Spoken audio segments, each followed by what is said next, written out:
What's happening, good people? All right, there we go. What's happening, good people? Hey, welcome to Sunday Dinner. Hope you should join us live, right? Go to urbanintellectuals.com/Sunday Dinner. You can register and sign up. You can join us inside of the discussion and be heard, but I'll be following up and following through in the comments, and I'll promise to come back while after the show is done. But we're about to dive into this discussion. Let me let the people into the room.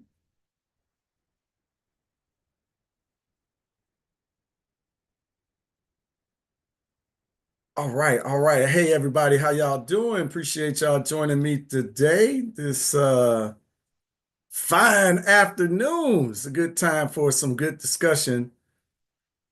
There we go. I'm looking for enable. There we go. Okay, I should be good there. Hey Gene, how you doing? I haven't seen you in a while. All right, Grandma been looking for you, sister. I ain't want to say nothing. I'm glad you showed up. No, I appreciate y'all being here. I am back in the States. I am back in the country, unfortunately, I guess. But it's gonna be a good time, good discussion. I'm back in my office. I'm back home. I am resting for a while. I don't have any travel plans set up for the next few months. Unless I leave go somewhere next month, but that's different, right? So y'all know I'm recently back from Detroit. I was visiting 95, but I was just getting back from Ethiopia. Definitely a great experience and one I definitely recommend for everyone. We could talk.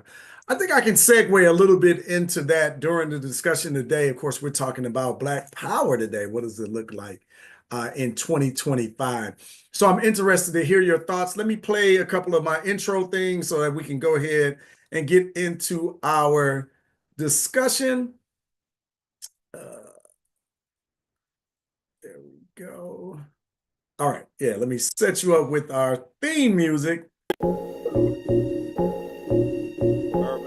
intellectuals. Open your eyes. Urban intellectuals. Yeah. In a world that's unjust, I'm screaming, we love us. Equipped with knowledge, we are dangerous. In a world that's unjust, I'm screaming, we love us. Equipped with knowledge, we are dangerous. Yo, you got the power in the palm of your hands. I mean, literally, 52 flashcards, all about black history. They focus on success and less about misery. Information is the missing piece. Are you familiar with Black Wall Street or the Haitian Revolution? How about Angela Davis or Huey Newton? Mark Dean helped create IBM. Richard Wright was a poet. Have you ever heard of him? Get familiar with your culture. Women like Evelyn Granville probably paid the way for Oprah. Trying to be fly like Miss Bessie Coleman or like James Baldwin. I could be a spokesman. Man, the power of the black fist. What you know about the 68 Olympics? Dick Gregory, yeah, he kept it realer than most. Dr. King was instilling the hope. Let's keep it going. Open your eyes. Open your eyes and welcome to Sunday Dinner. Hopefully you're ready for some good conversation. Welcome to Sunday Dinner. It's that time again where we all gather around the table. I know Grandma would have started cooking earlier in the day. She might have already been telling us, come on in, baby, and grab a plate and make yourself at home. But today, instead of a physical meal, we're feasting on connection. We're feasting on conversation. We're feasting on the kind of community dialogue that nourishes the soul. We got important topics to tackle, insights to share, and perspectives of uplift. So let's dive in. Just like we would if we were sitting around Grandma's table talking about the things that matter to us most, our families, our community. Let's settle in and let's get started with the conversation. Now, typically, like I said, Grandma would have food nourishing the soul, right? Nourishing the stomach, nourishing the belly. But we're going to have conversation that nourishes the community, that nourishes the spirit, and nourishes and links us forward.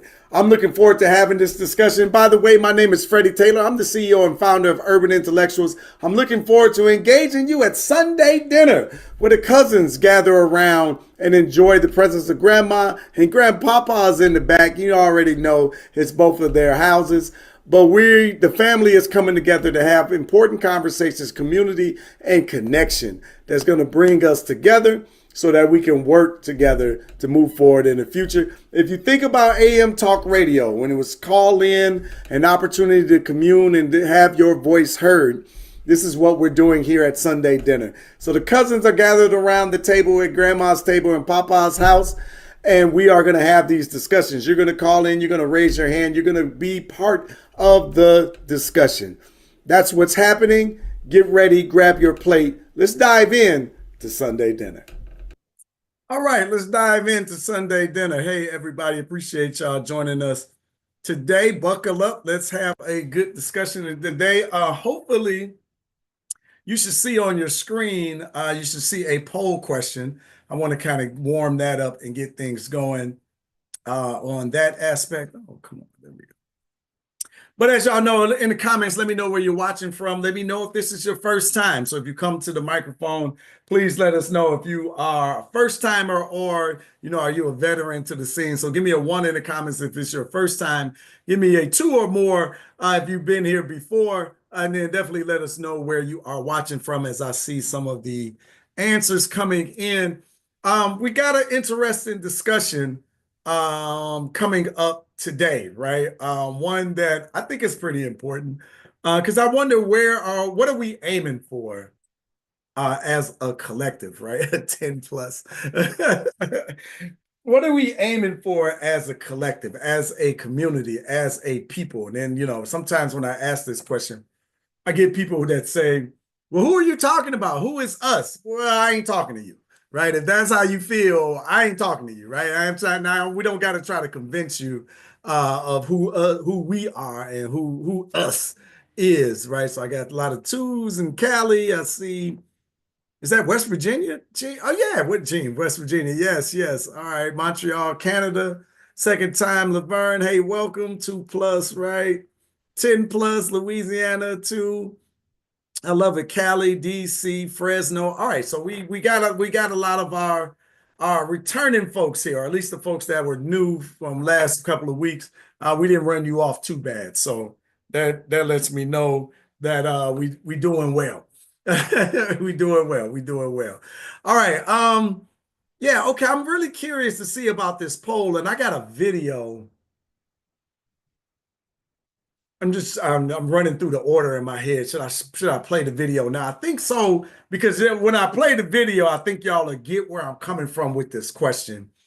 And I don't know. Maybe I need to hold off a bit, because I don't want to impede any of the answers. We just got 8 outstanding people who haven't answered just yet.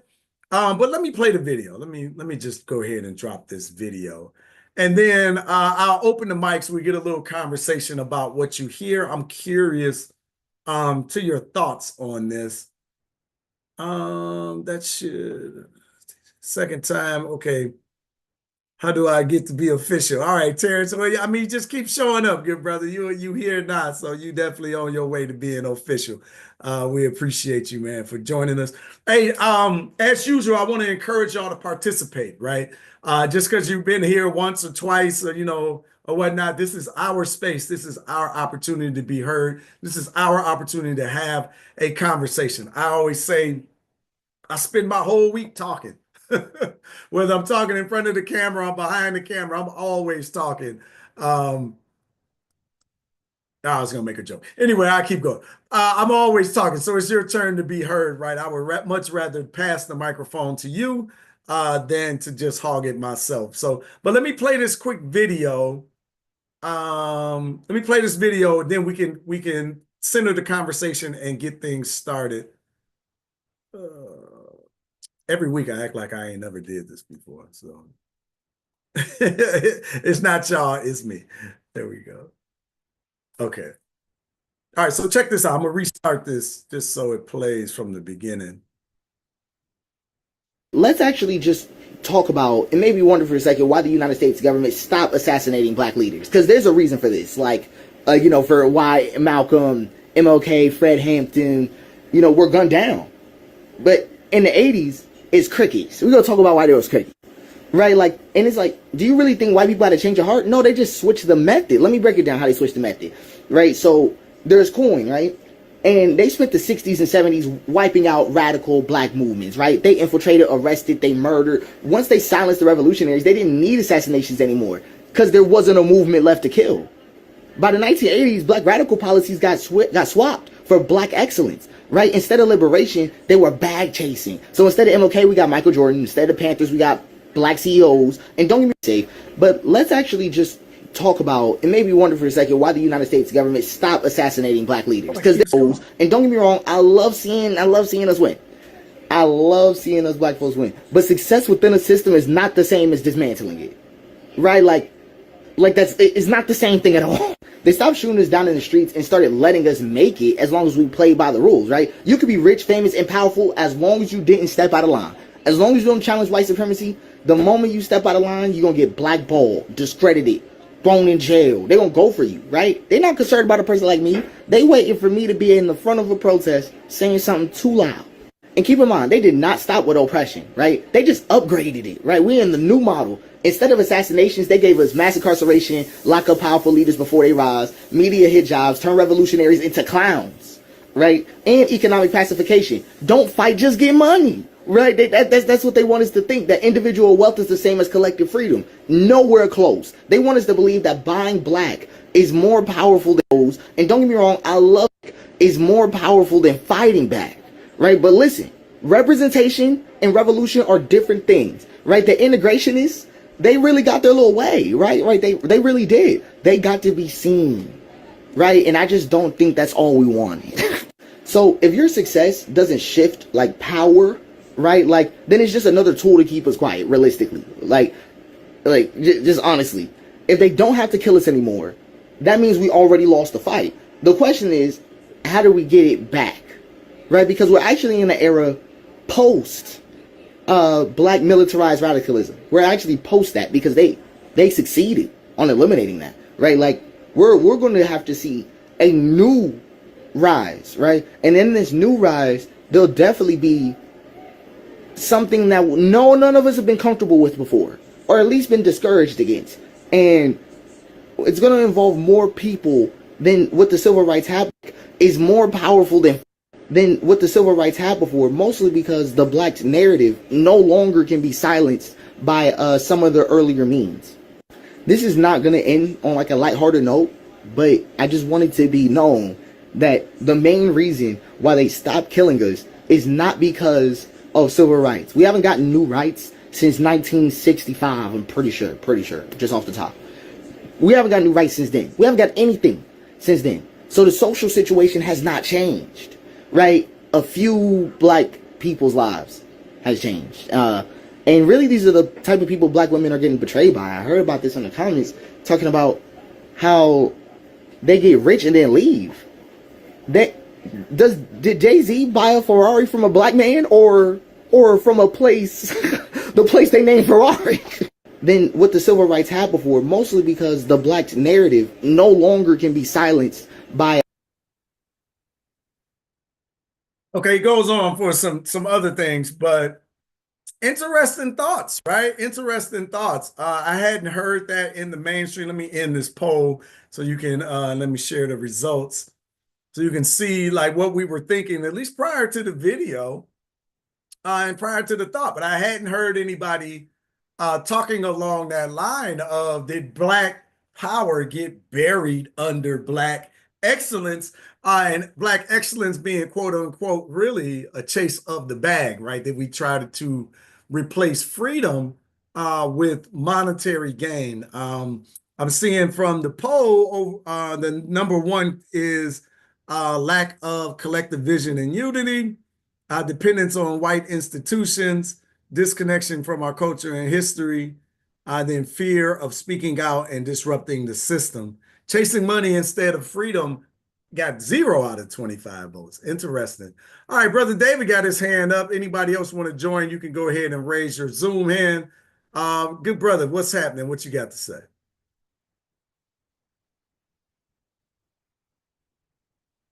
Oh, there we go. All right. Peace to everyone. I had the poll up, so I couldn't unmute myself. But thanks for letting me speak. Yeah, I think it's interesting that chasing the bag over freedom got no votes. Yeah. I was listening to the brother intently, and I think he's right in his intent. I think the fact that he's trying to figure it out and putting a voice to his analysis, that's a great thing as well. Uh, when he's all I can think about is the fact of all the several assassination attempts of Minister Farrakhan. When he said that um, that there was no leaders, well, they tried. They tried several times, and most people don't know that. From my standpoint, and just observing the world for the last uh, several decades, and my knowledge of history, I would say that our nearness to white establishment became the issue, and which is why I picked disconnect from history and culture, because once they allowed us to be near them, we thought we were post-racial. Enough of us thought we were post-racial. Those who didn't believe we were post-racial, like the Minister Farrakhan and there's some other unapologetic leaders out there, they were marginalized. You had many TV shows, music, movies that made a mockery or made a caricature out of leaders like the Minister Farrakhan. The one that come to mind is Living Color, when they had the Wrath of Khan. He was on the Star. It was a Star Trek parody, but they had the minister on there, and shows like that kind of made mockery, made fun of, maybe not in a mean way, probably not necessarily to degrade the brother, but nonetheless the outcome was the same. We started to marginalize the notion of these people that was out there fighting a good fight and speaking against the system. So I believe the brother got a lot of passion. I'm not 100% in agreement with his analysis because of what I know of with regard to the Nation of Islam, and there's others out there. I just think our nearness to white folk allowing us the idea that we are doing okay. They use politicians and celebrities as mannequins. They've always done that. Black folk have always chased the bag, and there's always been that Booker T faction versus the W.E.B. Du Bois faction. That's always existed. The only difference was that it was we were openly next to the white man and his establishments, and that gave the greater or the masses of the people more of an illusion that we were post-racial. That's how I would say that. But it's always been a covert operation because, like you mentioned, there was the mass incarceration era, and they simply just changed their tactics. I mean, they've always had us as the number one enemy, and you need some of us to participate in that effort to go against us in order for it to work. So that's how I would see that, and I would stop there for now. Okay. Well said, brother. Interesting. I got brother Grady up next. Grady Brown. What say you, young man? Hey, good afternoon, everyone. Thanks for inviting me on. I've been excited about this topic all week, my brother. Love it. In terms of what the Black Power would look like, and I take it in like three different tiers. Okay. Uh, the first, and this is something that I learned from Dr. Claude Anderson. It's not, something I came up with myself, but I do agree with Dr. Anderson. Uh, that first tier, of course, it have to be economics. And with that being said, with economics, we have to have a sense of discipline to spend among one another, not just at the barbershop or at some restaurant, but spend with, Black business owners, circulating that dollar. And secondly, politically. And politically, that looks like not voting Republican or Democrat, but identifying someone in our community that would stand for our issues and taking them through a training, if you would. And third is controlling our own media. Back in the day with Bob Johnson, BT, and of course, we have some historical black news publications, like for instance, the Chicago Defender, and then in St. Louis with the St. Louis American. And I grew up in East St. Louis, Illinois. We had the Monitor. We told our own stories. And not allowing outside community to tell our story. And then, we have to have I said three, but, I have some others. Then we have to have a culture code of conduct among one another, where if we have a disagreement with one another, we don't lash it out in the public for other people to see, you know. And then we have to have a faith among one another that we can build our own institutions, and our own civilization. We have a lot of doctors and scientists and bankers in our community, but what they do, they drift out and they make life better for that oppressor who oppress all of us, instead of, like, because when I was in school, I came across a lot of international students, but what they learned from being over here in America, they took back to their homeland and made their homeland better. With our people, with our college graduates, and it's no fault of theirs, is what they've been taught.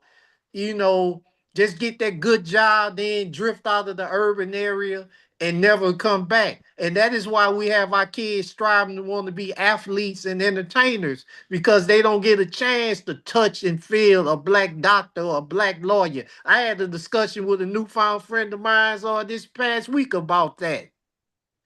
That old saying, a boy only becomes a man when he see a man. With our children, they only become professionals outside of sports and entertainment, and until they see an engineer or a doctor or a lawyer and talk to them on how they became that. And I'm gonna leave it at that for now, my brother. Thank you for allowing me to speak.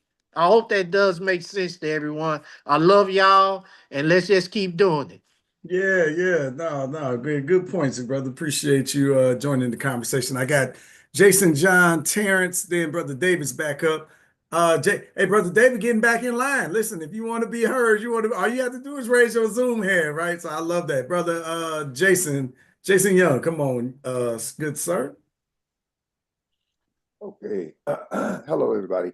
I just wanted to make a comment that is more inclusive to all of these issues and concerns that we have expressed by saying this: the examples of who and what we are and what we can become have already been before us. I have a list of 41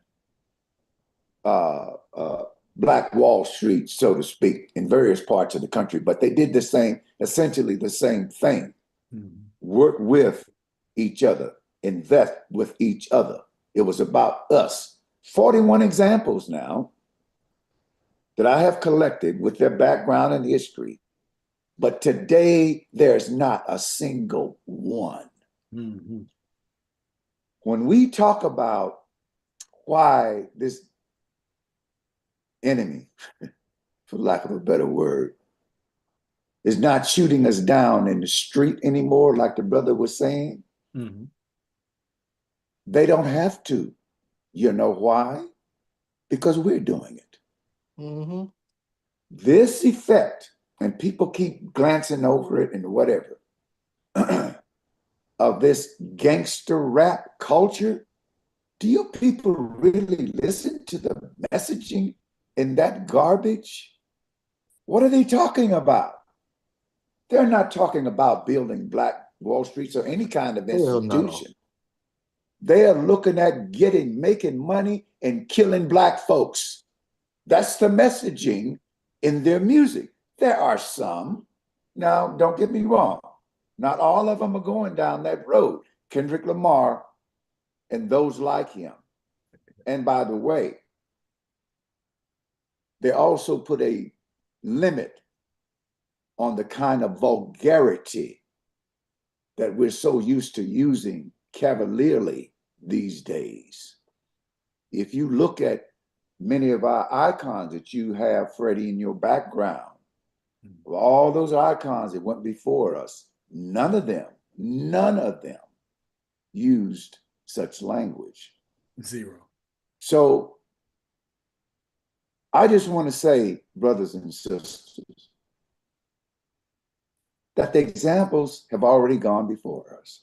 Marcus Messiah Garvey, for instance, Martin Luther King, Malcolm, the most recent and notable ones, they were all saying the same thing in different ways. So until we back up and say, okay, they're all in our community with their stores and businesses and shops and whatever, I'm just going to walk right past them. And I know a brother around the corner, he used to have a this or that. We're going to help them get reestablished. And if I got to walk a mile further, then I'll do that sacrifice. Why? To put money back into our communities. And one of the institutions now, and I know somebody's going to get offended,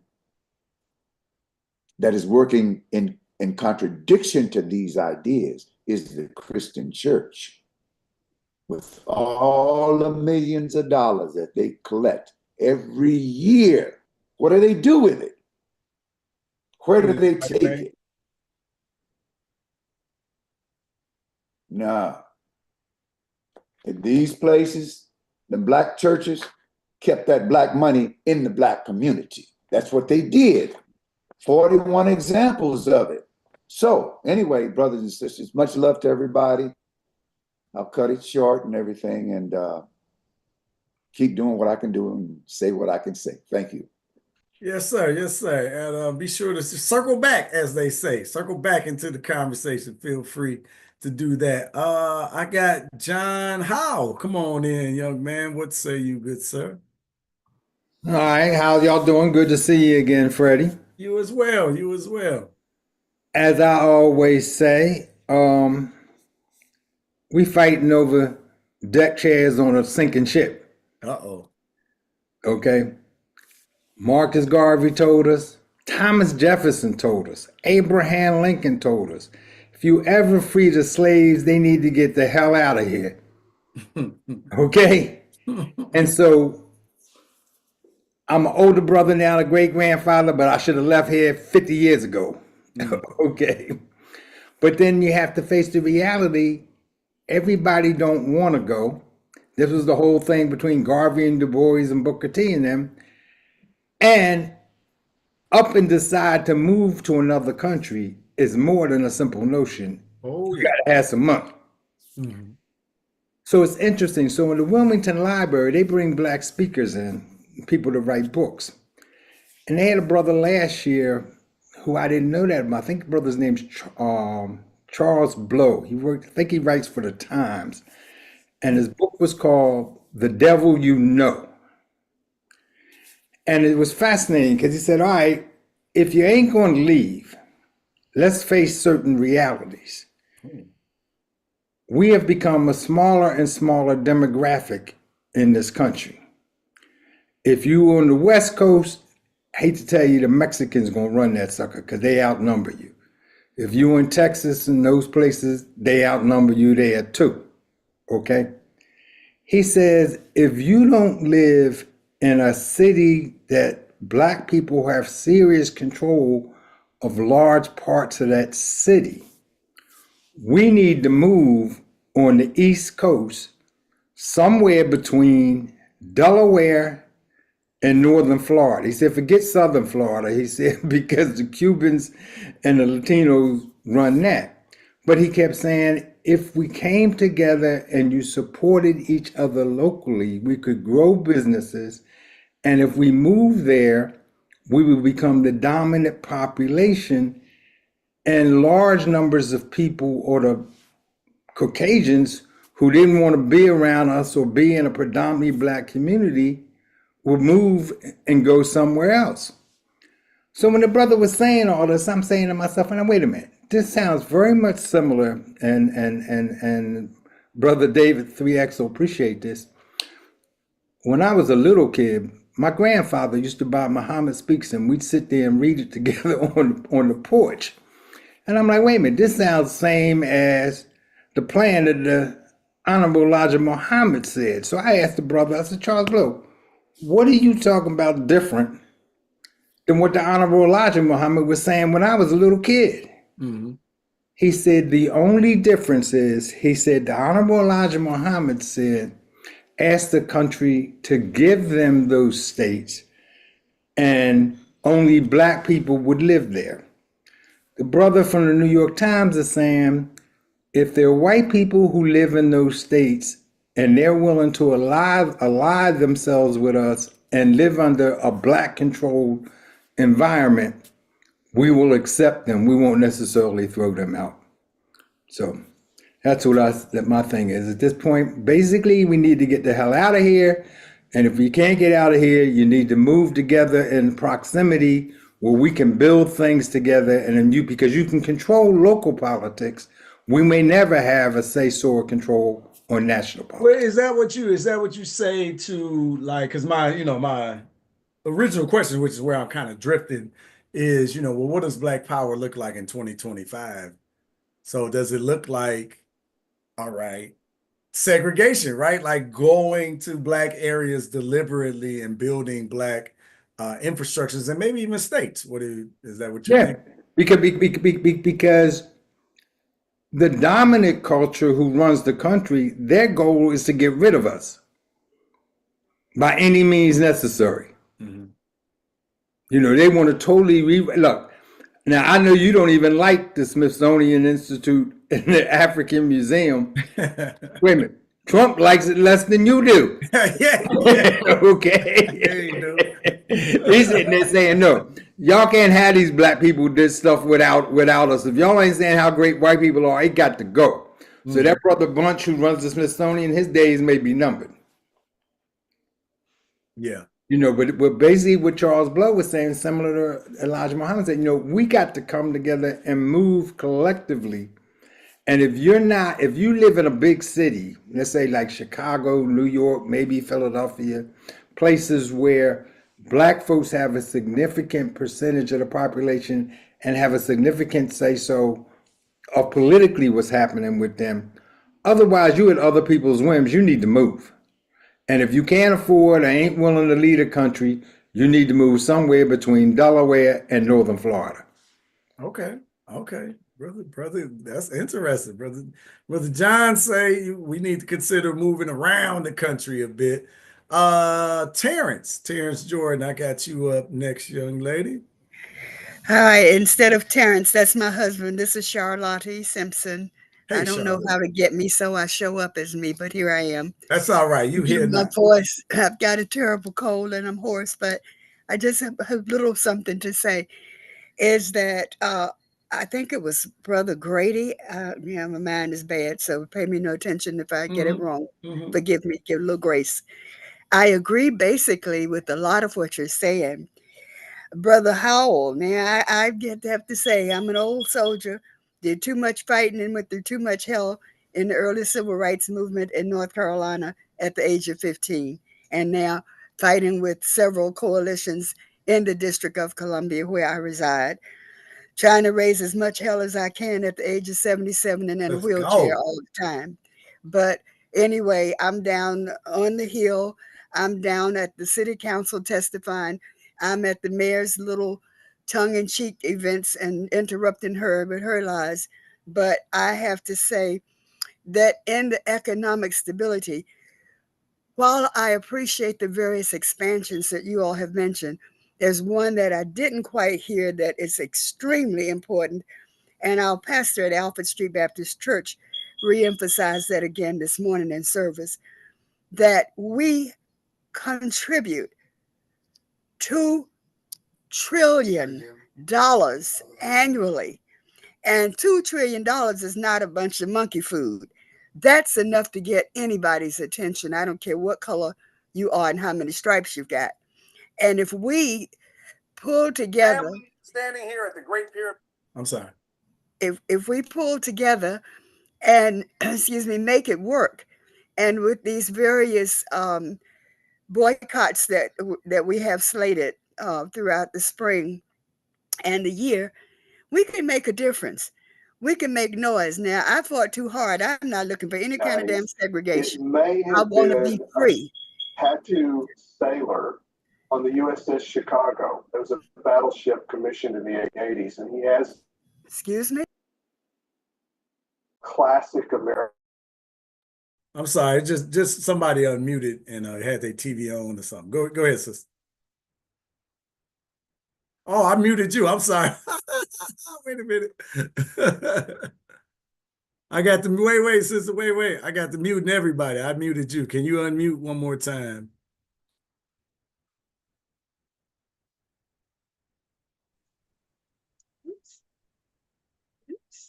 See, I think I did that to you. I'm sorry. Hang on. This is the real terrorist, Jordan. Let me get my wife back on. Ah, okay. Yeah. I was take your time, sis. It's all good. My bad. I got to muting everybody. Okay, I think I managed to clear it.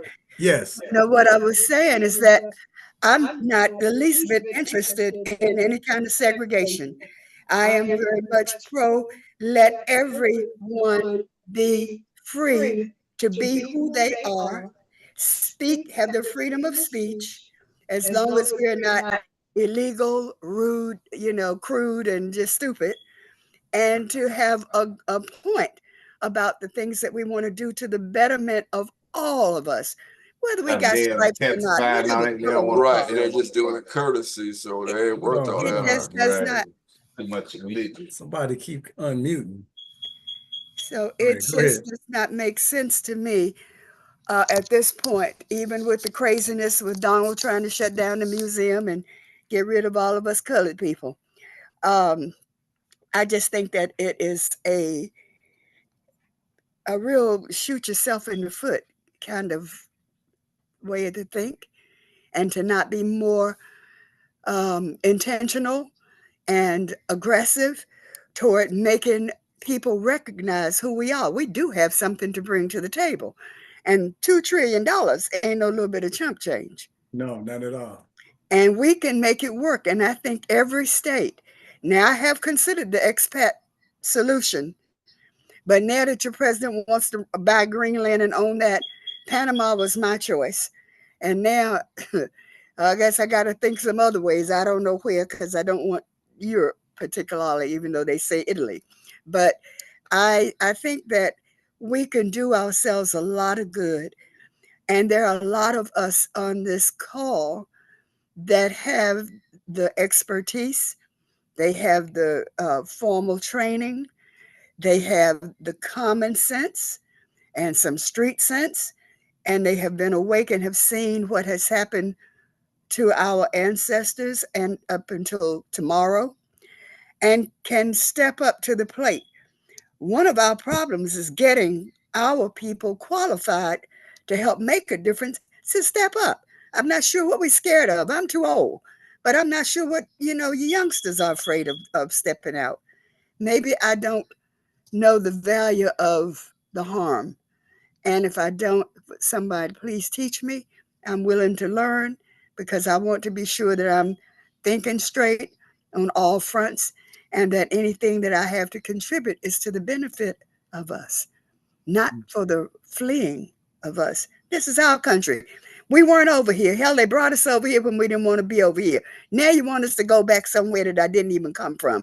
So I just have a problem with that. I hear that. What do you say to some of us feel, I'm gonna say me. I'm gonna mention some of us. I'm gonna be coy, but me, I feel like in war you don't always charge. In war, sometimes you do flee, sometimes you do avoid, sometimes you do evade. And this is a long fight. This ain't gonna end in our lifetime. it's going on for several more of them. So what about stepping away, getting out of harm's way? Because it's clear what's happening, right? They're about to civil war with each other. I don't want to I think you're right, alarmist. Freddie. I see. I see what you're saying, but here we got another weapon in our quiver, and Okay. that is whatever name you call him by. We still got. Oh, am I dying out? Did I fade out? Or was that her, y'all? I can't When tell. he can make all this change, like Mickey Mouse Oh, there she is. and his friends, and all of their antics and efforts and their cruelty and insanity against humanity can be stopped. Now, I'm not the pie in the sky girl, and I do have hope. I do have faith, and I do believe that this is a little bit longer than a year's fight. But I don't think it's going to take quite as long as it could without the divine intervention by whatever name you call him. I don't care what you call him, but I do heavily recommend that you get on your knees and call him something, okay? Okay. And not one of those ugly words. And not one of those ugly words. I like that. No, I think you need to pray and plead for your life because it does depend on a change. Yes, we are definitely in the thick of things right now, to say the least. So, all right, thank you, sister. I appreciate your insight there. Hey, for those of y'all that's listening, and you like, oh, I might want to jump in later. You better have your notepad, right? Hold your notes, because I am going to be throwing out more questions, right? So you might want to come in later in the discussion. I got Brother David coming up now. David, Georgia, and then Brother Grady again. But just some more stuff to start thinking about, right? What do you think? What do you think we lost when we traded racial organization for social climate, right? And I'm getting back to like kind of what the brother was talking about in the video, and this whole Black excellence conversation, right? Like with freedom, liberation, and really control over your everyday, which I think Brother Grady was alluding to, talking about moving to areas where we can control the local politics, because everything that's happening to you is really happening locally. But there are a lot of large Black enclaves where we already control that. And we're still getting a lot of the white supremacy in our face. So just something to think about for commenters down the line. Brother David, I got you up now, good sir. What say you, young man? Yes, sir. I agree with a lot of what others were saying. I took some notes. Let me just start off by saying what we're trying to do is equivalent to trying to change the reflection instead of trying to change the projection. And think about that for a minute. Trying to change the reflection instead of changing the projection, which all of this has to do with our mindset. Some people have brought up things I brought up in the past. One being that our culture was coverted. That's why I picked in the poll, I picked the one about our culture because it's been subverted and it's been a covert thing, meaning it's not something that is out in the open that we could easily see. Hey, these people are still against us. We bought into the idea that we're post-racial because we were allowed nearness to the political leadership, and so that was part of it. And we already don't know history, generally speaking. So in a sense, we think we're Americans. We think we've been accepted by Americans, and we have not been accepted by the dominant culture in America, period. And we would never be, because of what they've done to us. They fear that we would do to them should we have any sort of power. See, the sister brought up scriptures. This is all scriptures. If you understand scriptures, you know what you're looking at, because it gives you an opportunity to see the patterns. See, the scriptures were meant to give you insight in what things look like in the rise of fall of civilizations, rise of fall of nations. So since we're disconnected from our history and our culture has been subverted by the fact that who's running entertainment, who's running the music, who's running these industries. See, the music is a spirit catcher. That's why music is so important to us. But now the lyrics on it is death. So now we open ourselves up to receive the death culture. We have a death and horror culture being projected onto us and around the world. And that's how people perceive us, period. This whole thing right now, the scandal with the sisters Felicia Rashad being dragged right now by women because of what she said on the Breakfast Club, which she was not incorrect in saying. By But young because, women. huh? By young women. Come on, like Man, look, a lot of like what do you consider young? 35, 30. Come on, that's They, grown. They grown, brother. they not grown. 35, they grown, And brother. younger, right?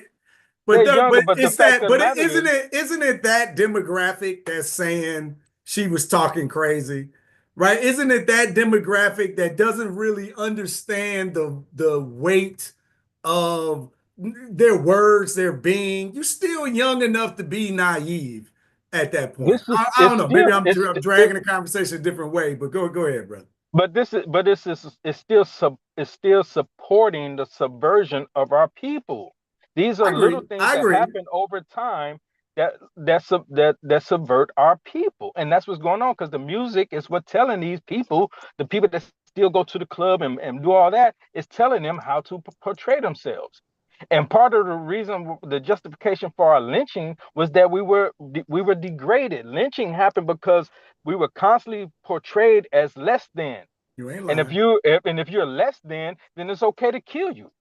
It's okay to lynch you. It's okay to kill you because someone said you stole a chicken, and so now I got to cut your fingers off and hang you and shoot you and do all just manner of evil to you. So we participate in it because of our ignorance and because of our disconnection from our history and our subversion of our culture. Yes, we have trillions of dollars, but as long as we still waiting on a white savior, we're not going to spend it with each other. Because again, enough of us believe we're post-racial. If we're post-racial, we don't need civil rights acts. We don't need civil rights and equality laws and this, that, and the third. We bought into it, we pushed it, and so Trump saying, okay, guess what? Yeah, we don't need it because we're post-racial anyway. We had a black president, and we got all these black people, millionaires, and all this thing. Yeah, we don't need none. Let's go back to merit-based system, and it's been a setup from the beginning. And this is what we failed to see. So I'm going to touch on the fact that one, we're universal. We don't got to go nowhere. We're universal. We are a global people. But if you don't know the full history, then you don't know that we are indeed a global people. We don't have to go anywhere. What we need to do is change our idea of a white savior. Then we can begin to do all the other things. That's where our capstone is, right there, which allows us to be open for all the other tactics that they use against us. Yes, Thomas Jefferson did understand what was going on. Abraham Lincoln did. They both said that America will be judged for what she's done to us. So as we begin, these conversations is evidence of our awakening. So as we begin to, if you're talking about $2 trillion our GDP in church, guess what? It's reaching the people. These messages, these narratives that I've been trying to kill personally, both through my association with urban intellectuals in the past and what I do outside of that. My whole thing is about killing these narratives. These narratives that we are less than, because that's not the truth. We've had a lot of sellouts. Bob Johnson, when he sold his BET, that was a very important thing that happened to our community. The brother mentioned that. But black excellence and black radicalism don't have to be separate. You see that in the nation. We project black excellence and we're very radical. We do all the things that people say that our community should be doing. We do that. We have schools. We educate ourselves. We do business with each other. We don't have this. We have an understanding of history and culture. We study what's going on in the government as far as like the history of what they've done, the taxes used against us. We love studying. We love knowledge. That's why we always cracking open books. We have black excellence before you, but now they know that if you see us on a regular basis, like you used to see us in the 80s and 90s, then you will start to like the brother James said last week. All you got to do is put a clean glass next to a dirty glass. Well, they just removed your opportunity of seeing the clean glass in the first place, and just inundating you with filth. And we are taking that in, and we are now reflecting that. So again, as I said before, we can't change the reflection. We got to change the projection, and that starts by understanding that this white savior is still there. That Willie Lynch they put down in us, that self-hate, it is still there. And white folk, as our minister said today, white folks still New message from Shmuel. Just checking. surprised that what they've done to us is still working. They surprised. They knew a savior was coming. They was looking for him. They knew a black Messiah was coming. That's in COINTELPRO. That's not just me talking. See, we got to understand this stuff is real. This ain't, they made us believe that, that this is something that had never happened. These are fairy tales. No, this is real. We living it if you know what you're looking at. So again, we can't change the reflection. We got to change the projection. And that starts by accepting who we are, getting that knowledge of self. And then we can start utilizing that $2 trillion and start doing the things that we need for our own community without having to go anywhere. Because no matter where we go on earth, guess what? There's black people there. I'll stop there. I love it. I love it. All right. I like the $2 trillion talk. I just want y'all to know we only spend somewhere between 2 to 3% with black businesses. So it's great that we generate this money and we spending it. We are not spreading it amongst ourselves. And this is where like part of my conversation come in, where we need to be deliberate, because if we just got that number to 10%, I don't think you understand the ramifications of what happens and where that money goes and how it reverberates and recycles through our community. Just 10%, right? Because 100% is unrealistic, right? Because as soon as I bring this up, people say, show me the Black Power Company. Well, I didn't say 100%. I said 10%. I challenge you to do five times more than what you typically do, which is 2%, right? Let's get to 10, 15% even. We'll get crazy and get to 20. But anyway, come on, good brother Grady, back in this conversation. Freddie, that's why we have to be intentional and focused, and that 2 trillion can make a hell of a difference. Oh, we're absolutely. doing it with each other. And sis, I'll double down with you on Malcolm said it 60 years ago during the Ballad of the Bullet. He said we spend $20 billion a year. He was beside himself over $20 billion. And we are exponentially past that, still fighting the same fight, playing the same games, because we didn't take it seriously then. And frankly, I don't think we're taking it seriously now. I'm not talking about individuals on this call. I'm just talking about us as a collective. So there's clear that we got to do something different. Some of you got to step up. Those who can have to. For those of us who can't but are willing to support you. I love it. I love it, sister. Who was trying to jump in? Brother Grady, I'm coming to you. Freddie, my hand accidentally went down. This is Georgia. Okay, I Freddie, had you up here. This is Georgia. My hand apparently went down somehow. This is Georgia. Georgia, we're gonna let you in. Brother Grady, as long as you cool with that, good brother. I had you up there. I'm cool with that, brother. I yield to the sister. Come on, sister. All right, thank you. Georgia on my mind. I was gonna sing it, but you ain't want to hear that. I'm from Virginia Beach, and I don't know how much you guys know about Virginia Beach, but we're always in the news for something lately. One issue after another. But I've kind of been looking at this for a while now, because I've worked in the area of civil rights for years. And what I found is that we don't have a long-term plan of any kind. Okay.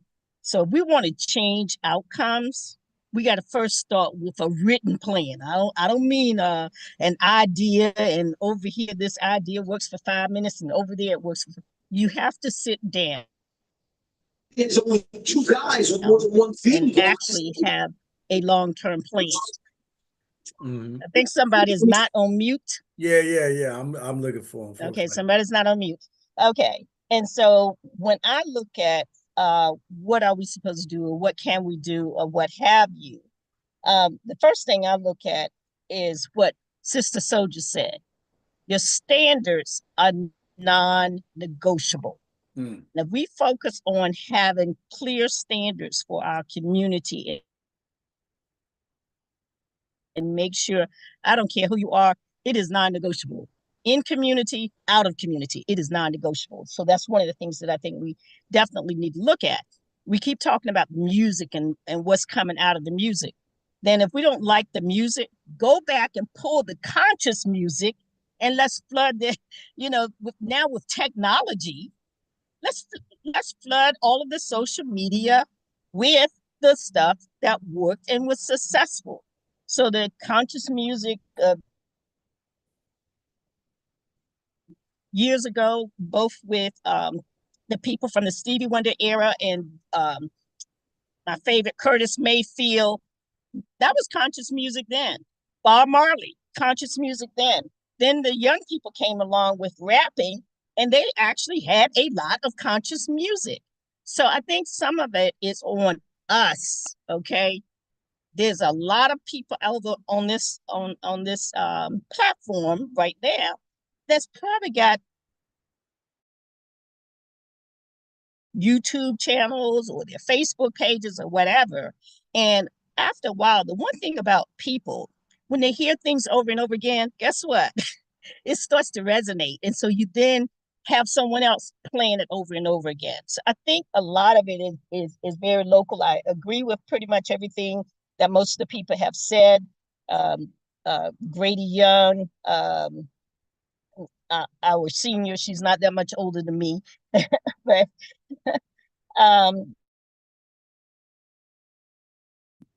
and then the other thing that I think is going to be critical is the education piece. And yes, there are some places that there are education, but back when we had freedom schools in our churches, that was consistency.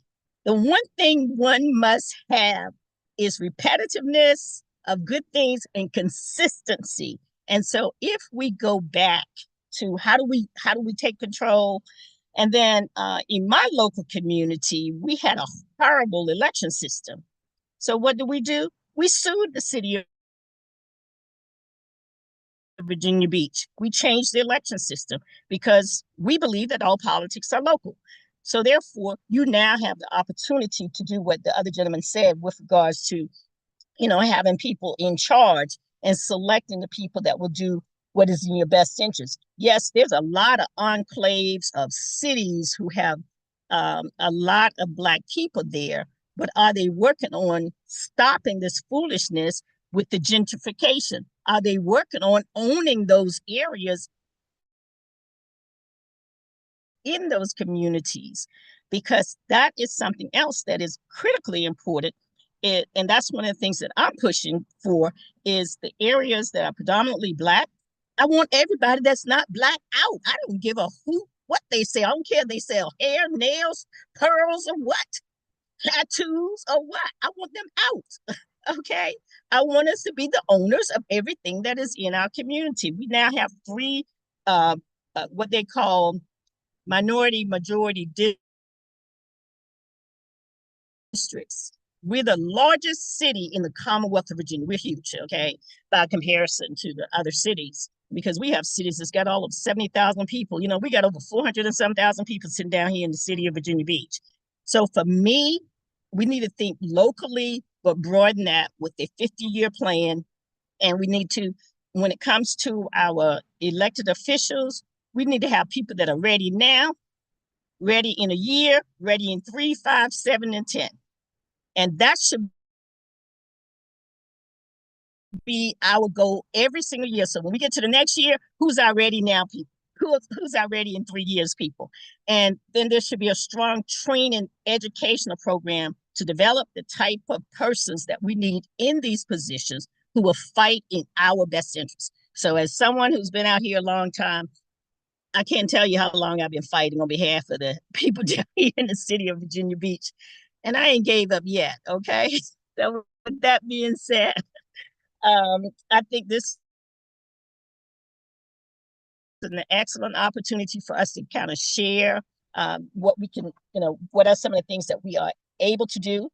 And one final thing, as a daughter of a pastor, the negative impact that our Black churches are having on our community is outrageous.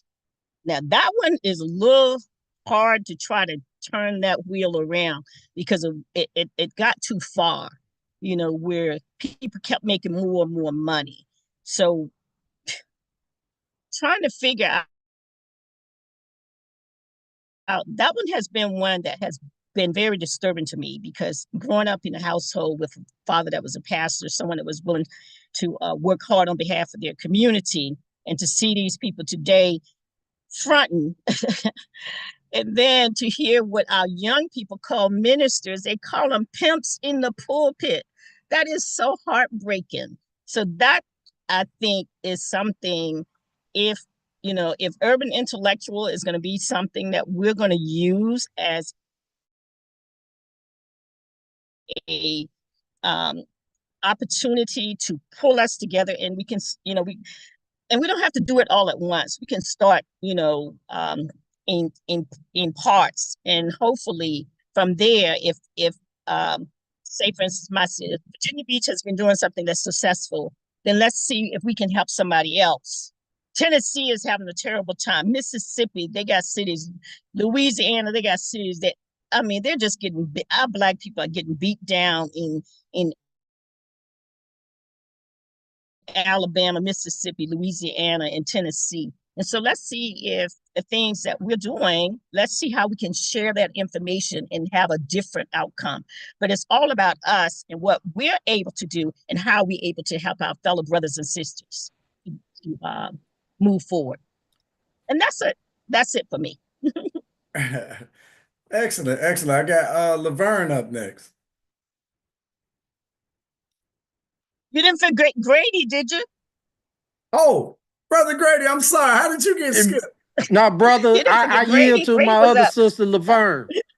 Oh, okay. I Because see we he need got to back hear in more. line. He got You back know, in we need line. to hear more people that haven't spoke yet. So I yield to Laverne, you know, because we need to get more ideas. So I'll go after Laverne, brother.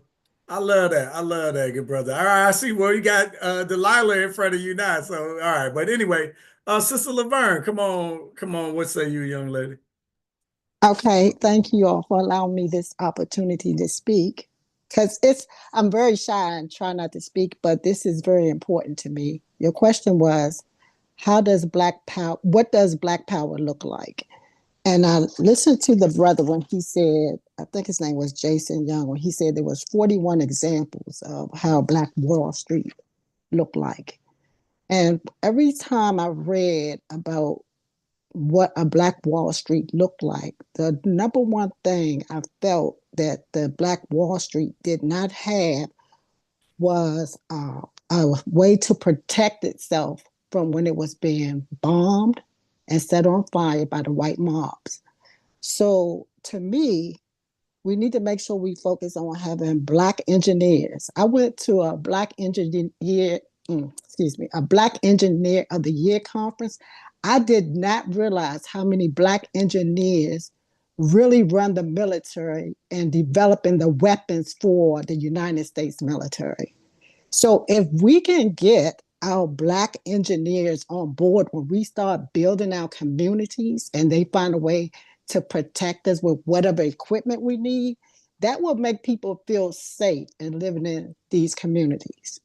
The other thing I felt like we need in building the infrastructure is you have to have teachers that's qualified to teach Black history. I mean, all of the Black history, from explaining the Willie Lynch letter to the miseducated of the Negro, to how the government tried to bring drugs and weapons in our neighborhood. We need somebody to really, several people to really be Black history teachers. So once we know who we are, we will be okay with trusting each other. Then we need to focus also on building the infrastructure with Black farmers, because we got to be able to feed ourselves, because that's how food get in the grocery stores, whether it's in the produce section of frozen food or canned. We need to build up our Black farmers. I was working on a program where I didn't realize at one point we had over 1 million Black farmers. Then we down to like 38,000 Black farmers. We also need to focus on Black doctors to run our healthcare system, because let's face it, the melanin in our skin, we need different type of healthcare than people of non-color. And then the last thing I want to say is, when we think about Black power and building an infrastructure, we should consider a Black community board. Now, like a board, so like what? It's not one leader, it's a board. So if somebody try to kill or assassinate a leader, it's a whole board that will pick up and still continue the plan that we put in place for our communities. And that's all I wanted to say. And thank you for allowing me the opportunity. I love it. I love it. Sister had a lot to say. Let's go. Let's go. Grady, I'm running with your thought pattern. I'm going with Sister Laverne. I got Laverne, then Delilah, then you, brother. Sister Laverne, what say you? That was me. I just spoke. Oh, I'm sorry. Delilah, I literally just said that. Okay, I didn't lower your hand. Oh, she lowered her hand. Happy Sunday, people. No, I'm here. Okay, I'm how you here. doing? Happy I'm Sunday. well. How are you? I'm great. How you doing? I am so excited to be here. I listened in last week. I will hit you with that. I was gonna change my name because some people always put an extra L and H in there. It's Delia. Delia.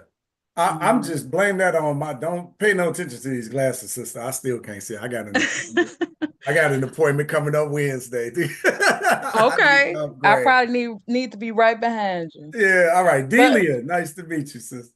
nice to meet you too. Bless you all for being here and everything that you share. I wish it was as many people last week as it was this week. That was feisty last week. Yeah, it was. I am coming in the room as an educator, fierce advocate, and union connected, local, state, and national. A hellion in this school district, parent, grandparent, and I was raised by my grandmother that was pulled on a cotton bag. So I had the privilege of being connected and being interested in at least knowing who I was. And for me, what I have in my notes here, I do want to hit the conscious music first because I am connected to people that are producers and things like that. And a lot of them are excited that the landscape is changing, that you're able to enter in with the downfall of all these big heads or whatever. And I had to pause them like, okay, so what are you doing for this greater movement that's going on? And so what I get from it is that the conscious music has tried to make a comeback within the last 10 years and it's been silenced because of the words that are attached to the music. And we know that infiltrates fairly quickly. It's a slow movement, and it is our choice and where we allow to put our attention to. Our children are eating it, sucking it up like fresh honey. And so, in the midst of this, I love what the sister said about infiltrating, because that's what we have to do. I'm an infiltrate, right? I'm a grave digger. That's what I do. As far as history, our children do not believe it's real. They don't believe that there was a middle passage. They don't believe that we were ever in slavery. It is a challenging thing to overcome. But once I get on a level, because that's what I do, then I'm able to move it. But it's only a few at a time because they're inundated with social media and whatever the concocted information they want to feed them. As far as the churches go, I've been raised in the church, plenty of pastors, all of that. I know God is real. I know prayer works, and I want to know where's the church.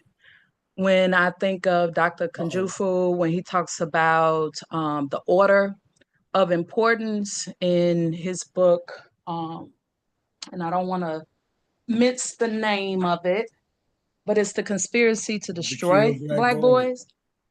The conspiracy to kill black boys, yeah. Yep, to destroy Black boys. Destroy that. The bottom of the list right now, and well, it was then. It is off the list now. I move in that when I teach, but I have to do it covertly, and it is impactful, but it is not on the list in our homes, in our communities. Churches are building big buildings, not just for church, but Black History this and Hub that. I'm in Madison, Wisconsin, from Chicago 26 years ago. I became a volunteer because no one can keep me out of the schools if my children go in there. If you, and here's what I want to add as far as a plan goes. get signed up as volunteers, and you go in and you read to the children. You help them with math. It can be during the day, it can be in after school. You just connect. That's where we have to hit it at. If we want to at least plant the seeds of hope. As far as doctors, the sister mentioned about our own doctors. I have an example. Vitamin D, we are supposed to be between 70 to 100 points, and white folk scale is at about 35, 34. And they say you're at a normal. That's not normal for us. B12, they say that the norm is, I believe it's right around 4, don't quote me, 400. I came in at 8, and for Black people, that's normal. But they're telling me that it's not normal. It's an overdose, but it's not. I have nothing else out of line. It is exactly where it's supposed to be, but they tell us something different. There's a gene called the mother father gene with the abbreviation of motherfucker. MTHFR is the abbreviation. One of those genes mutated can be predicted, one or both can be predicted by alcoholism in the bloodline, depression, and ADHD in the bloodline. Doctors refuse to check that. If you have both of them mutated, it lines up all of the high blood pressure, diabetes, all of that. If we attack that gene, then we will begin to see differences in our health. When that gene is out of whack, our 2 homeostasis wheels that keeps balance in our bodies is shut one down. Stress causes the microbiome in our spinal cord, it causes it to go against itself. Stress causes a cycle that we cannot come out of. If you're taking the wrong iron, you can shut one of those homeostasis wheels down. If you take the wrong folic acid, it will shut one of those homeostasis wheels down. Our vitamin D is supposed to be packed with K2 in order to help our bodies process it. They don't tell us that. If we don't stand for something, we will fall for anything.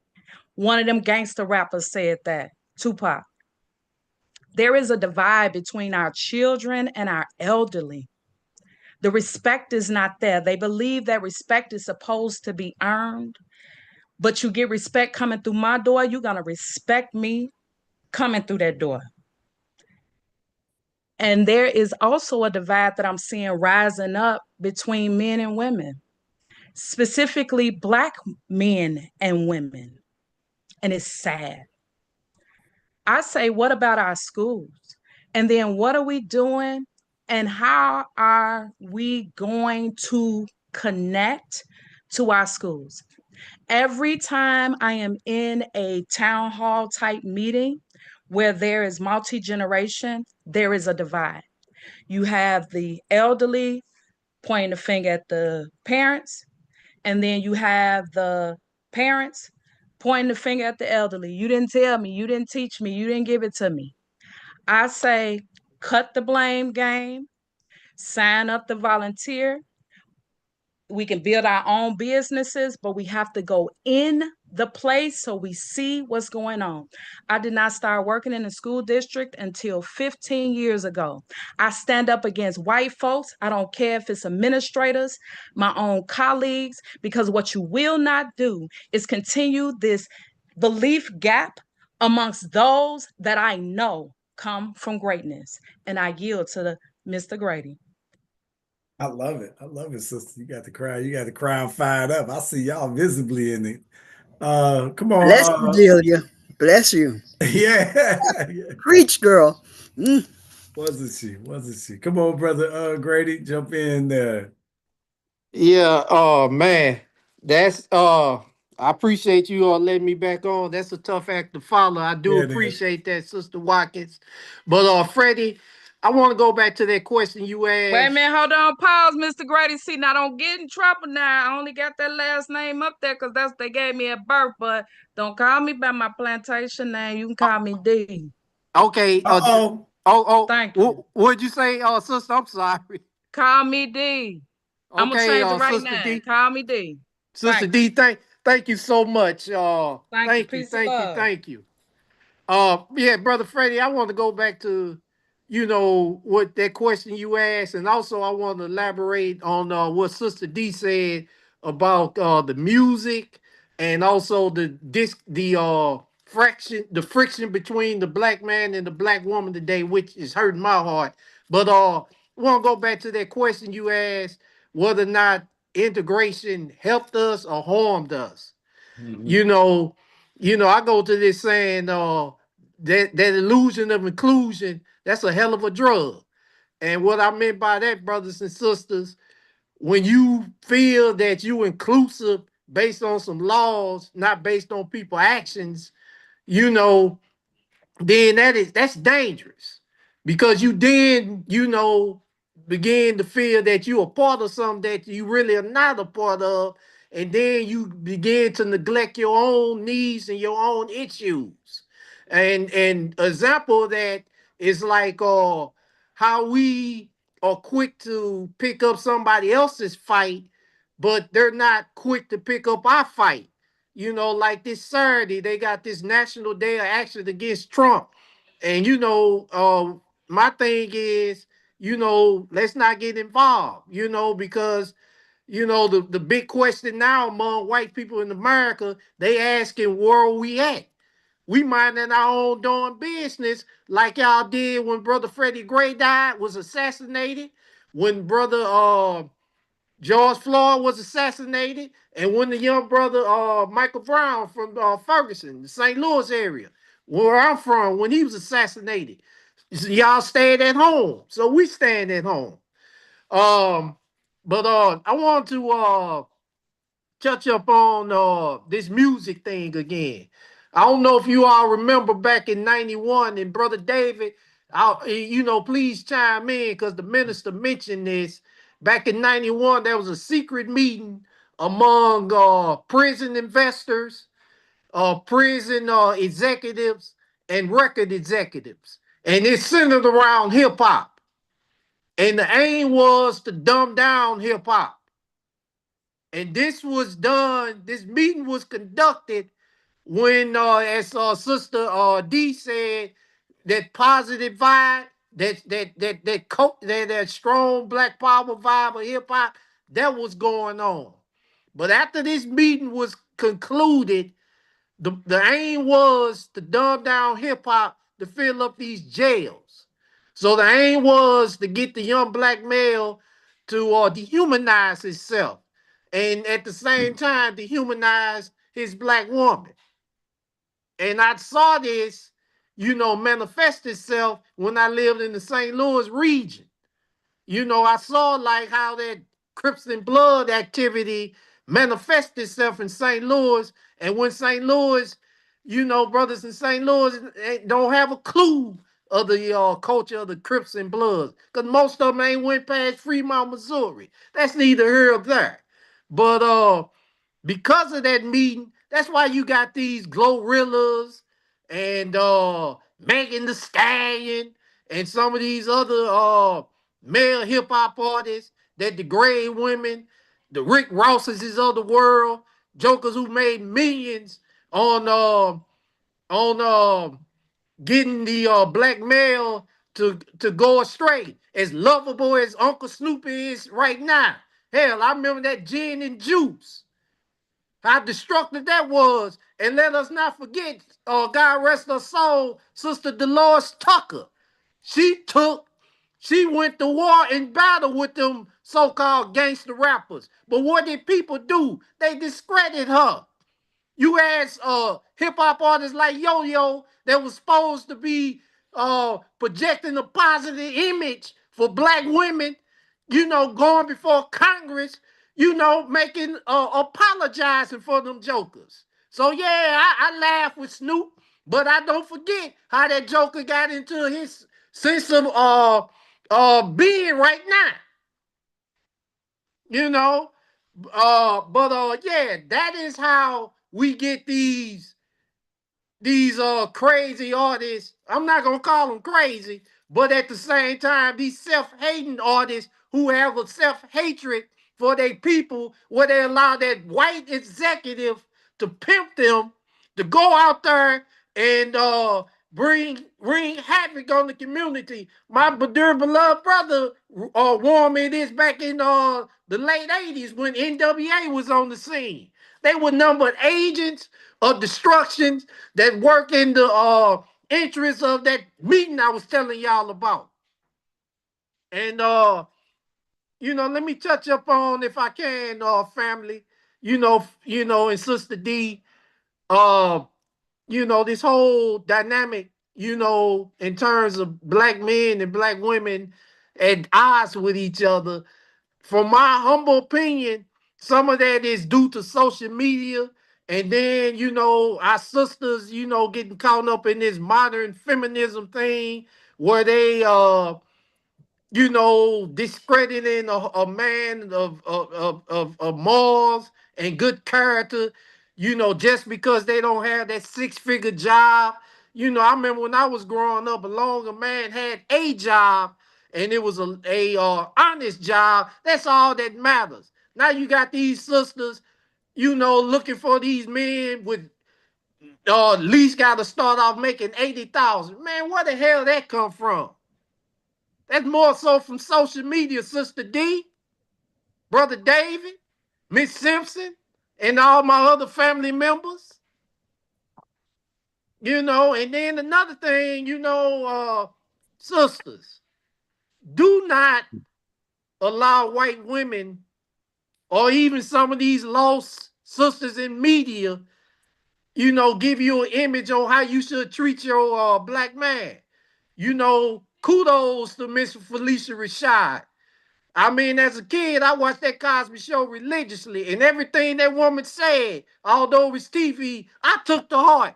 The same thing with Mama Esther Rowe. God, God rest her soul. She's part of our ancestors now. I took to heart. And you do have these sisters out there that don't have no social guidance or no morals. And what she said was not out of line. So, but I'm gonna leave it at that, y'all. And thank you again, family. And Brother Freddie, keep them questions coming, man. Yeah. No, I appreciate you as usual, brother, for participating. Yeah, got you a little fired up. I love it. I love it when we get in it, right? It's just passionate conversation, right, about the community and about our future. This is serious business, right? It's we can giggle, we can laugh, but man, we are up against a hell of a thing. I got some more stuff to share, but let me let Hello. Janelle into the discussion. Hello. Yeah, whoever that is, go ahead and raise your Zoom hand, Brother Matthew. I see.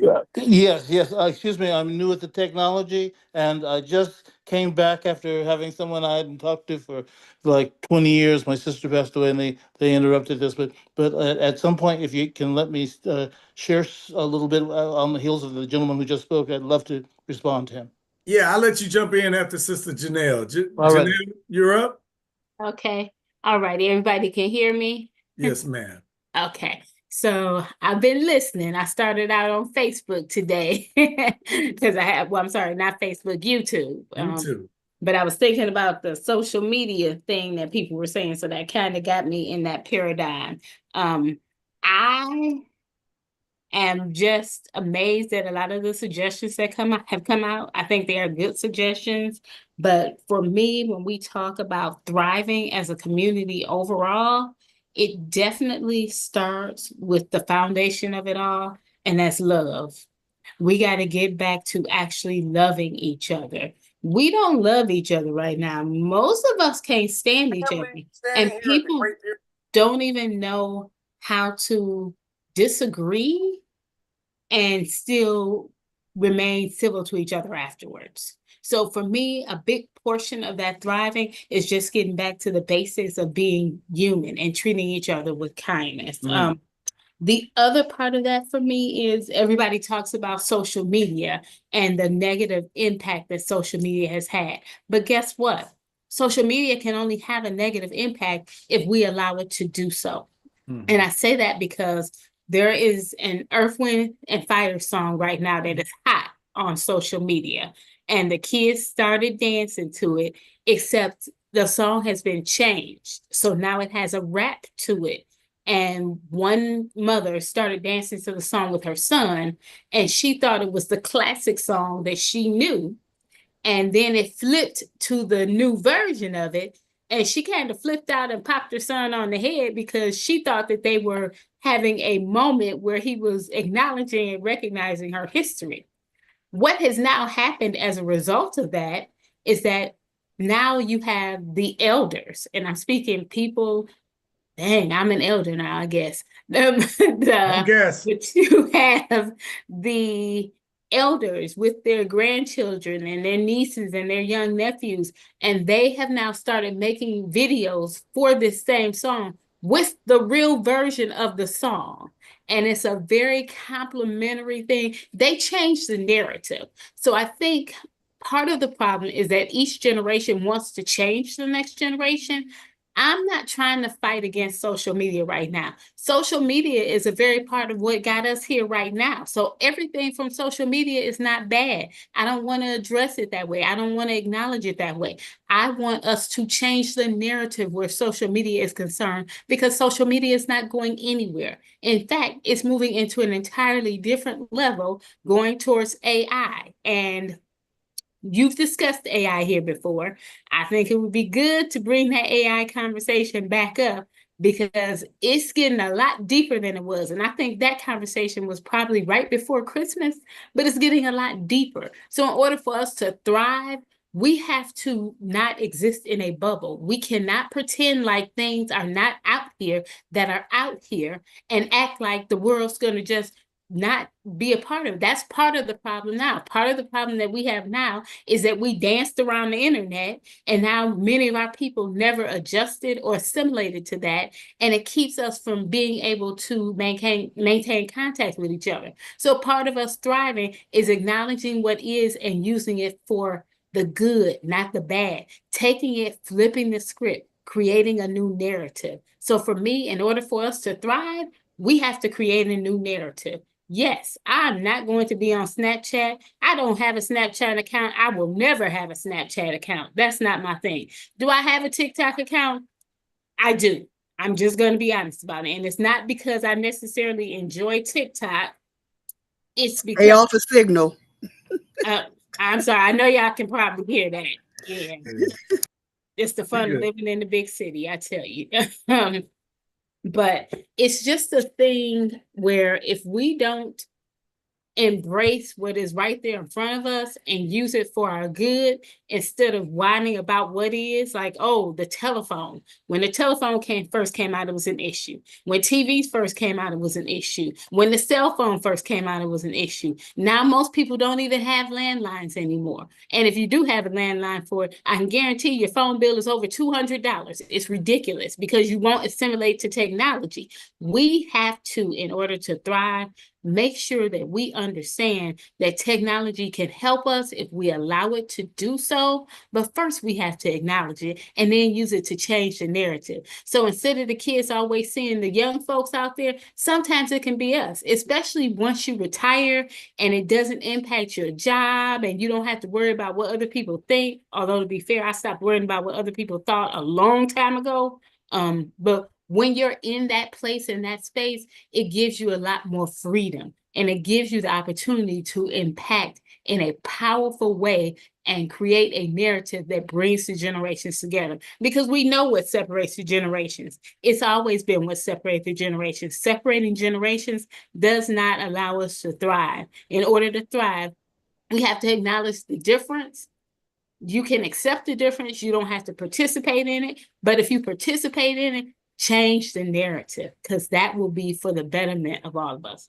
That's all I got to say, Freddie. I love it. I love it though. Thank you for saying it. And it's crazy because it's like you was like, you brought up like the AI stuff and the technology, and I'm like, man, is she like She know like what we got going on because we got that AI conversation coming back up. Yeah. I'm thinking about 2 to 3 weeks, so y'all look out for that. But speaking on the heels of that, and I'm coming to you, Brother Michael, after this. Crazy because I just learned some new stuff with AI. Check this out. Family, standing here at the Great Pyramids of Kemet, what they now call Egypt, this is more than just a tourist moment. This is a reclaiming of legacy. These monuments were built by our ancestors, not slaves, but scientists, engineers, and spiritual leaders. You know, every black person needs to witness this greatness. Family, standing here at the Great Pyramids of Kemet, what they now call Egypt. There we go. How crazy is that, right? Like, I want y'all to know that was generated from a picture. That's just a picture that I posted. That's a picture that I posted, not even outside of the Great Pyramids. I'm trying to bring up the actual picture really quick. Oh, it's right around here somewhere. There we go. I generated that from a picture. Again, not outside the Great Pyramids, but I was outside. I was in Egypt. Excuse me. Where I just leave? Ethiopia. I was just in Ethiopia. This is Lalibela, Ethiopia. This is the famous rock pyramids. So you saw that shirt. You see my backpack on. That's where the image came from. I told it, make a cartoon Can't see it, figure. Freddie. What? It's up. I can see it. Oh, okay. Yeah. Okay, there it goes. There it goes. Yeah, so this was literally from an image. I uploaded an image, told it to make a cartoon image of me outside of Lalibela. I could bring up that picture too. It looked just like this. Well, looks a little younger in the face. But then I took that image and that cartoon image and loaded it up to something else and said, make the talking video from it. Now, here's the catch. The voice you heard wasn't me either.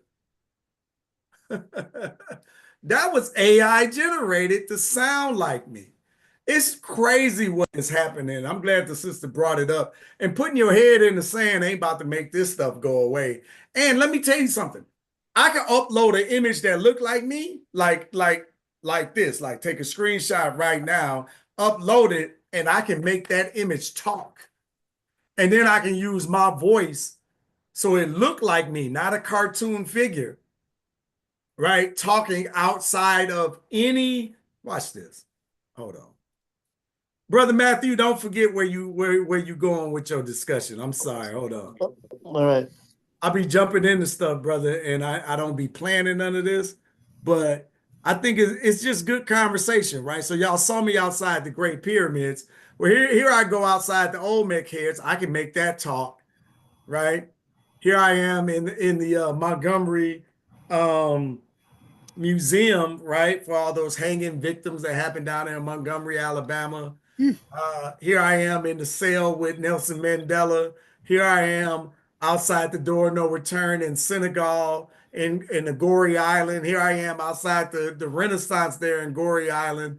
Like and then this was the one that you saw, but any of this stuff is like, listen, and most of y'all know, if you've been around urban intellectuals, you honestly know I'm tech illiterate. I'm like slow on this technology. I did all this myself. This is me, right? Most of this is me on the train board coming home from Detroit, right? Visiting dad, 95, and just doing stuff because I come across this information. So anyway, in about 3 weeks, we're going to have another AI summit with the Black community. So we want to bring yourself, want to bring your children, want to bring your grandchildren, because this stuff ain't going away. I don't care what our feelings are about it. Ooh, and I got a good conversation around that too. But let me let Brother Matthew in because he needed to say something. Come on in, good sir. Can you hear me? Yes, sir. Then I Okay. got Miss Tillman and then Jarvis. Go ahead, sir. I'll try to be brief. Take your time. Well, my phone's doing crazy stuff, and I don't understand the technology, which is really odd because just to qualifying, My father was the only black man on the team of 11 who invented the first computer. I was 3M Company's first black computer product sales engineer, and I disavow the technology, not because I'm not prepared for it. I understand AI and quantum computing as well, but I also recognize that there's some traps that it represents. But of course, we all need to make sure that we are in pace with all of the modern technologies and what's going on. But I wanted to address the gentleman who came on earlier and just briefly say to him, with all respect, and uh, I think I understand his feelings, especially young people, and it's not their fault. I can really misunderstand and mistake the tone of his commentary about black women. The truth of the matter is, for me, that black women clearly have been the very, very bottom. If you look at any social scale of people, given race in America, white males top, black women bottom, and interchanged in two different scales are black men and white women. They're in the middle.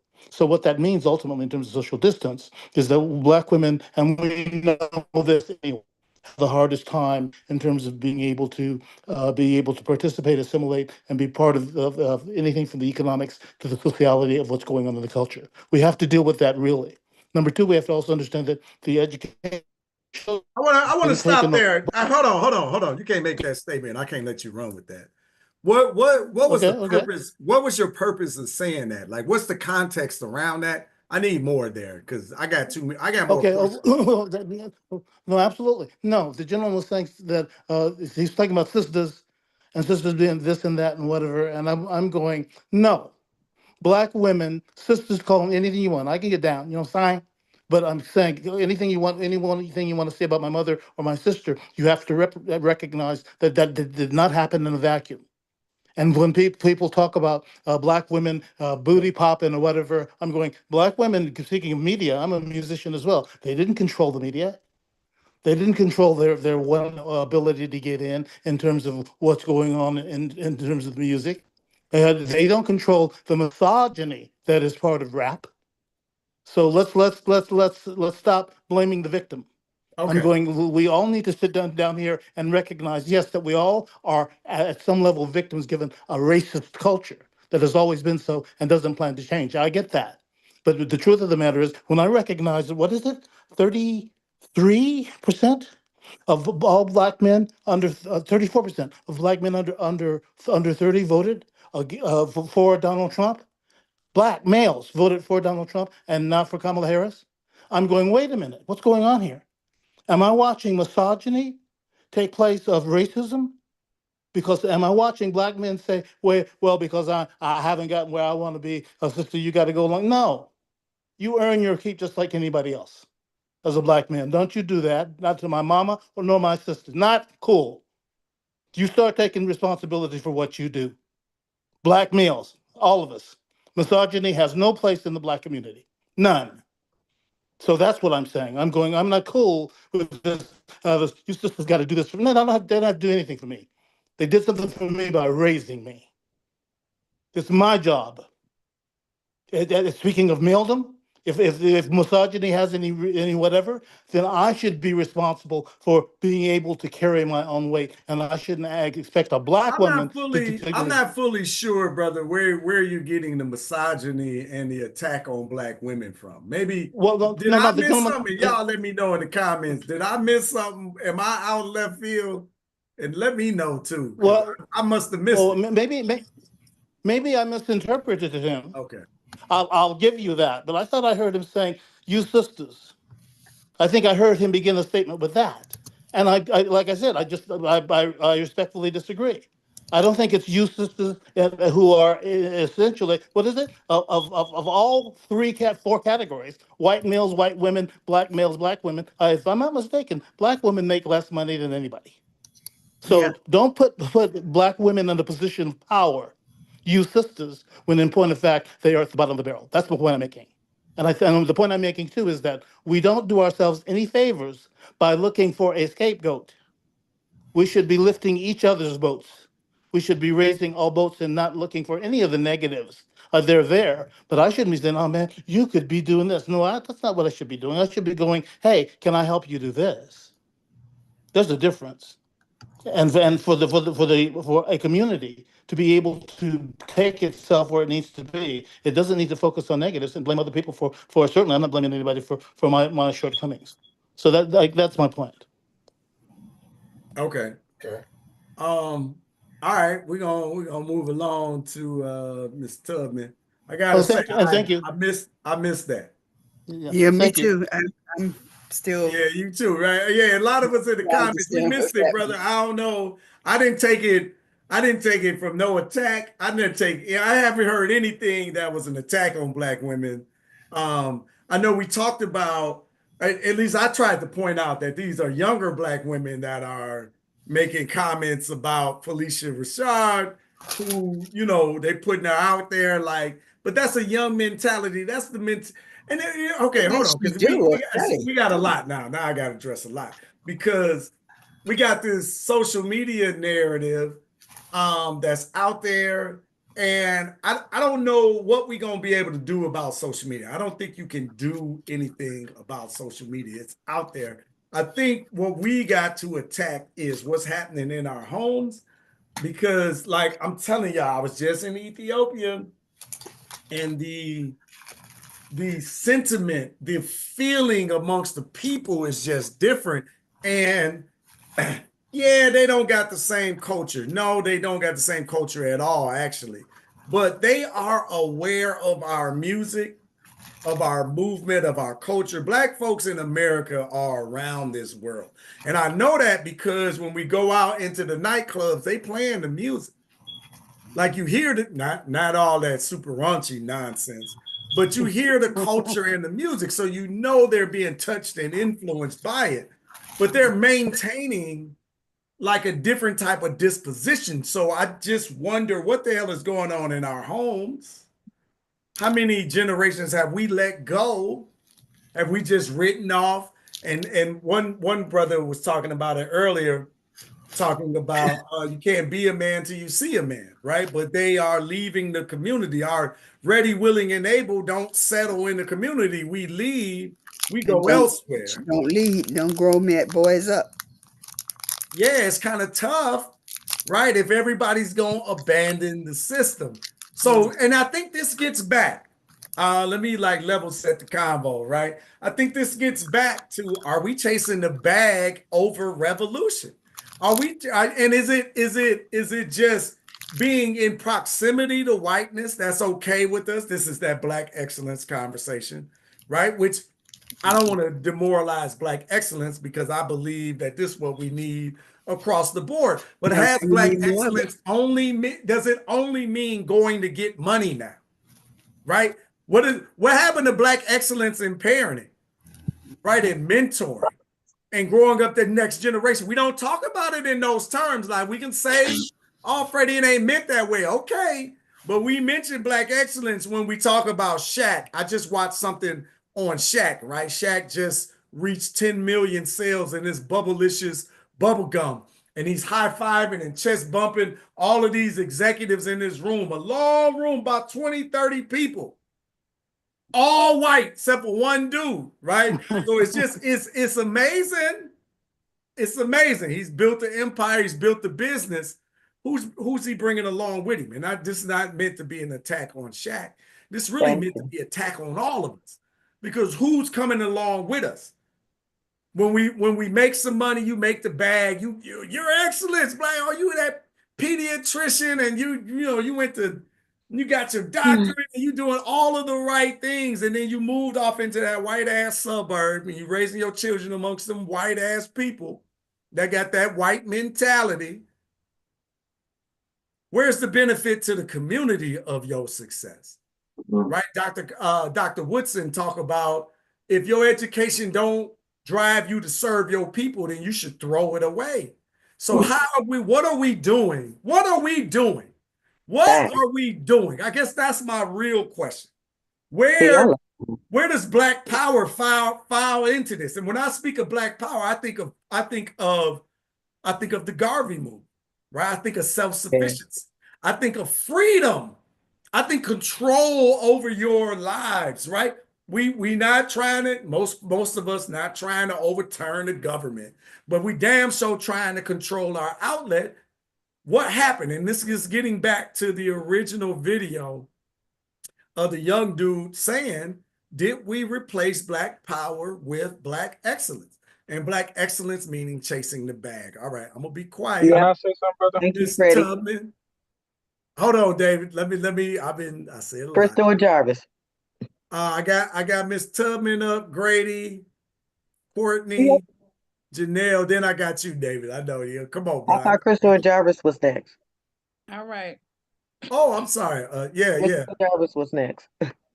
No, I got different. I don't know what hands y'all got. Oh, wait. Miss Yeah, D, Crystal and Jarvis was next. No, I'm here. No, I got a different order. I got an order. I'm looking at my order, right? And everybody hand that was up. But I had Miss Tubman up. Are you going? Yeah, I just lowered my hand because I was about to speak. Yeah, go for it. Okay. All right. So I appreciate everything that has been entered into the room since I've spoken. I do want to just come from the educator's perspective of social media. And then I know many of us can relate to the young people showed me how to use the technology, or they showed me how to use the phone. That's cute. It's cute. They from about what 2005, 2006, they've been handed into their hands and they're teaching adults how to do it. That is a superiority for the child. And it also keeps those that don't know it technology illiterate. And that contributes to the literacy when we look at it from the education perspective. Technology is in there. So when we do language arts, math, science, social studies, there's a technology piece along with writing. And if we don't know that, we're illiterate. That's the way it looks at it from the education perspective. You're illiterate for literacy because technology is in that. With the social media, I do want to hit that one with when it came out, it was all good, fine, and dandy, a way to connect. It is a major, major problem in the schools across our country.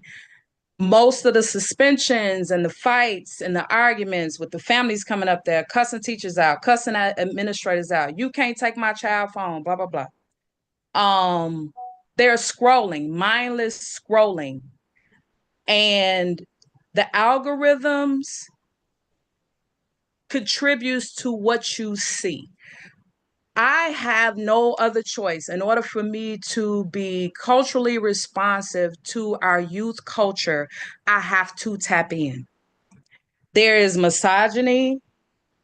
There is a major, major problem with just feeding that no school, let's figure out a way around it. They don't even want to graduate high school. I do re-engagement for high school over the last 4 years, and it is one of the hardest jobs. I do alternative ed and I do special education. From elementary school all the way up, you're fighting with kids for these phones.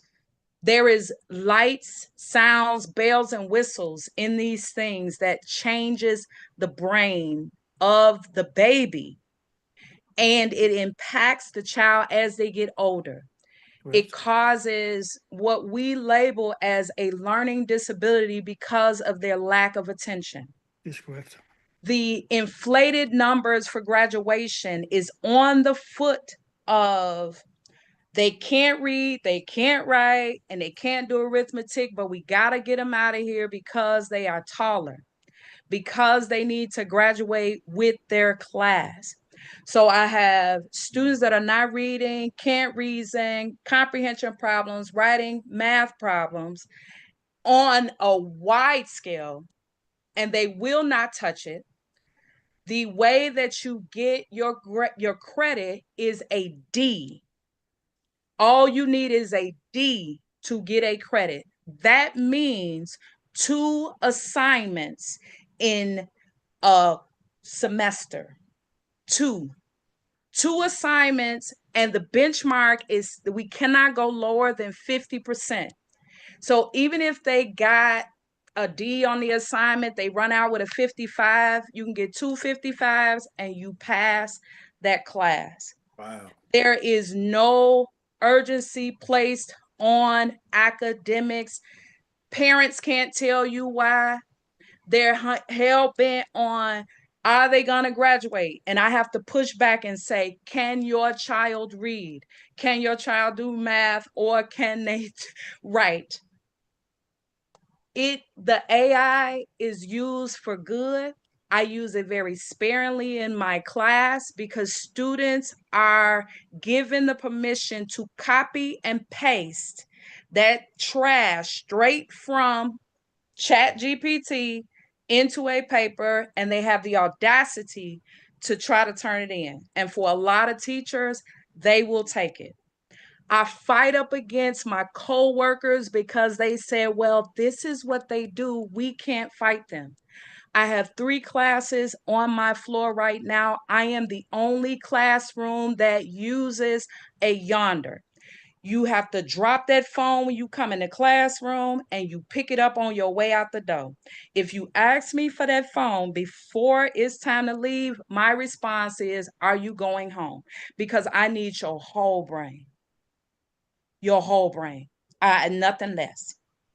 Parents, I have to pull teeth to get them to get them on the phone in order to talk to them about these things. By the time they get to 17 and 18, it's fair game because they want their graduation. I had a parent in August to tell me, Black parent, to tell me that their child that I know cheated on a test, 2 tests in order to pass, and 2 white male teachers put together something that if that was audited, and I tried to get it audited, that if that was audited, those 2 requirements, English and history, would be pulled from that child. That mother got on that phone and told me she did not care, that I needed to do what those other teachers did in order to get him graduated. I said, ma'am, I'm not going to be able to put my name on that.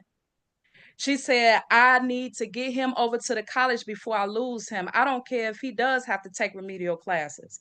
I said, ma'am, that means that he's going to go over there and pay for high school classes. I will not put my name on that. Do you know I got not my supervisor, because she backing me 110, white woman all day long. She know I'm not budging. 110% she got me. She jumped over her, went to her boss.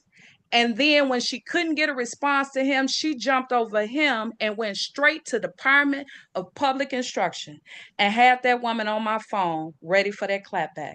Because I asked her, how many educators across the state of Wisconsin have you called and questioned them about their teaching practices and their instructional strategies? Good question. Well, you need to just hurry up and get them graduated. I said, so what am I supposed to do? Put a whole bunch of worksheets together and then clack 2 nickels, take the test like they did last year and call it done for math? That's what you expected me to do? She said, yeah, that's what I thought. So you got anything else to say to me? All right, this conversation is over because I'm not moving. I set the standard at 165. I'm in GED option 2. I set the standard at 165 because per GED, that is college ready. They told me that the students would not, Black and brown students would not hit the mark. I've had 5 students out of 15 exceeded, and I yield to the next person. Good girl. Come on, Harriet. I mean, Miss Tubman. Sis is. It's definitely Tubman's tribe over here. I feel it. You definitely got the spirit, sister. Keep going.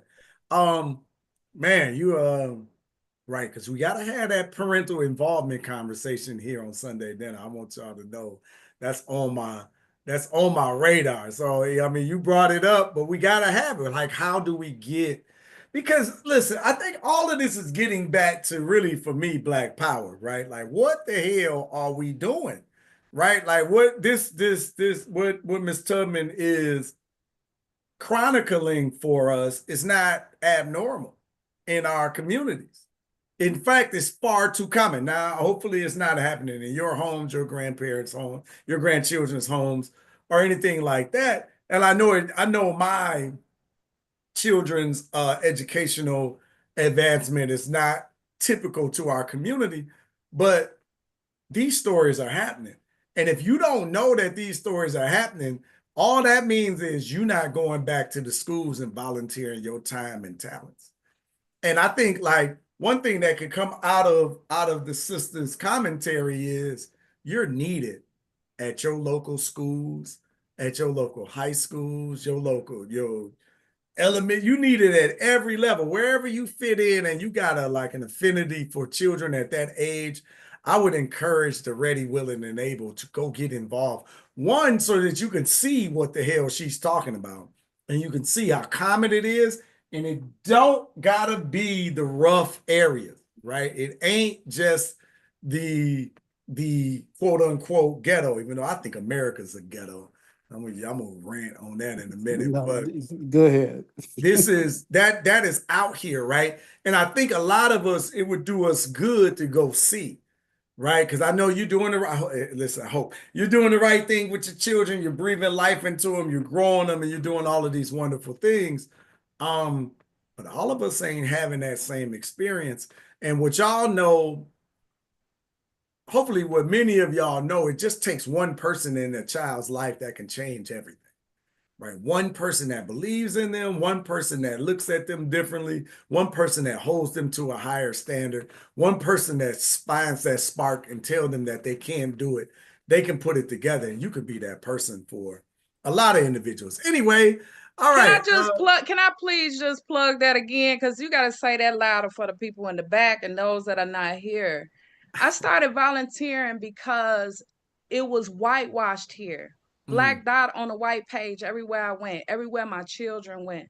You have to get in there because otherwise, when you get those calls or you hear people that got children get those calls, they're telling a different story. When you go in there, you realize how different the culture is and how they do not believe in our children. I sat in a meeting 25 years ago, and it was how to teach African American children. And it was only me and another brother sitting in that meeting. I began volunteering in Chicago when my children were in were 3 years old in 3K. We have to go in there. You have your businesses, you have those other things that you got going on that help our young people in the community, your churches, your mosques, whatever. You have to go into the schools. It is a war zone, and it's an onslaught of just like murdering our children from the words, from the way they look at them, the way they interact with them, their energy. Everything is nasty. It's nasty. I yield. Yeah, no, nasty, nasty. Where, sister? Where were you at in Chicago or the land? Let me. Southside all day long, Inglewood. Okay, yeah. So no, you dead ass with the war zone, right? And I'm in the south suburbs of Chicago. But no, I'm in Madison, Wisconsin. It's a war zone. Now, yeah. Okay. That's the capital of Wisconsin. And it's a lot of Black folks here now, and you can tell. But when I tell you it is a war zone, I've sat in interviews and told them, you need to hire me because our children need somebody in there. It is a war zone. And they did not hire me because she told me no principal wants to hear that their school is a war zone. Wow. When you have 25% of African American children in a 450 person student body school, and you have the majority of them failing, they're below average. They're setting goals for students that are below average. I'm gonna give you this last one because to me, this opened my eyes so much. I worked in all grade bands. I was working in middle school. They set the goal for 170. I gathered all the black kids, because I'm just rebel like that. I grabbed all the black kids, pulled them in the auditorium, and I gave them one of them speeches, right? You power, you're gifted, you're queen, you're this, you're that, right? All that good stuff. I had about 5 or 6 of my students, and I asked them, I was a support teacher. I said, what are your goals? And one of the students said, mine is 175. I said, okay.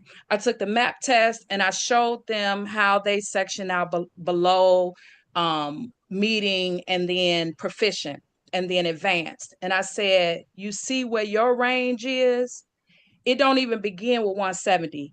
You got a goal that is below passing. And then the next student, I was to sit next to her and support her. Her goal was 175, but 230 was for her grade. I was pulled in the office because that student got a 235 on her test and questioned on did I give her the answers, because they could not believe that she got it on her own.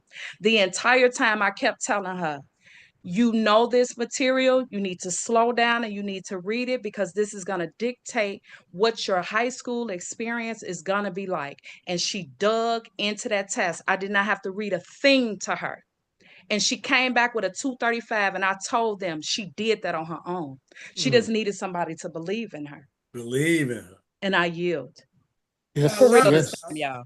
I love it. I love it. You got some sitting ovations going on in the I want to connect with you. I'm coming to Chicago next week. I want to see how I can connect. I'm about this business. I could sit here and talk all day, but I need some action. Yeah, I'll be in town all week, sister. Email support@urbanintellectuals.com. Actually, email Tamiko at urbanintellectuals.com. That's who controls my schedule. I got you. TAMEKO, Tamiko at urbanintellectuals.com. All right, brother Grady, come on into it. Grady, Courtney, Janelle, David, Jarvis, got y'all on deck. All right, brother Grady, come on in, young man. All right, thank you, brother Freddie. Can you hear me? Yes, sir. Yeah, brother Freddie. First of all, my sister from the Tubman tribe, I want to thank you from the bottom of my heart for having confidence and believing in our children and not below their academic standards, because we don't get enough of that, and I didn't get a lot of that when I was in school. But I want to address this misogynist comment. I believe that was addressed to me, and the person who made that, if I came off as misogynist, I do apologize, but that was not my intent. My intent was accountability among entertainers that are black, the males and females. Accountability. That's the big key and the big thing. There's not enough of that in entertainment. And I don't even look for them to be accountable, because they sold our community out for the bag a long time ago. They have nothing to do with being misogynist. It's about morals and accountability. We have too many kids like the sister in Wisconsin that's working with our children. A lot of them look up to the very people you were trying to defend and saying that I was being misogynist, showing the misogynist attitude towards them. I was not. It was about accountability. That's all there was. That's all I was, the point I was trying to get across. Because so many of our children, particularly, all our children, black male and female, they look up to these lost artists that have no accountability for themselves, so they definitely don't have none for the children. So if you want to take up for people like that, sir, that's your prerogative. But please don't get my words twisted. I'm not a misogynist. And then far as this, earnings, the black woman make lesser than the black man. Guess what? The black man and the black man makes just as less as the black woman. And you didn't even consider the fact that those who've been incarcerated, black men have been incarcerated, or denied the fact of getting a job. or even getting an education. They're not giving that second chance. But that don't even matter, because yet that vision was short. So that's pretty much all I have to say. And Brother David, once you get on, maybe you can add a little more to what I just said, brother. Because what I appreciate about the Nation of Islam, they hold women, black women, to a level of accountability, not beat up on them, but teach the black woman she's more than this video vixen. She's the mother of the earth, not this video vixen. And that's not being the misogynist, that's holding them and black men to accountability. The Honorable Elijah Muhammad, peace be upon him. I mean, God bless him. His aim was getting the black man to clean up themselves, and also that black woman too. But we seem to forget all of that. We get into our feelings when somebody's trying to correct us. When it comes to accountability among ourselves, and we projecting a negative image, there are some people, believe it or not, they cheer about that. But when somebody correct them about that, then they the enemy. I look at this whole situation with Sister Sherry Shepherd and Nia Long. Nia was out of place. Sherry was just trying to correct her. No, none of us above being corrected, even myself. But I just want to say I was not trying to be misogynist, but accountability is the key. Okay, brother, I'm done. Thank you so much. I appreciate you, good brother. Courtney, come on into the conversation. What say you, young lady? Greetings, brothers and sisters. This is my second time. Last week was my first time. It was delectable. I am so glad to be back. Excellent. Glad we got you. So, it was so much, but sister with the tribe, yes, she said all the things. There's really no need to go over that again because she was thorough and she said everything that we really needed to say as far as the gist of what really needs to happen. Actually, we need to talk about action steps, what we can do in our own communities in the schoolhouse. Because the parents, yeah, they're not coming. Like I said, you can give them food and babysitting so they make no excuses. But like even kids coming to tutorials. Well, I have practice and I have this and I have that other thing to do, so I can't come to tutorials. So yeah, and I'm a special ed teacher. So yeah, you just get all of the things that she was talking about. Yes, we do need to have that as an action item. But real quick on the tech illiterate, I am I know I'm not alone, but I represent that demographic who was an immigrant, not native to the tech generation. And so as an immigrant, I am not fluent with, because I would remember the times when we didn't have computers and we used to have to press that phone button like 2 or 3 times to get to the right letter. And we didn't have, we still had the Dewey Decimal System in libraries, and we didn't have Google. So then that is different because algorithms and all that stuff do influence the brain synapses, how the brain connects, so that when those kids are on those programs at that age, I guess it depends on the lens that you can look at it through, whether you consider it as autism or I don't know, they have all these different names for different things now. Like, I'm not talking about clinical, I'm talking about like Sigma male and all of these different labels that they have for things, but those kids are wired differently, basically, is what my point is that because those synapses are connecting differently when they're babies, they are brought up on that technology. Of course, they're wired differently, so they learn differently. So we do have to go through more hoops and all this kind of stuff and do all this dancing and singing and everything to keep their attention, and their attention span is shorter. And then voting for I think I don't know what I was trying to hear what the brother was saying. What I got out of what I was able to glean from what the brother was saying was he was saying that voting for Rump over Kamala was because of misogyny.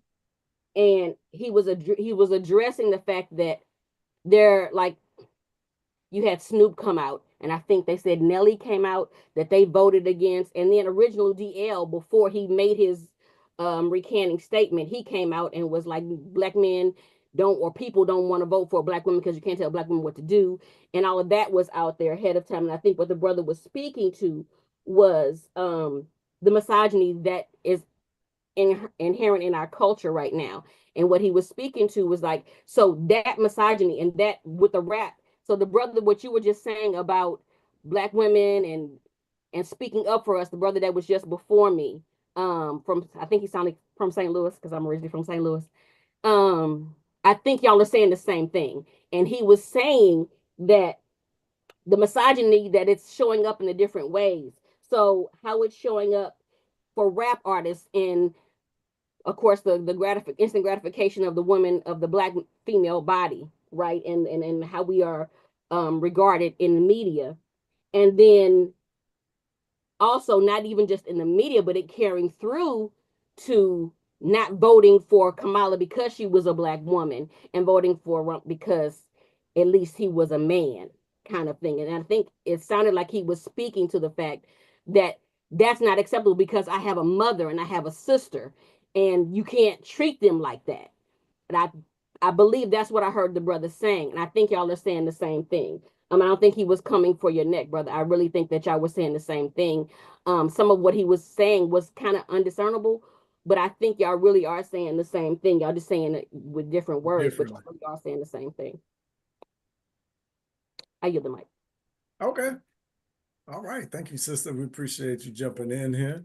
Hey, y'all, I relaunched the poll from earlier. Just curious to see how. We got more people here. There's 49% of the people that have voted, 50% now. If y'all could take a look at the poll, give your vote. I would love to hear your thoughts on that. And that was Sister Courtney just spoke. So Janelle G, I got you up now. Young lady, what say you? Yeah, one more thing, real quick. Oh, go for it, Courtney. Just to put it out on the table. So, like in Texas, you have very much a cowboy mentality, if you will. So like with the rights, and I'm not getting into all of that, but if you see something like somebody hear about something about getting an abortion, you have the right to go get them, kind of like posse up kind of mentality. And so my concern is that when we talk about gathering and meeting, and you have those provocateurs or those saboteurs, how, since we know what that's like, and versus COINTELPRO, I was reading that today, and I hope you got my text message about Elon Musk. I sent you one through Facebook that I got. It was crazy about how all this is really coming together and what it really means, and how it's fulfilling this whole paradigm of breaking down government and getting rid. Anyway, it's a whole lot. I sent it to you, Freddie, directly. But yeah, so then how are we going to be proactive and preemptive about those as we gather, to have those people who are in our circles who are going to run and tell master they meeting over there, that kind of thing. How do we anticipate these kinds of things as we talk about organizing and getting together to make differences, when as soon as they hear about it, they're going to want to send the hoods, the white hoods, in whatever form, that whether they have the hood on or not. How are we going to deal with these as a saboteur?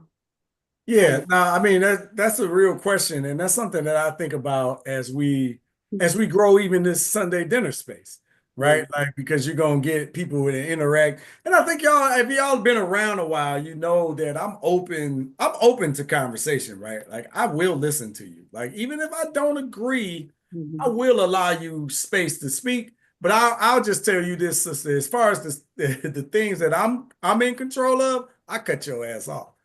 Right? I cut you off and I dismiss you. I uninvite you. I'll block your email address.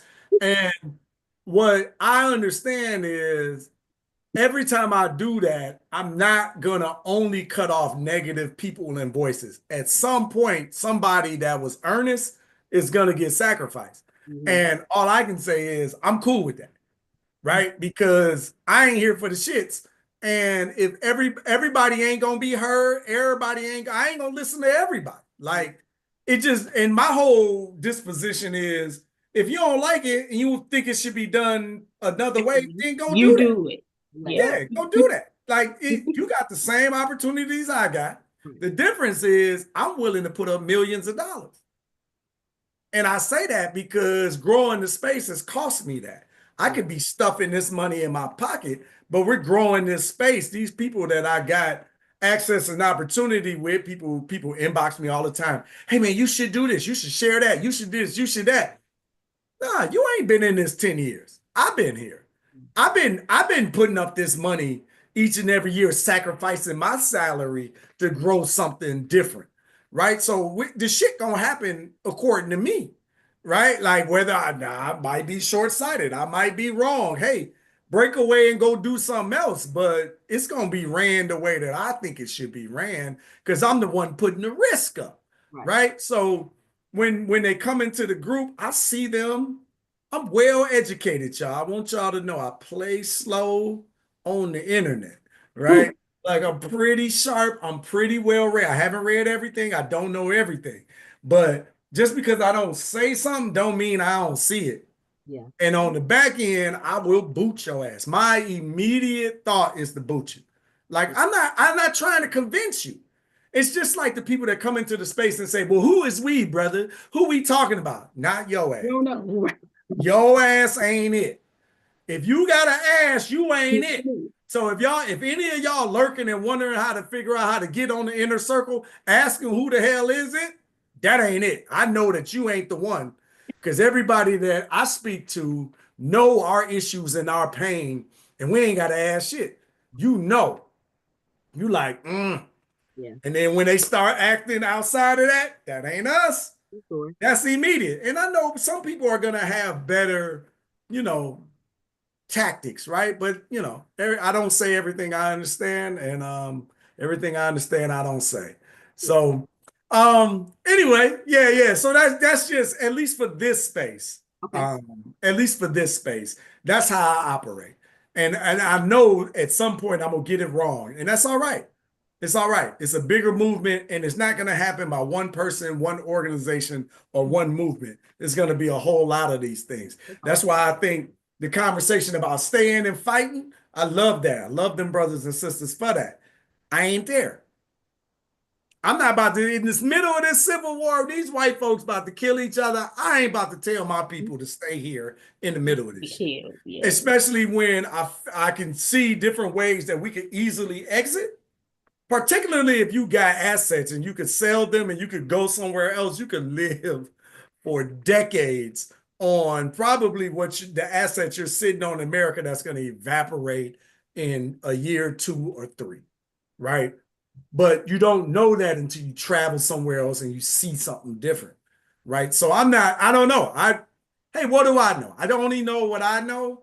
And I ain't about to sit here and fight. I'm going to tell y'all right now, I'm getting the hell out of here. And anybody can see it however the hell they want to. I just got back. I got both my passports right here because they stay on deck. I'm ready to go, right? And it's like, let me slide into this real quick because I was thinking about it earlier and I was thinking about how ghetto America is. This shit's the worst, man. Like in terms of culture and community, you travel the world, this shit we experience in here it's absolutely the bottom barrel. It's the worst shit ever. And how they get you is they get you thinking you can't have no luxury or anything anywhere else. That can't be further from the truth. What I want to challenge you on that American thinking is luxury worth the shit you put up for? I was in Ethiopia, right, just now, and I was in Addis Ababa, and y'all saw probably I didn't post a lot. I got to get back. I got to post the rest of the stuff. But I'm in Addis Ababa. That's the capital city of Ethiopia. It's beautiful. It's clean. It's modern. It's big city. It's luxury. It's whatever it is that you imagine here in America. It's right there in Addis Ababa, right? Only it's clean, which was weird. And the people are friendly, which is weird, right? Right? But what I wanted to bring up was going off into the countryside, going off into the rural areas, those poor, impoverished people. They live in these mud huts and they ain't got much. They walking around, they clothing a little tattered, and they farming, they work with their hands. We was watching them make coffee the original way, crisping the beans, pulling them, making injera. I just saw like how they live, right? And the thought is these people are poor. And the American notion is when you go into these environments, you got to save these people because they don't got red bottoms like you do. They don't got, heated floors or whatever the hell it is that we're doing in America that makes us better, right? And what you start to realize is who is really the poor one. Because all you got is shit.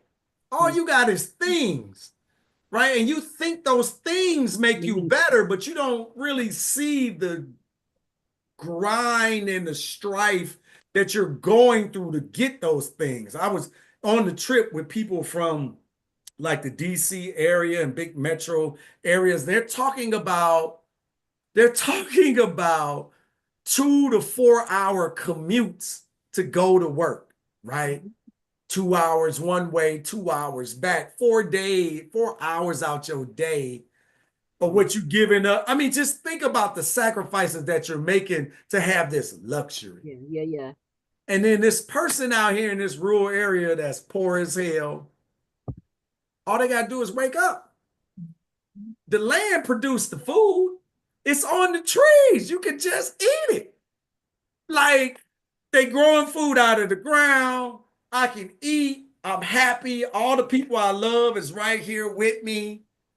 Like, what else do you really need? Do I really need some fucking red bottoms? Excuse my language. Like we talked about it earlier. The people on the wall behind me, if I take my virtual image down, they ain't use that language. They better than Freddie. Freddie uses that language sometimes. We just hear with who we hear with. It kind of is what it is. I don't mean no disrespect by it, but shit. We gonna get up. What, we up in arms over words? Like let's get our shit together, right? But we were asking those people. We were asking the Ethiopians about the rural life and the city life. And it was like, and because we were trying to figure out, like, are the people in the rural life trying to get to Addis Ababa so that they can have the creature comforts that you and I are accustomed to? Right. And he said it just depends on the people that you talk to, because the people in the rural life live longer. They're happier. It's an easier life, easier in terms of less stresses over taxes and insurance and bills and all of this, right? This land been in the family for generations, right? There's no bills, and the food come out of the ground. The water falls from the sky, right? Like, so who is really poor? Right. Who is really poor? I think that's something that we don't really consider here in America, because you think you got everything. Let me tell you what you don't got. Humanity. It is glaring when you travel that the worst people on the planet are Americans. And I'm not talking about y'all individually, but as a culture, we suck. I went on a run today. I went on a 4-mile run because I got a 10-mile goal for next month, right? But I'm on the run and literally I'm about to like cross. I don't know. I was running by an apartment complex. I don't know. It was like an entryway. And an ambulance was coming with the lights on. So literally I'm running and I stopped before the driveway because I don't know where the damn ambulance is going. It got its lights on. There's an emergency. Something has happened. Everybody supposed to stop and pull to the side. I'm running. I stop. Do you know these bastards in these cars are not stopping? That shit, a lot of things don't make me mad, but not yielding to the ambulance is one of them. And it drives me crazy because when somebody gets in the way of your loved one that need that damn ambulance, you gonna be mad. But you can't stop. But here we go with the mentality of the American. I'm so busy. Things are so important. It's such a crunch time. We know the rising inflation, money pressures, got to get to work on time. There's a lot going on, but you can't stop. Like, that's insane. That's insanity. You're not living in a healthy environment. That's my opinion, right? But again, coming from one where Addis Ababa got 4 million people in the city, and it's quiet and it's calm. It's just a different environment. I was watching the children go to school. It's just different. Our society is sick. I say ghetto just because that triggers people, but it's true. It's a ghetto ass society. And we as Black folks, I feel, to go along with the Black power, Black excellence, we drinking too much off of that nipple. We drinking that nipple like it's the thing to do and it's the place to be. It is not. It is not. It is not. And if you ain't figured out that what they are pushing is not the way to go, man, you're gonna have to dig into travel a little bit more. Because soon as you leave the country, you just realize it's us that's the damn problem. All right. Anyway, I'm gonna be quiet for a minute till y'all get me back fired up. But I just wanted to put that. I want to make sure I put that thought on y'all. I was warming up a little YouTube stuff. But but man, something is up with this community and this society, and we're getting at it inside of the Black community. But I want you to know that greater white society is just as ratchet. They are it is sickening. This is a disease. We've taken on a disease haphazardly or happily. I shouldn't even say haphazardly. Happily, we've taken on a disease of a community, of a mentality. And I want to make sure that we ditch that. So I'm gonna talk about it every chance I get. All right, Janelle, I'm gonna be quiet. Okay, no, you were going, and then when you got to the whole ambulance thing, I was like, yeah, that's a pet peeve of mine too. I don't like it. I don't like it. I'll be ready to fight people, but I'm gonna stop. I'm gonna let that go. I'm gonna stop. Right. I'm gonna let that go. I'm gonna go back to what Courtney said because I agree with her. I think that David and Matthew, or Grady and Matthew, were saying the same thing. I think they just said it in different ways. It came out a little disjointed for both of them, but they said the same thing in the same way. They said that they should be nurturing and protecting our Black women. They should be protecting us, and they should not be voting for a man just because he is a man. And yeah, there were a lot of young Black men who put things out on social media saying exactly that. They specifically said that they were not going to vote for a Black woman. And it had nothing to do with her qualifications. It was just the fact that she was a Black woman. That was it, and it was that. And like Matthew said, stand on your own 2 feet, young man. Get up. Since you want to be a man, get up, get out your mama's basement, get out your mama's house, and do what you need to do. Yep, I said it because I always say stuff I shouldn't say stuff, but I say it anyway. You and me both. Get out your mama's basement and get up there and do what you need to do. Because while you're talking about what this woman is not gonna do, let's talk about what you haven't done either. So, but moving on from that, I'm gonna get back to our whole thriving topic, the meat of today's conversation. Janelle, on their way out the mama's house, tell them to stop by a mirror and look at them and see if they favor the Black woman who laid down and had those labor pains for them. You know what? Look, yes, that part too. But baby. I think that at the end of the day, there is a huge disrespect. And Grady did touch on that just a little bit about the disrespect between the sexes, especially where young Black men are concerned towards Black women. The the lack of compassion, the lack of empathy. It's really a lack of love, but I feel like that lack of love stems from the fact that they don't feel love, that they're not getting what they need to be productive because their fathers aren't in the home. The reasons that their fathers aren't in the home, honestly, it doesn't matter. Why he's not in the home doesn't matter. We got to have more people in the community stepping up, especially more Black men stepping up. If you know you have a nephew or a grandson or a great nephew or whomever it is that does not have somebody there to mentor them and to show them better, that's got to start happening. It has to happen because I know as a young Black woman who was 9 when her father passed, my father not being a part of my life definitely impacted the way that I grew up. Now, it was less of a common thing back then, but my mom was active in the school system. I saw her being active in the school system. That was the example that was set forth to me. I think we do have to be realistic, though, in that we have to acknowledge that the world and the society we live in now does not support that. My mom had a village around her.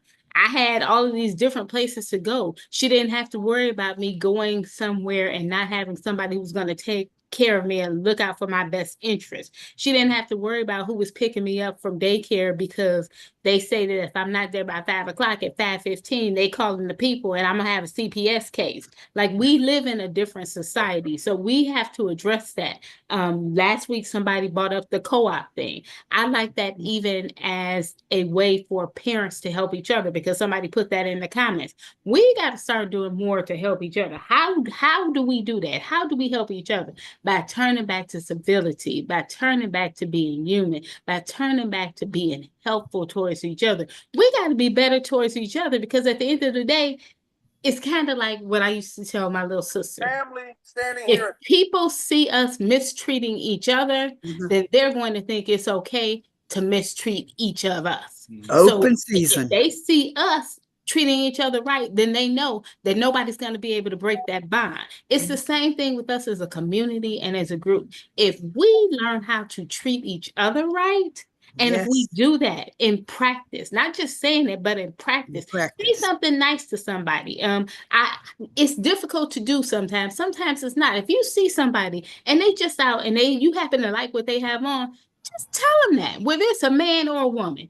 Just tell them that because you don't know how that might brighten that person's day. It might change their whole narrative. And that's a single step, a difference that you've made for one person because you've changed their whole narrative for the day. And that's going to change the way they interact with somebody else. And then it'll change that person's interaction. And before you turn around, you got everybody all of a sudden being kind to each other without any expectation. I know one thing that came up in a conversation that I was having with my cousin. The part of the problem that we have here with the Black excellence and the Black power is we think if somebody does something for us, that they are obligated to us for life. No, ma'am, and no, sir. If you do something for me, you better be doing it out the kindness of your heart because that's why I'm doing it for you. I'm not expecting for you to do anything for me. Now, if something happens out of that, that is fine. But if it does not, we can't have that expectation. We got to be real with each other and we got to start saying, I'm doing this for you because I love you, not because I have to, not because you owe me anything, not because I'm going to owe you anything. I'm not going to have any expectations for you except that you do that same thing for somebody else. And I say that easily because I've done it. I was a manager. I had a staff of 12 people and each one of those 12 people, maybe 8 of them wanted to promote. All 8 of them promoted under me because instead of pushing my hand in front of me and pulling myself up, I reached back and pulled those 8 who wanted to come into another spot. We have got to learn how to do that with no expectation of reciprocation because it is the right thing to do, not because we have to do it. And that's just where we need to get to. That's the first step in doing it. It is the first step in doing it. I love the fact that there's always positivity here at Sunday dinner. I love the fact that if somebody says something out of the way or off to the side, that I know Freddie gonna chinny check them real fast. It's not gonna just slide by. It's not just gonna go by. Wait a minute, I don't know if you're talking, Freddie. I didn't hear you, but I'm not gonna just. It's that's an issue for life overall. When Black men or Black women see somebody being disrespected and you know that it's not the right thing, you can step in and say something. And we've gotten to a point where people fear so much what somebody else is going to do. If that's my day to die because I told you that you were wrong, then clearly that was my day to die. Because if you're wrong, and you're right. If you're right, you're right. My perspective on things though is a whole lot different. So I know that. I acknowledge that everybody does not feel the way that I feel or operate the way that I do. But at the end of the day, we have to stop and say, I can make a difference by being a better person myself. I have to be a better person. So the way that we improve, become a better person. And like you said, Michael Jackson said it starts with the man in the mirror. Yes. Yeah. And if to be quite frank, Freddie, what you said was absolutely true. And it's something that I tell people all the time because people always want to jump on what somebody else is doing. Well, they should have done this and they shouldn't have done anything. If you don't like the way they did it, you do it. Otherwise, shut up. Nobody wants to hear it. Well, I can't say nobody wants to hear it. I can say I don't want to hear it. And I'll be the first one to tell you, shut up. When the kids are out there running track and you like, oh, that baby moving too slow. Oh, we're going to be here all day long.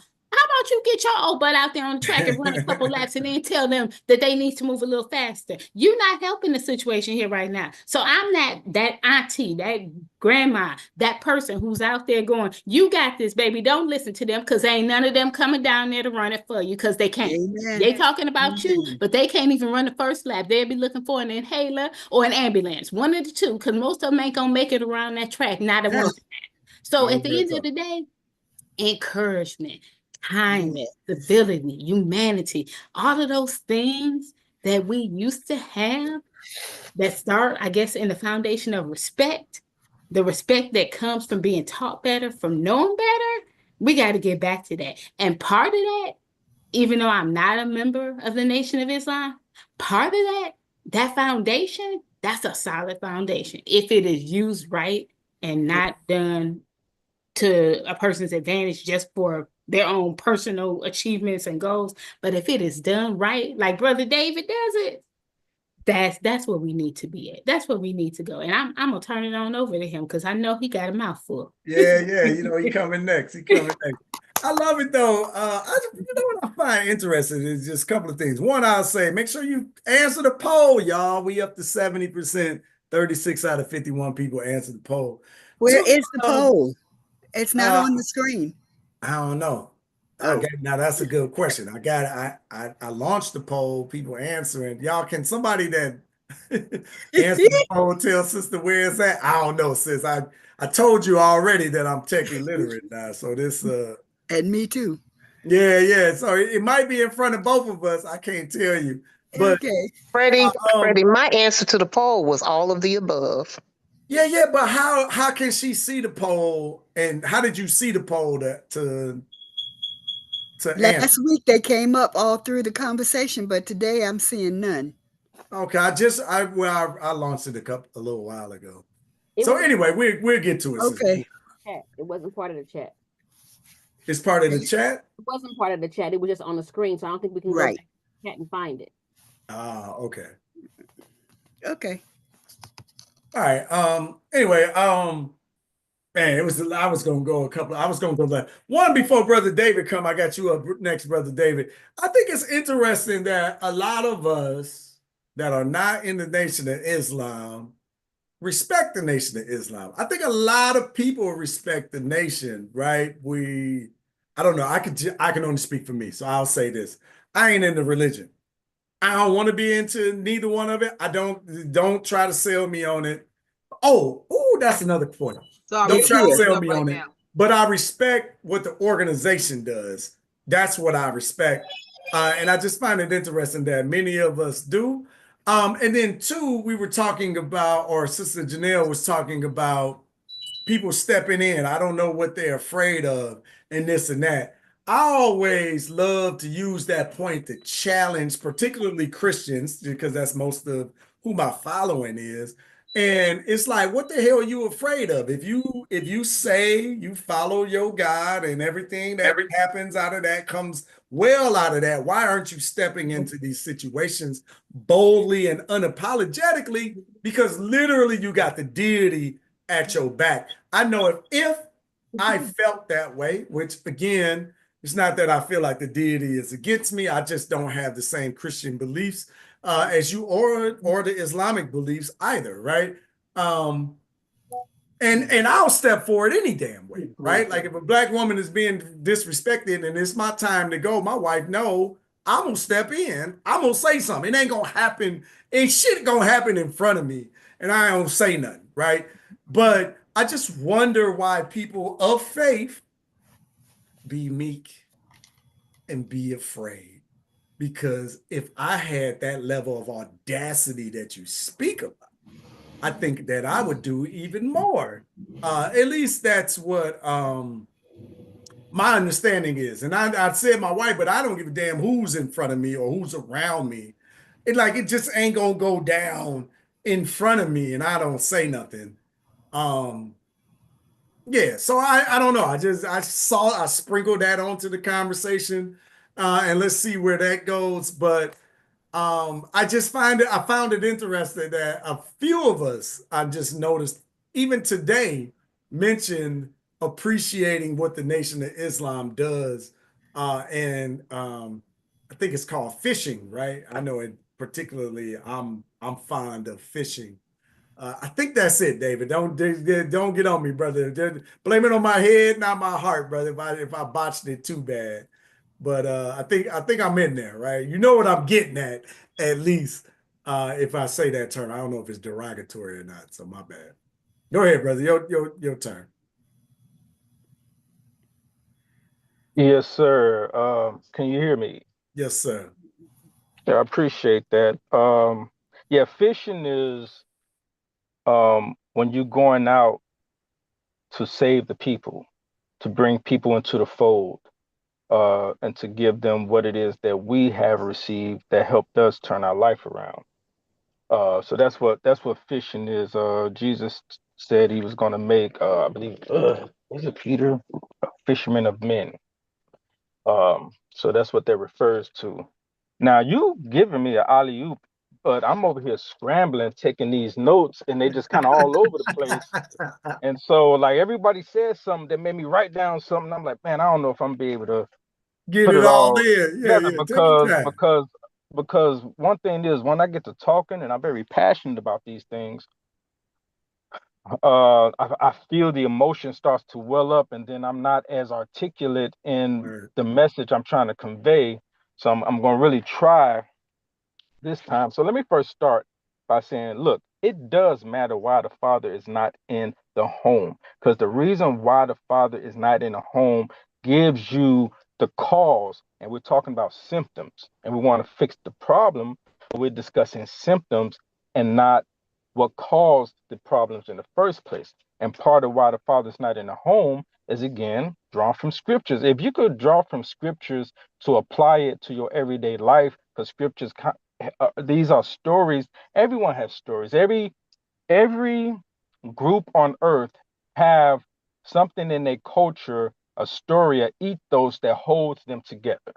And these stories are meant to show you the blueprint, to show you the way, how to recognize things so you can make the corrections in your life.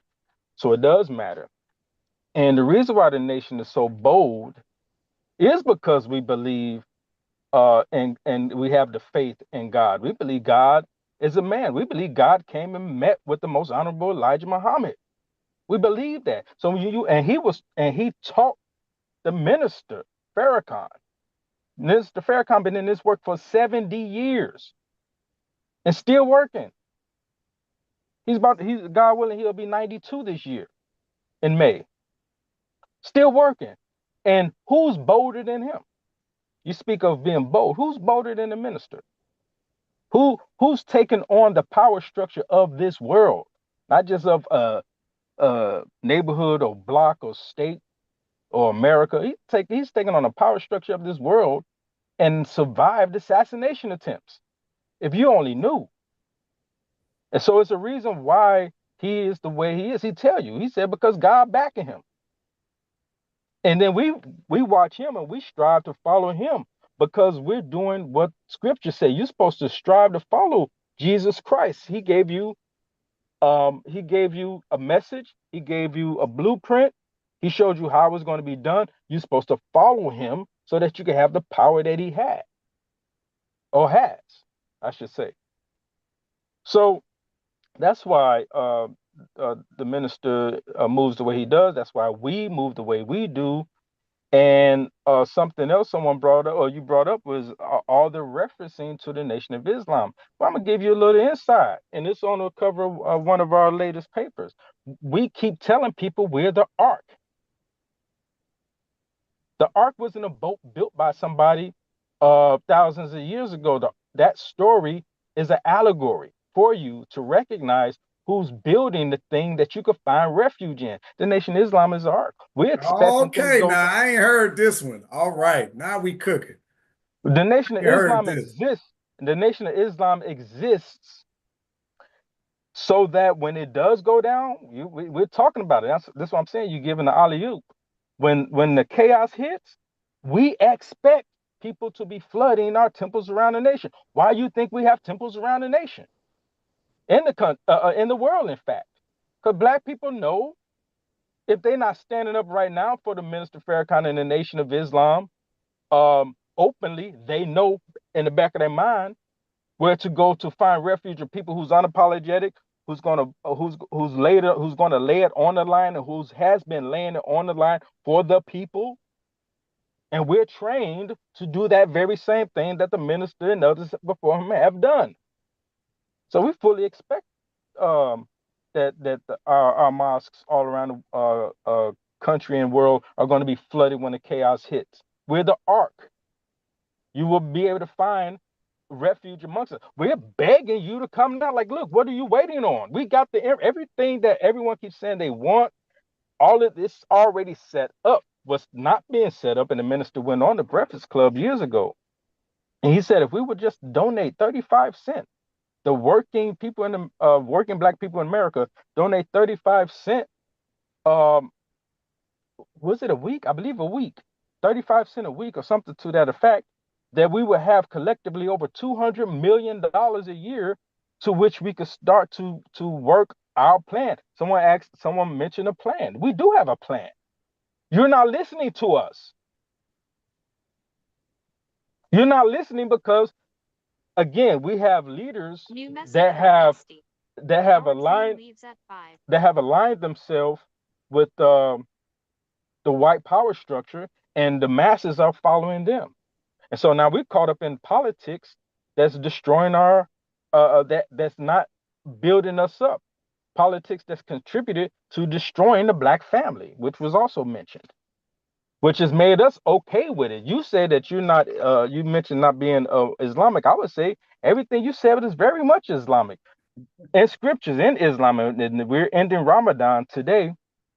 We're taught about the scriptures talk about God saying, hey, because it's mostly about being ungrateful, right? We bring down the waters from the skies that allow the food to come out the ground that you just eat. Why aren't you grateful? Why do you do these? Why do you turn against what's right? Nature. When everything you have, is here. You could work with it. Knowledge is here. Everything is here that we need. That's very Islamic, but it's not just Islamic, because Islamic, again, you pointed out religion. We're against religion. Religion is what you do. Religion is what you do. So if you're doing something destructive, we're against that. And unfortunately, what passes as religion today is being used in a very negative way against the people. We're against that. We're for being your natural self. That's what we're for. It's natural to be a righteous person. It's natural. What you was describing, what you witnessed in Ethiopia, that's righteous act. Yes, America is sick. Someone spoke about you spoke about how red bottoms ain't important. This thing in scriptures, it's called frail goods that people trade in of the wealth of God, the riches of God for frail goods of this world. So I sit back and I listen, and I'm like, man, I just always tell you, I'm like, man, you and others, a lot of us don't realize we are literally drawing directly from scriptures. But how many of us actually read the scriptures? We have to read it every year, and some of us read it every day. Most people who are Christians have never read the Bible, don't know what's in it, only listen to what the pastor man tell you that's in it. And so now you're depending on having a good pastor. You got to hope you got a good one, because there's a lot of them that unfortunately aren't. And it's because of them that a lot of people are turning their backs on it's called being nihilistic, where you like, man, all that stuff is old, all that stuff is meaningless. That's just saying I'm going to just do me, being very hedonistic. That's what's being pushed on our people through politics and entertainment, being self-indulgent, all about self. Morals don't matter. You could do what you want, do as thou wilt, and all this. That's what's been pushed on us. And another thing from scriptures, because of the way that's pushed on us and it's made to look good, it's called making evil fair seeming. So the ministers say, we unconsciously sin like it ain't nothing. We do it like it ain't even nothing to us to do it now. Which is why someone like Felicia Rashad could get attacked for simply saying what is morally correct.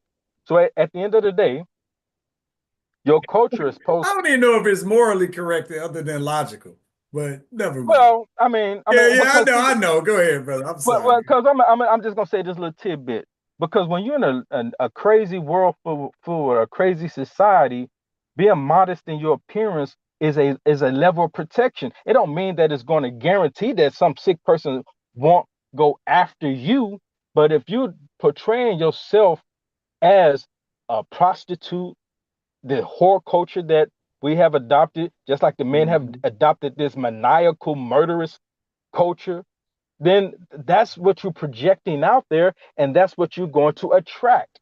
So there is a wisdom in modest dress, not just that you want to let people know, because people don't, look. It's a reason people have referenced the nation several times. They don't disrespect MGT. They don't come at MGT like that. They know better, not only because of how they respect themselves, but they know something coming towards them if they was to do something like that. So it all goes back to, again, I'm I sorry, talked brother. about What was what you say? MGT is what is called Muslim girls training, Muslim and girls training. That is what we refer to the women in the Nation of Islam, and we're called fruits, FOI, fruit of Islam. Okay. So when you hear us talk about FOI, MGT, we talk about men and talk about the women. So you don't see them come at our women like that, because there's something that's going to come back. The men gonna show up. Exactly. And so that's why having men is important, which is why in scriptures they got rid of all the men and kept the women and girls alive. That's why I told you, I said, you need to watch that Handmaid's Tale, because that's a society that looks like we're going towards this misogynistic society that people have referenced, but we're being made the face of it. I told you before that we're about killing narratives. One of the narratives that I know I personally pushed when I was an admin at Urban Intellectuals, which had caught on, was the CDC put out stats that show that out of all the groups of fathers, all races, all ethnicities of fathers, Black fathers are the number one in terms of being involved in their children's lives. If you follow the narrative, you would think it was the exact opposite. So me speaking for myself, I had custody after my divorce. I had custody of all my children. That's 5 children that I had custody of. And there are men out there that were single fathers. I'm married now, but there are men that's out there who are single fathers. You would think that doesn't exist, which takes me back to another point. Why are we so focused on the small percentage of folk who tend to go viral? Like this notion that Black men didn't want to vote for Kamala because she was a woman, this and the third. Over 80% of Black men voted for her. 60% is a landslide. So what the hell is 80%? Why are you allowing yourself to be led by such a what's going viral from a small group of people? If 10% of Black men got dragged when they voted against Hillary Clinton. So why didn't black women get dragged for the 10% that voted for Trump the next cycle? Think about that. See, we have to be mindful of what we have internalized, which takes me back to my first point. You mentioned Shaq and his circle. We have to understand the cause of this. We're talking about symptoms. The cause of this is because what's been placed down in our collective subconscious is that Jesus is white, therefore God is white, therefore white folk are closer to God than we are, therefore it's only so far we will go against white folk. That's what's been put down in our collective subconscious. Baba Ashra on his trips to Africa and to Kemet in particular, he has this saying, our enemy has become our deity. So when you go around the world, everyone's God is in their image except for black folk. That's in there. Sorry, it's in there. And the greatest strides we had as a people is when the most honorable Elijah Muhammad came and told us God was black.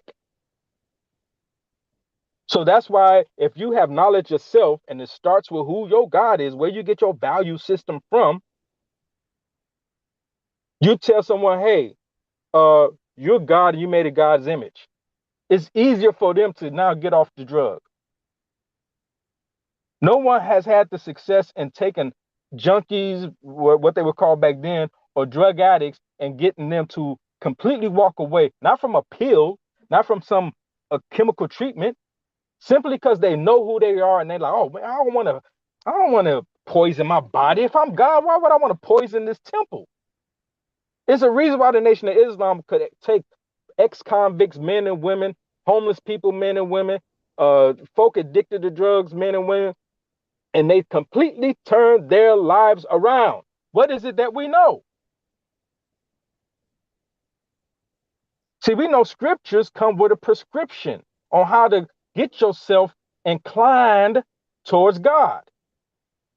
So when you have a belief in God as your base, and then you pray to that God, and you fast, because fasting tames the lower nature. Giving charity tames that inclination towards greed. The jihad, that don't mean you going to fight some infidel. That's you fighting the negative forces in you, the God in you versus the devil in you, and keeping that devil at bay by practicing, applying these knowledge. Then we went a step further. Someone mentioned earlier, self-improvement. Self-improvement. We have a book called Self-Improvement. It's study guides. It's 21 of them. Those study guides give you the step-by-step process to turning your life around. So we don't just have scriptures, we have study guides that we go over every Friday, every single Friday for as long as the nation has been in existence, where people come and we just talk about these study guides and we give assignments. You read the assignment, you come on Friday, we discuss it, you apply what you learn, we follow up, see how you're doing, where you're struggling at, where you've had successes at. And we do that because it's an ongoing thing and we have success simply by doing that. So as I said, we've adopted, our black excellence has become, we are behaving like white folk. In scriptures it says, do not be like them, come out of them, my people, do not partake in her sins.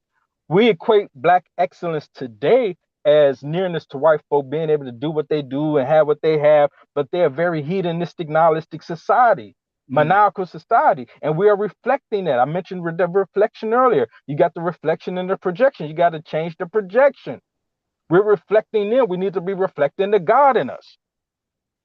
So black excellence is now equivalent to hedonism, self-gratification, doing just very selfish. This is not us. We're a communal people. So this is what we've downloaded. So in the nation, yes, the sister brought up, Brother Grady asked if I could elaborate on this. In the nation, you are held accountable. Full disclosure, I was put out the nation for a year. I had to do my time. You make a mistake, you're gone, period. And no one could talk to you while you're out, period. Give yourself time to straighten up. And once you're away from that energy, you long for it, because I know what that is. Folks who've been in my position, which is a lot. You mess up, you go, you sit down for a while. Me, I'm knocking on the door when my time was up, because I know what's in there. That's accountability, and no one's immune from it. So Brother Malcolm, we know about Brother Malcolm, and his conflict with the Most Honorable Elijah Muhammad. He had to sit down for 30 days. I was going to ask that. Yeah, it's more common than you think. But if you sit down and you reflect about your actions, then you come back and you're stronger. Some don't come back. Most do. I did. That's the accountability we have in the nation. The nation don't play, brother, at all. Man or woman. Everyone's held accountable. There's no only, see, right now in our community, it's only one side of the gender spectrum that's being held accountable. That's the men. We know, we constantly hear about what the men need to do, the men. But the moment you say something and outside of the nation and just in our greater society, once you say something about a woman, everybody gets, oh my God. Maybe it's our natural tendency to want to protect the sisters, and that's why it's better for someone like Felicia Rashad or anyone else who would call out any behavior.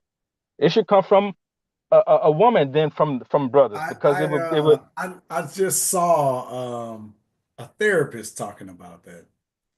That it should come from a woman. Well, correction? not that it should come from a woman, but talking about how women have become beyond reproach in common society. I don't know. Yeah. I ain't agreeing, y'all. Well, I know you. We leaving this on Brother David. Now I know you're not agreeing. And here's the thing. What I'm saying is this. No, you ain't lying though.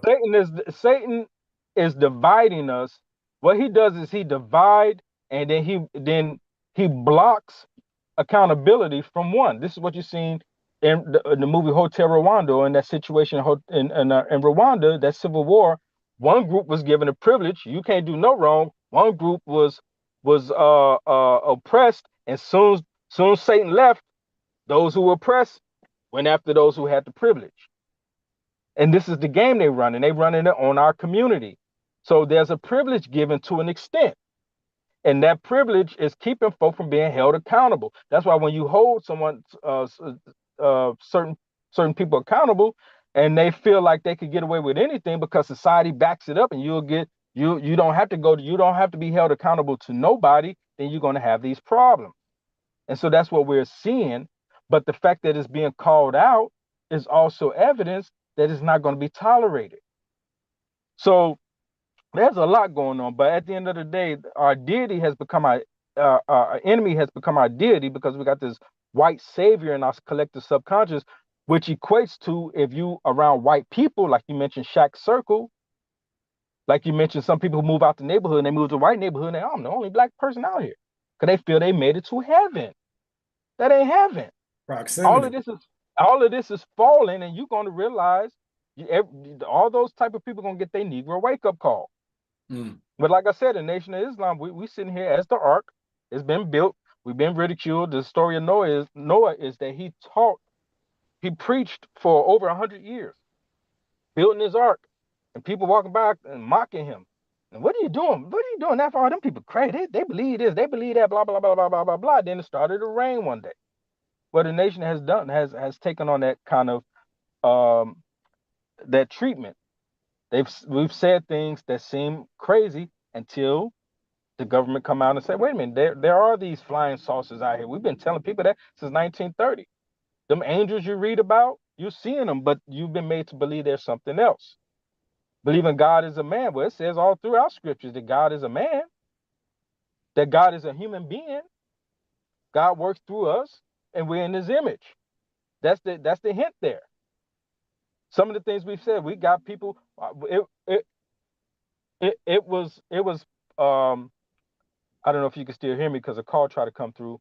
I got you. But another thing that we taught since the 30s is eating once a day. Eating and now what is the popular thing now? Intermittent fasting. Well, we've been on that. That's why people in the Nation of Islam was living very long lives because we were given a prescription to take care of this temple. Dr. Sebi came through the nation. A lot of people don't know that. His diet is a diet that even the most honorable Elijah Muhammad had agreed with, but he said he's going to have a hard time getting people to get on a raw food, vegan, a raw food diet. So, but if he could just get the pork out of our diet, it'll do a lot for us and getting us to eat just once a day instead of all day because it taxes your immune system. But when you go fasting, and we fast 3 days every month, at the beginning of the month, we do a national fast where we all fast for 3 days. That resets your immune system. So we're all about not taxing this temple. It's a lot of things the nation taught that people mocked at one point, but is now starting to be a common understanding. Everything that everybody said on here, we've gone over. We have the infrastructure set up. We just don't have the support of the people because the black leadership has sold out to the white power structure and they're leading our people this way. So we're just sitting here, we're going to continue doing the work.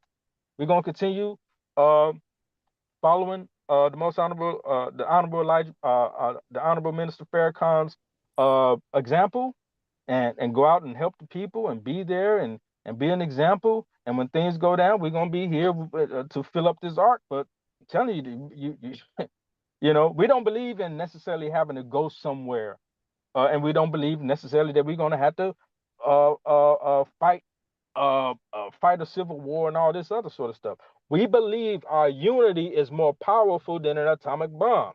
Our unity will protect us. Righteousness will protect us. That's it. Unity, righteousness. Everything else, because this time is a time of truth. Lies and truth cannot exist as a power structure on this world. There's been a world of lies and murder for the last several thousand years, but truth is being established. That's what establishes the kingdom of God on earth. On earth, we're going to have it in our community once we unite and live a righteous, strive to live a righteous life. That's how you get that, because we got all the knowledge, we got all the expertise, we got everything we need. We're just immature in our emotional and spiritual development.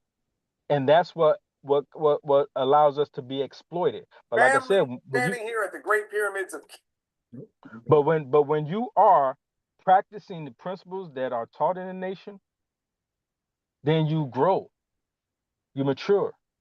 Now you can start making better decisions because your decisions, the way you think and become things. So the way you think, once you change that into something that's life-giving, then you have life all around you. And you have life and you have it abundantly. And that's what you're seeing in members of the nation. That's why it's referenced here. You all know, don't let that Malcolm Elijah Muhammad conflict keep you from the nation. The government was behind that. That's why in the lawsuit that Minister Malcolm's daughter has, Yasa Shabazz, has out, she don't name the Nation of Islam in that lawsuit. She's suing the government and the NYPD. She ain't suing the Nation of Islam. In fact, there's pictures on the internet. You can see her and the Minister Farrakhan embracing. You think Minister Malcolm's daughter will be embracing somebody who killed her father? No. And she's a scholar, a professor. She's not some weak woman. She's very strong, much like her father. Something happened. The government, the devil did that to keep you from following what we was doing. So now we just sitting here waiting for everybody. Everybody know where we should be going right now. And we're gonna be here ready for our people. Because we love our people. We love our people and we know what's happened. We understand what's happened. And so we've made the preparations, if it were. Not even we, the Minister Farrakhan, because he's the one who's been leading this effort. We're just following him. So I'll land my plane there. I think I got everything I wanted. But yeah. Oh, also, it's the reason why they're dumbing down the society. See, they intended also to dumb down a good portion of white folks. So we have this saying: if white folk catch cold, we catch pneumonia. They have their class. The wealthy, is largely or mostly all white. They'll sacrifice the rest of the poor white folk if it means also getting rid of us. Yeah, they'll do it. They're dumbing. That's been the agenda since the 40s and 50s. after World War II, was to dumb down and make soft the society. And they're doing it. They're doing it. That's why you got to educate your own children. We're all about that. That's another thing we do. One of the youngest teachers in Oklahoma came right out of the nation. I think she's a 16-year-old teacher. Maybe she's that was probably last year, but she was the youngest teacher in Oklahoma. Came right out of our class. All our students test at the highest across the nation. When you put our students against the national average, way above the national average. There's a reason for that. So yeah, I'll land my plane there though. But thank you, brother, for letting me go on as long as I have, because I was just sitting here taking notes. Like, oh, I can't wait. Can't wait. Yeah. No, taking them notes is like the worst because you're like, man, it's been a lot of convo, and I know it's been going. So, Sister Amber, I'm gonna let you right on in. Could jump into the fray. What say you? Hello, everybody. Hey. This has been a great conversation, very, very stimulating, and a lot of truth. A lot of people are speaking from their hearts, which is great. I say stay at that place and keep growing. But to give light as to what type of America we live in, just Google demoralization of America. You could Google it on Facebook. You can go Google it on Google. You could look it up. And you could even use Chat GPT to understand the demoralization of America, which has been happening since the early 1900s. This was the plan. It was a slow plan, but we're here in 2025 in the long game of the results. So all of these things, it goes beyond music. It goes beyond our neighborhood, society. It's the plan of the Americans who came to America to do what they did to America. And just look it up, because these are articles and conversations that foreigners are having about American government. They say that our American government leaders are half-baked intellectuals. So if they think like that about our government, which has proven over and over again to be half-baked intellectuals, and we were raised to trust the law, to respect the law, basically being beat into submission of this law through taxes and the IRS and different zygote systems of that sort. We have to look and trace the dollars. Everything that Brother David said is correct. I really understand it. I am a believer of Holy Spirit and having a spiritual awareness. I'm a minister of Assemblies of God Church in my area, because this is the only area where I could walk to a place and get the truth about holiness. So I do come from a spiritual place. I'm a mother of a special needs child. So when I speak from deep passion of fighting against the medical system, insurance companies, educational systems, because my daughter was undereducated. She was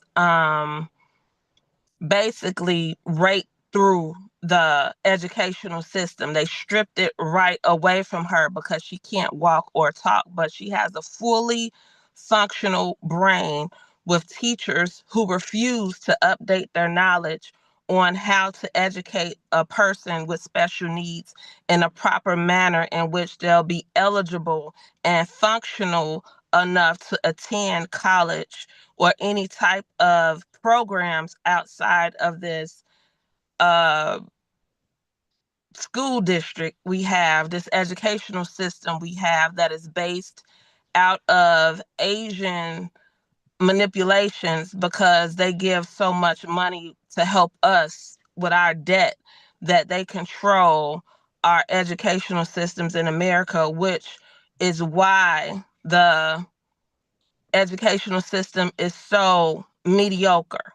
It's the plan, it's the plot against keeping us at a certain level, because our government, they know, does not protect anybody, let alone someone who has a special need or who is of a lower class, financial lower class, or whatever this game that we're stuck in the middle of in America, because we are demoralized.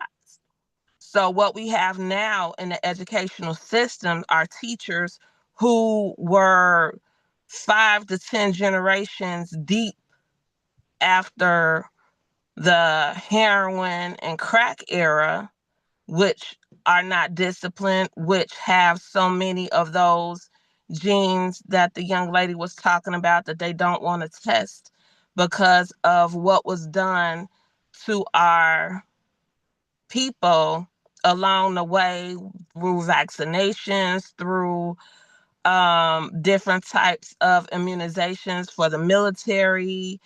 A lot of us have people in the military that was in our families. So all of these things that has been genetically passed down, we are fighting against a lot of things that distracts the brain. Of course, now we have the internet. So now you have, and I hate to call them drug babies, but the quote unquote, drug babies who are now center focused into the phones and internet algorithms and all of this AI, all of that was here in 1950.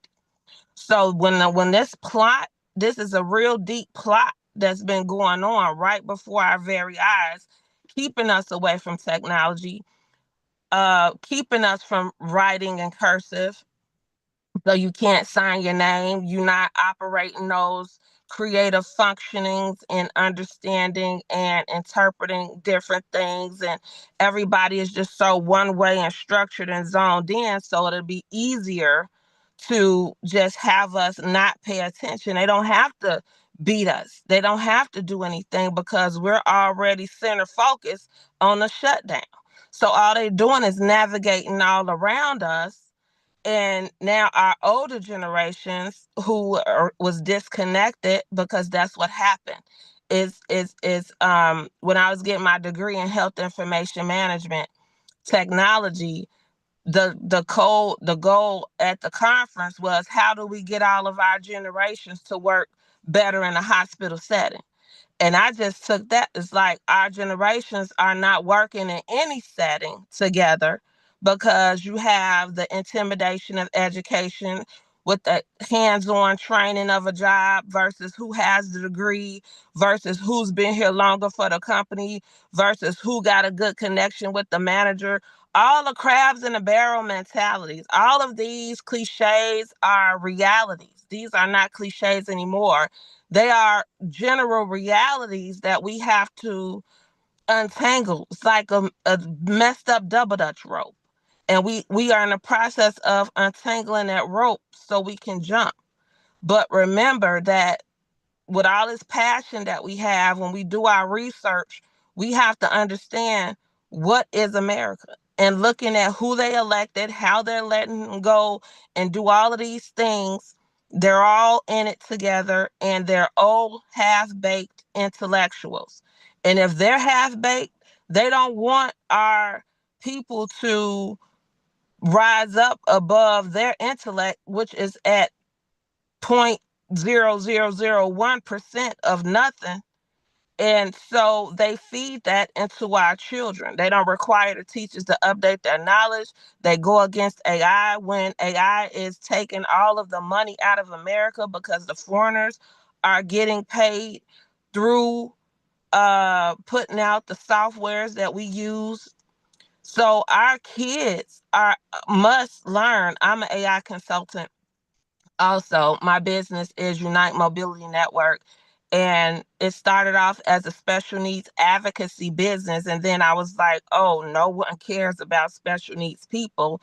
Then when I look at the medical system and the therapeutic system and the educational system, I'm like, okay, I need to do leadership development.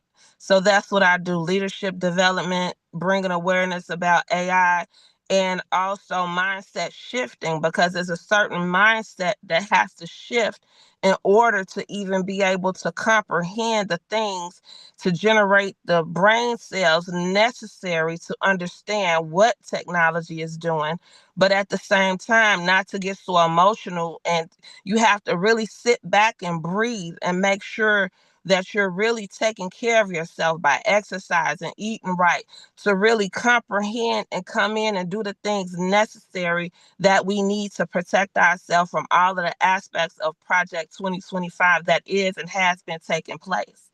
So we have to flip all of these things. And it's good that we're talking about it. Thank God for the structure that has been presented. I can understand how the Nation of Islam is an arc. I can see it because it's going to be needed. And we're going to have to write down and structure whatever it is that we need as a people so that we can be consistent and have a measure of progress and have a standard and discipline ourselves to be able to unlearn and learn what's necessary in order to move our generations and generations to come forward. Because in the Bible, one thing it does say that we are living epistles. So we can't base our life off of what happened when Jesus was born. And when Jesus was here, he did his job and he did it well. So we're living epistles. We have to discipline ourselves to meditate, to take what we learn here, to write it down. And I speak to myself for this one too, because I do write. So I'm just letting myself know for my generations to come. All I could do is write it down and give them the pathway to go, put the right people around them so they'll understand where to go, and to build their confidence up to make what I'm doing appetizing to them, and so that they will understand that they have to keep it going, pass it down, because we're living epistles. We have to write it down now, and that way we'll be able to move generations forward. And that's basically all I have to say. And thank you. I thank you, Freddie, for this platform. I'm so happy to be a part of it. I'm making this into my Sunday routine. Good. And shouts out to all of the elders on here with your passion, love, and understanding. And there's a lot of stuff that you all are going to have to unlearn and relearn and make peace with within yourselves, whether it's educational, spiritual, social things with the family. You know, the elders are going to have to step up and get out in here in the streets, because I live in the suburbs of Chicago, Bolingbrook. And this is a nice suburb when you look at the lawn and the houses and all that, but it's very expensive and it's very Republican. And it's one high school. And I'm telling you, I had to fight. I put 4 kids through this school district from kindergarten to 12th grade. And it has been hell on wheels for me as a parent, fighting against the school district because their standards are low. It's dressed up. They got a nice football field. They're steady doing things with the athletics, but these kids can't even go to college and write a paragraph. And it's sad that our college entry rate is low. When I say low, a lot of them can't even test into a school. They have to go to a junior college and take 0-level classes or get some type of connection, and when they do go to college, they struggle because the games and the shenanigans and the politics that's played to push them out. They think colleges here are going to do the same thing. And I'm like, they're not. These foreigners are excelling and taking over and doing our college level in Illinois and Chicago. You have more people flying in to come to our schools, but our kids in our neighborhoods don't even know how to even spell the names of the colleges. And I mean, it's disturbing, but it's real. Why? Because we live in a demoralized America. And it's just not the Americans demoralizing us, it's foreigners. who know that our leadership, our local leaders, federal leaders, all the leaders are half-baked intellectuals.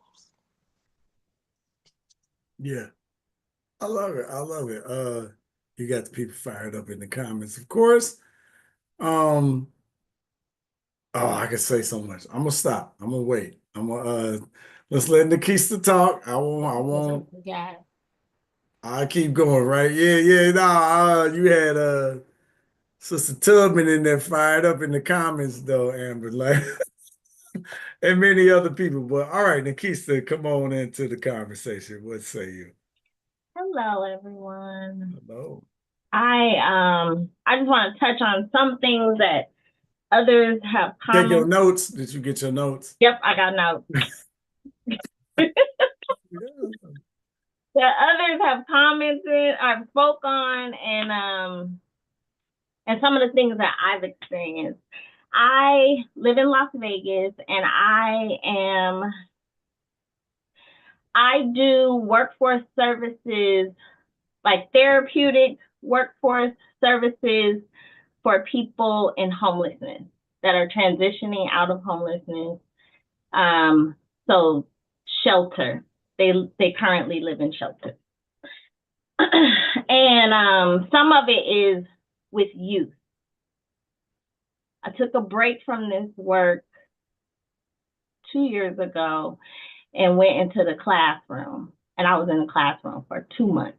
I was like, this is not for me, because I am not going to compete every single day with a cell phone. It was so difficult to get the kids. Miss Tubman spoke on. Yeah.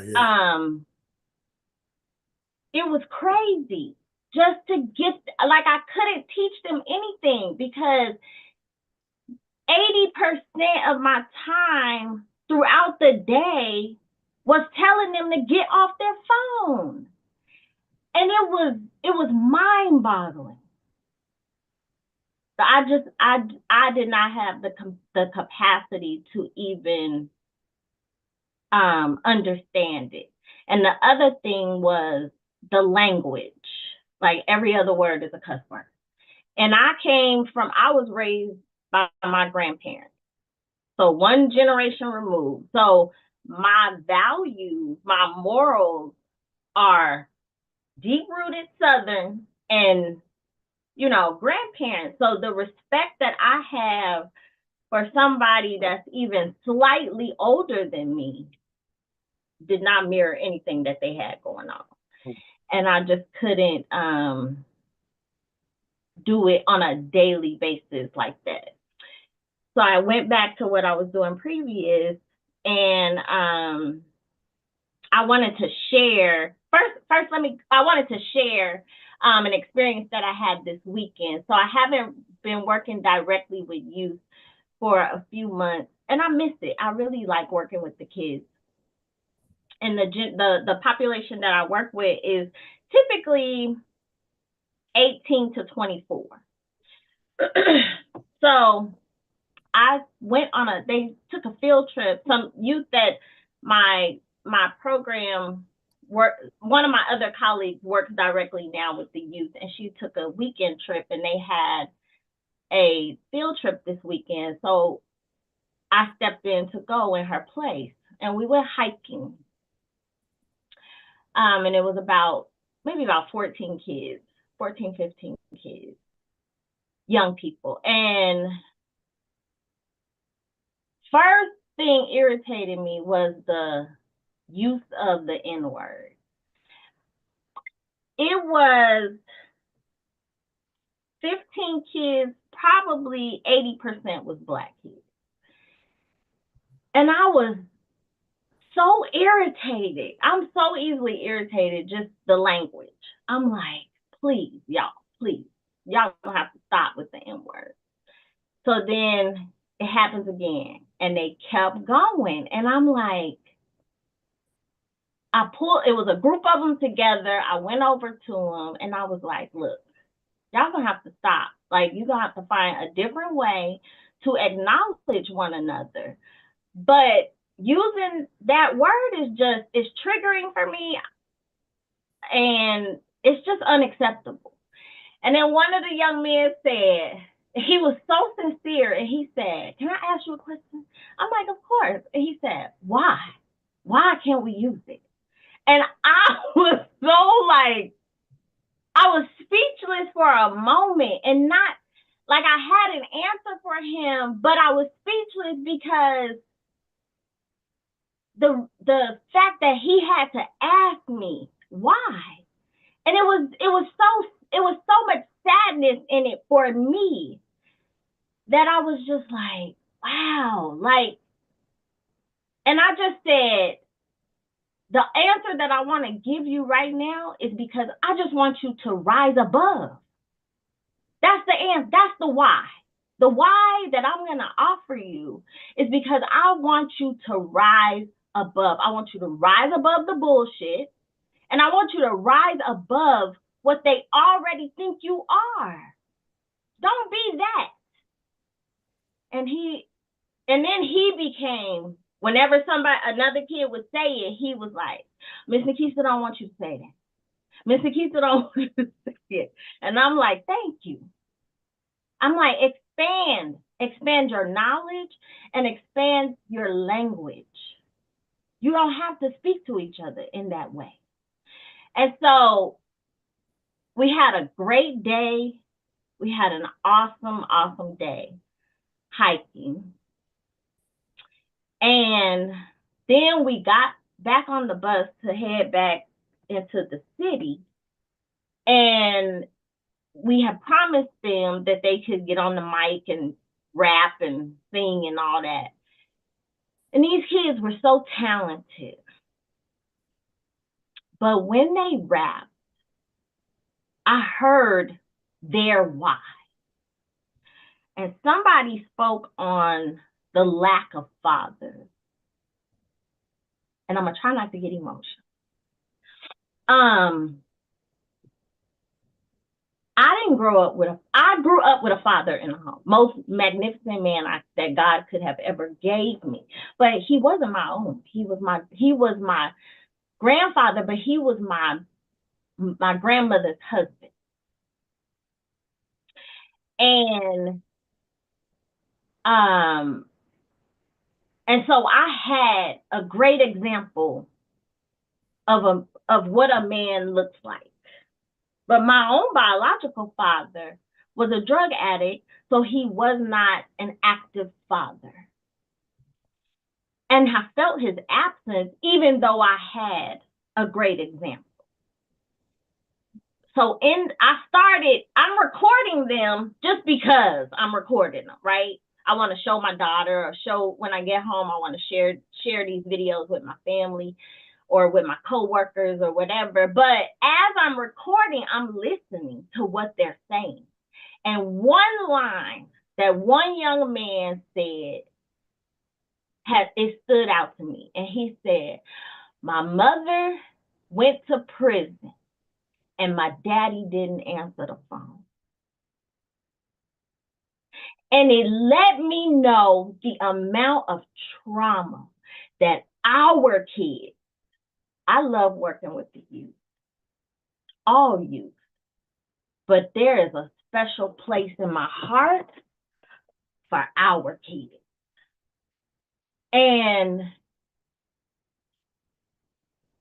his story was probably the story of all those kids on that bus.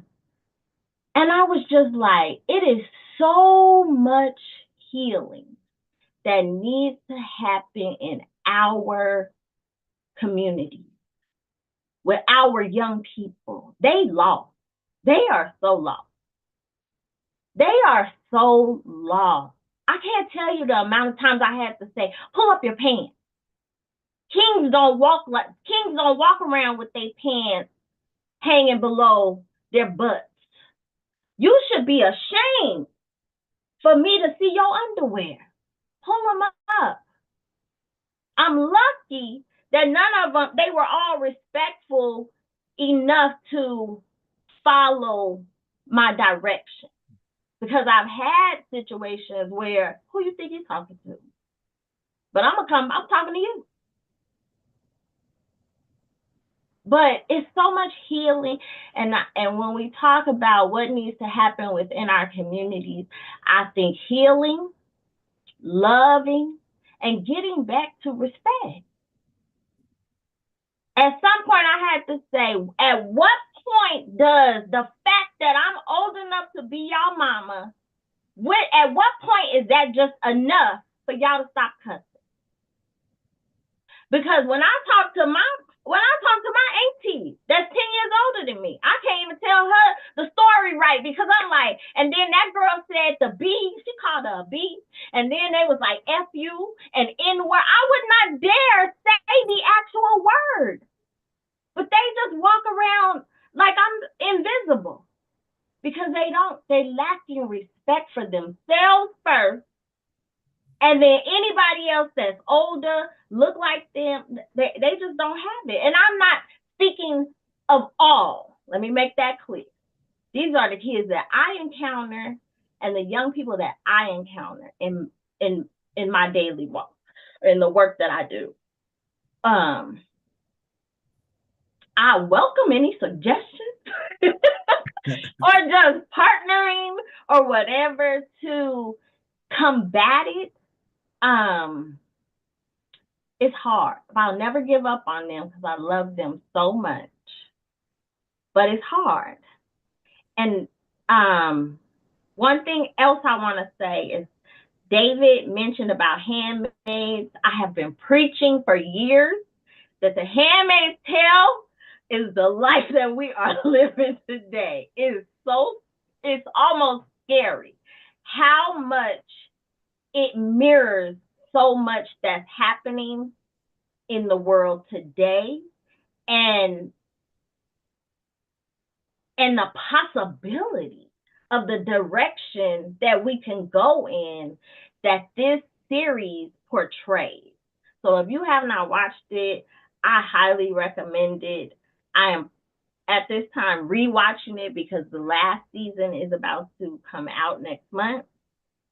I'm gonna watch it because I ain't listening to David, so I'm gonna listen to you. And I kid, brother David. I see you coming over. That's just wrong. I'm just messing with you. That's all I have. I just wanted to speak on, the youth and the trauma that our kids are experiencing, have experienced, and how it plays such a major part in what we see and how they present themselves and how they speak and how they rap, and it mirrors their lives, their psyche, their experience.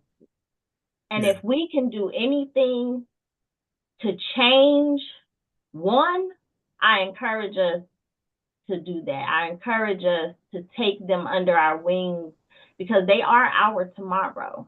And if our tomorrow looks like what it looks like right now, we're in trouble. That's it. Yeah. All right. Thank you, sister. I appreciate you. Handmaid's Tale. Somebody put it in the comments. Yeah, thank you for that. Folks was asking about that. Good luck as I hear. Only thing I'll say is I haven't watched it. But I be watching history. And you can't convince me these folks ain't crazy. And then it ain't been written on the wall for a long time now. So I'm glad they got a show that folks is watching and you realizing how insane these folks are. But all I can say is the more and more I travel, the more and more I understand how backwards America is. It all the way down to y'all know every time I come back, I fell in love with the food at the previous place, right? Like, so now I'm in love with Ethiopian food. So Chicago folks, if y'all got these Ethiopian spots, I'm gonna need to see. Let me check them out and see if they authentic. Because now I got the palate. I love it, but the food is just better. It's just better, right? And like the more I keep learning about what do you call it? Gluten, right? So I'm in Ethiopia and I'm eating all this injera because that's what you rip off to use your hands. If y'all saw the videos, I was eating with my hands. I was doing all of that. Like I'm sopping it up. I got video out in the country eating with my hands. Y'all ain't even gonna believe this, right? But it was delicious. But anyway, turns out the injera is gluten free. Like everything is gluten free. Like you're eating these substances that aren't real and people don't use. And you wondering why they are more healthier than you are, right? Like it's interesting. It is interesting. I just hope y'all can travel a little bit. Anyway, Sister Sherry, she inboxed me. She don't know how to raise her Zoom hand, so she asked, could she get on the mic? So Sherry, are you still on? Yes, I am. Can you hear me? Yes, I can. Good afternoon. First of all, I want to thank you for the resources that you have through the cards and the ABCs and all that on the Black History. I ordered the information, ordered a lot of the resources, and I'm waiting for some more to come in because I understand They coming. They coming. So that's that's wonderful news. I know time has been well spent, and I don't want to take up too much time, but I did want to respond in regards to the question that was asked in the survey in terms of the biggest impact limiting Black power in America. Yeah. And I think for me, from personal experience, it has very much been the fear of speaking out. And I say that because in Louisiana, where I live, and I know we've been on national news in terms of our governor, Jeff Landry, and his negotiation with the president and trying to bring industry here and do some infrastructures within the state of Louisiana. But what they don't tell you is that a lot of the business that they want to bring is business that are harmful to marginalized communities that consist of individuals of color, people of color. And one of the things in particular is that I've been doing some environmental injustice work. They've been trying to bring plants here, chemical plants. We already have enough chemical plants in the area, and they always are housed around Black communities. But they want to bring more plants here. They want to place them, like I say, in marginalized communities. And the issue is that a lot of these plants, we're already in Cancer Alley.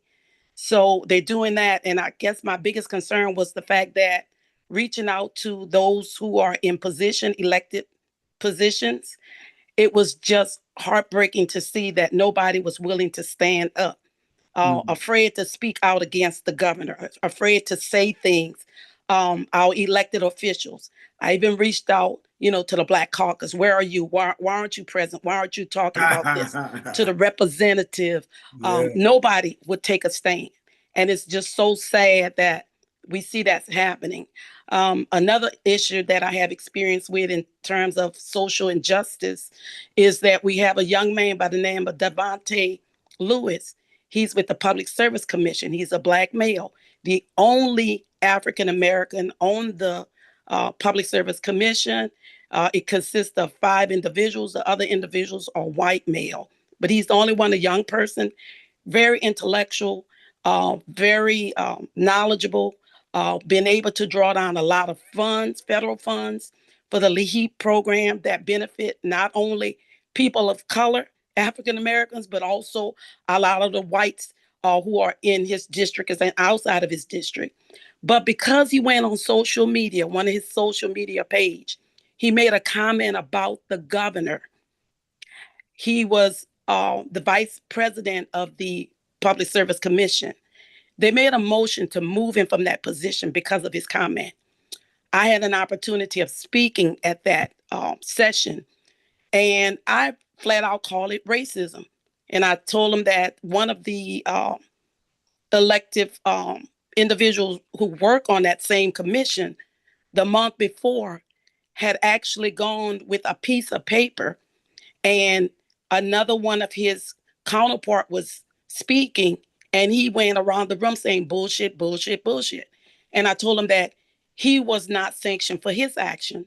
So why do you want to remove this child and all that he had done for the organization, and a very bright young individual who received the backing of a lot of white women organizations who also came out to speak to him.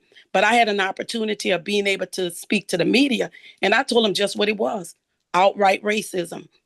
And the funny part about that is that I later got some calls saying, Sherry, you shouldn't have, what you said was probably true, but you probably shouldn't have, because you had that bull eye on your back. And my response was, I am not fearful of any man. I'm not afraid of man. I told him that God is my provider, and that's who takes care of me. And I will not be fearful of any man, the governor or anyone else. But it was so sad that we had no one there from the Black Caucus, no one there from any Black representative to speak on behalf of this child. We had no one there from any of the organization, fraternities, or sorority. And I pretty much called them out. Where are you when we need you? Most recently, we had some proposed constitutional amendments where one of them in particular, amendment number 3, was they wanted to be able to, amendment number 3, let me read it. Hold on one second so I won't get it wrong. But they wanted to be able to have the authority to determine which felony crimes, when committed by a person under the age 12 and under the age of 19, I think at the time, they wanted to be able to try juveniles age 12 and up with crimes, and it would be at the discretion of the judge if he decide any other juvenile that came before him, and if their crime weren't being charged as a felony, and also not only charged as an adult, but also house with adults. So the president's son came and he did a video, and the video he did was vote yes for all these proposed amendment, because it's going to make America great again. And the sad part about it was that we had no Black legislator, except one Black representative from Shreveport, Louisiana. And I'm trying to think of her name. Give me one second. Her name was Miss Walter. She was the only one that hit the ground running and actually met with the governor and pretty much took a stand and said, we're not afraid of you. We're willing to stand up, and we're going to fight against, and we're not going to do this, and we're going to get the people out to the poll. And so that's another thing. Where is accountability? And once again, I sent out information, trying to reach out to the Black Caucus, trying to reach out to state representatives, trying to reach out to fraternities and sororities. I'm like, okay, where are you? Where are you in this fight? Why are you so afraid to stand up and make statements? But it's just so sad that that's where we are now. That and we need to start holding our elected officials accountable.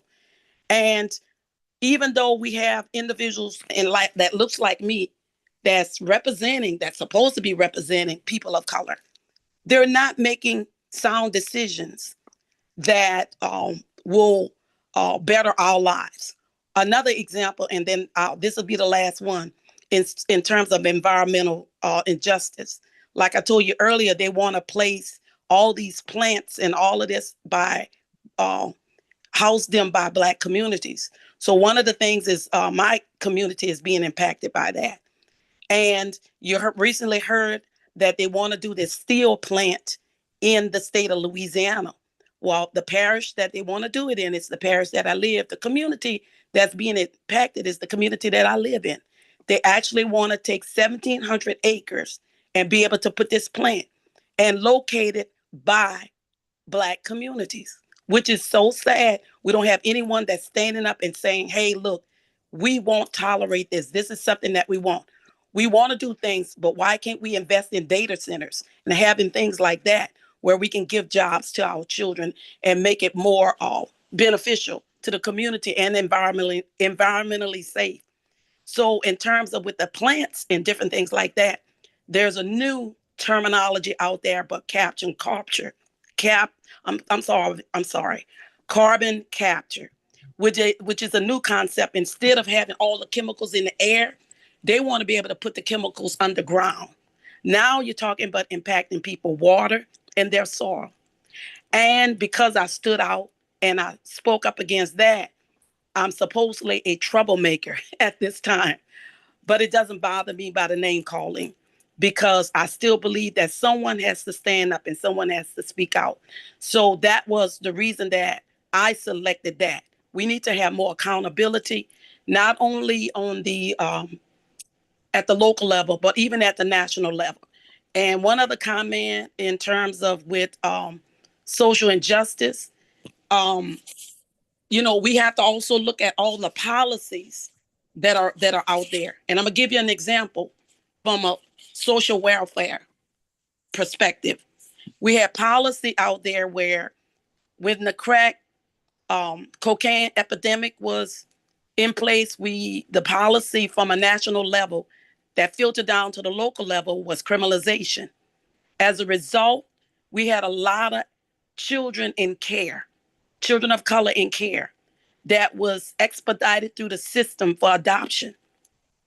And it is so sad that when the epidemic came about with opioid that impacted a lot of Caucasian women, then the policy from a national level that filtered down to the local level was treatment.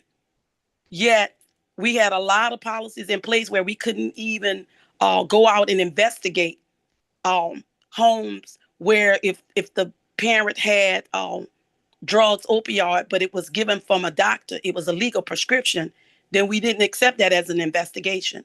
Never went back and tried to correct those issues. Never went back and tried to make amends to the families, the many families that we broke up, African American families that we literally tore apart and placed them up for adoption. And some of them they weren't even adopted because they just aged out of foster care and became homeless. So I'm saying that to say this is that we have got to speak up. We have got to hold our elected officials accountable. It is so sad that when it took for those 4 amendments, never seen anything from any elected official out here except the lady that I mentioned in Shreveport that hit the ground running, the representative. It took a video from John Legend to send to Louisiana telling people to vote no against all amendments and how it was going to hurt our children. They wanted to take away Head Start, funding for Head Start and preschool programs. They wanted to make churches and 501c3 organizations, a lot of those organizations do grassroots services in the Black communities to work with the children and youth. They wanted to make them pay taxes. So all of that was done, but it was, I guess it was one of the things that they did, one of the amendment was to take money from preschool and Head Start programs, but they sort of image it to the community to say, hey, look, we're going to give teachers promotion. But I can honestly say today that all 4 proposals did not pass in the state of Louisiana. And we're telling Governor Jeff Landry, we're telling President Trump, no, we're not the ones. We're not going to play it. We're not going to back up. And the people in the communities are beginning to stand up for themselves. And that's all I wanted to say. I love it, sister. I love it. I love it. Sis jumped in with the practical and actual on us. I got Janelle, David, Miss Tubman, then Elaine, and then we're gonna wrap it up today. Sister Gwen, I know you had your hand up. If you want to close it out, I'll let you back in, definitely for sure. But Janelle, come on back into the discussion.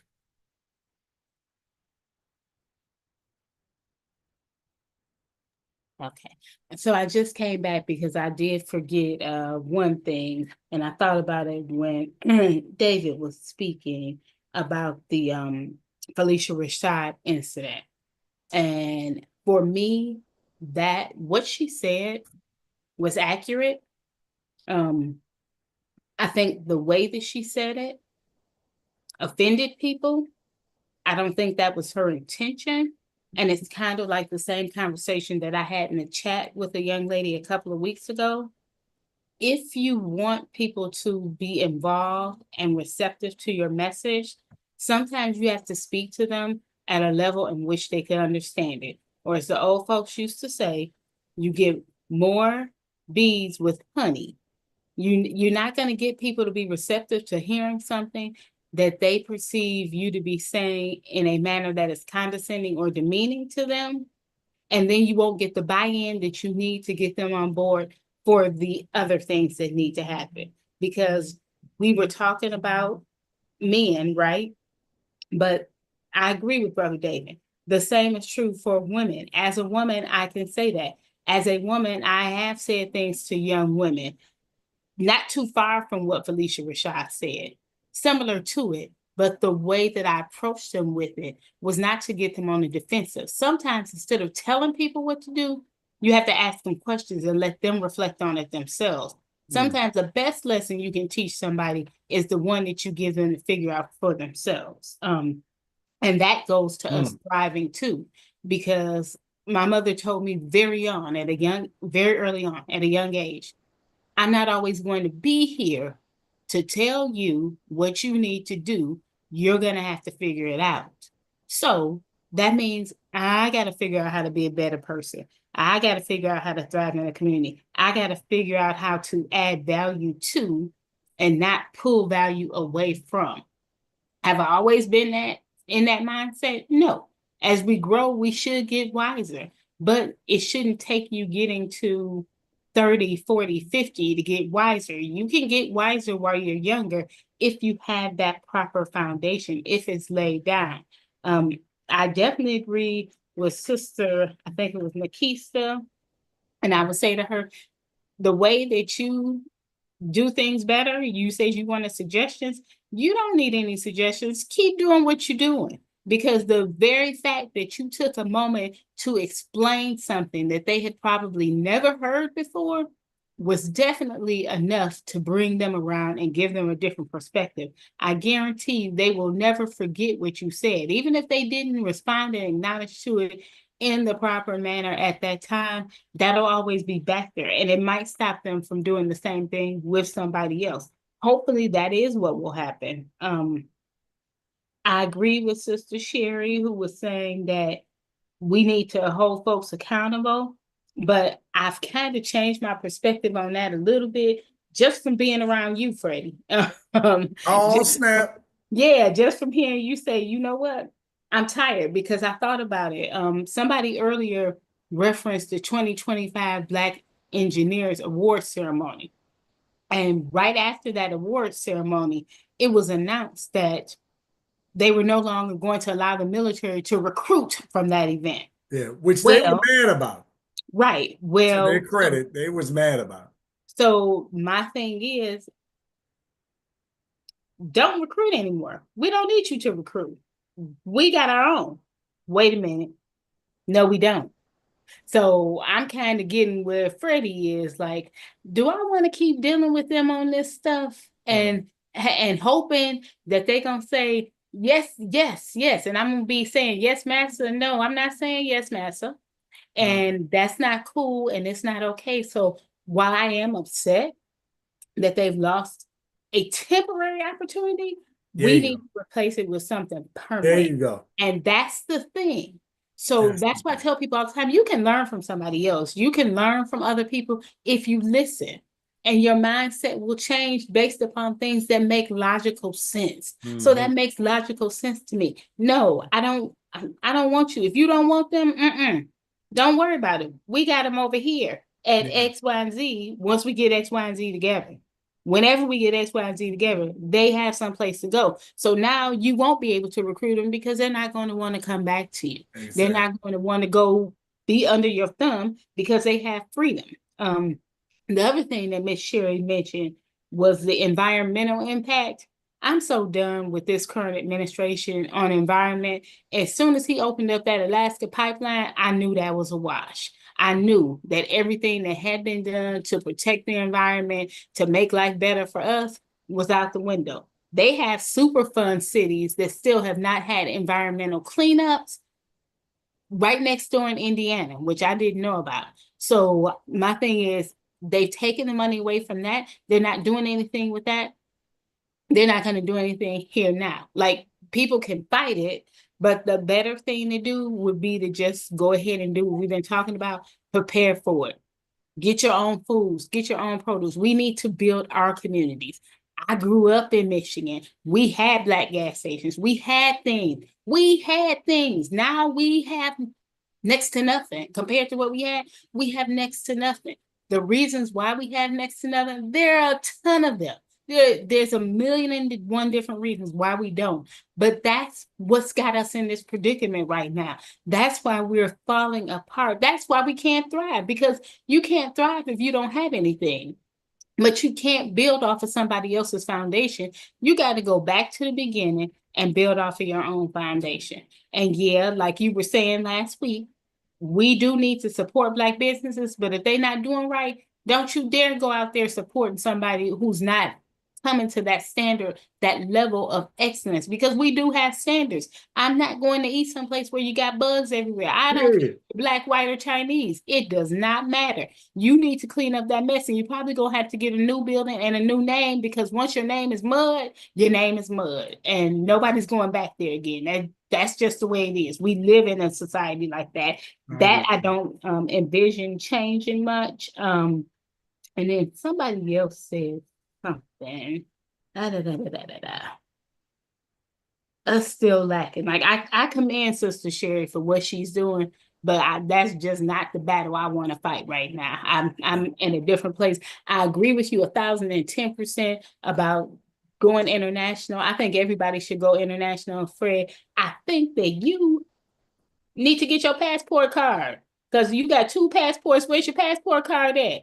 We close enough to drive right on over to Canada. So you need to be able to drive in case you have to drive to go to it. They let me in. They let me in with that passport. They will. But my thing is if you can't get a plane because somebody done something with some air traffic controllers, that's a whole different issue too. Then you can drive yourself to Canada and get on a plane, or you can drive yourself to Mexico. I would recommend Canada. But you can let us in. Oh, Canada will let us in. Now, I don't know. They done. No, they done with him. They not mad at us. They done with him. They ain't letting their guard down on none of No, they'll let us in, but they not gonna let you stay. Now, Canada has never let us stay, and trying to get dual citizenship with them is almost virtually guaranteed to never happen. But you can definitely drive through. They gonna let you come on through. They just not gonna let you sit and stay for a while. I go to a whole nother country. But it's good. It's good. This is so good. That's where I'm at right now. Like, it's just a whole different perspective, because I was thinking about that, and I think probably the second time I listened to you and you said it again. Why do we have to? And then Brother David said it. Why are we looking for somebody else? And then the other brother said, just the chairs on the deck. I can't even remember how he said it. Yeah. It's just we argue about the chairs on the sinking ship. Yeah, like why? The Titanic is going down no matter what. So why are we staying on the Titanic? Like, that's like, you see the ship sinking, you know it's sinking, and instead of getting off of the ship and trying to figure out what to do, you still trying to survive on that same ship. Like, why are we doing that? What's the point of that? It's just too much to try and do that and figure out how to make everything else better. Just figure out a whole new system and make it work and make it happen. And I don't know what my role is going to be in that. Like I said before, I am the background person. I don't want to be up in the front. And that week you were gone, people were saying, yeah, you should go ahead and be up front. No, I don't want to be up front because people in the front always end up dead. No, everybody says they like them, but people will sell you out in a minute. And I just watched today the story of Zora Neale Hurston and how it was a Black man who didn't support her. It was her own people who accused her of a crime that she didn't even commit, that she was nowhere around. But the damage that it did to her reputation ruined her to the point where she died in a welfare hospital. That should have never happened. But it's that kind of thing. It's what happened with Ida B. Wells. So I think that our young girls need to hear that history of just how much women had to endure, just how much they had to go through for you to be out here acting, for lack of a better word, a fool. For you not to realize that we're in the middle of a war right now. And we're not going to win this war if we can't figure out how to come together. But I'm done, Fred. I love it. I love I it. got nothing else in me today. I love it. I love it. And I just say, hey man, we ain't nobody coming to save us. Listen.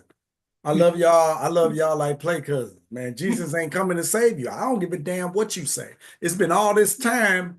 What the hell you waiting for? Listen, you wait, you pray, do your thing. I hope it's gonna happen. I hope you got some action in the meantime. Yeah.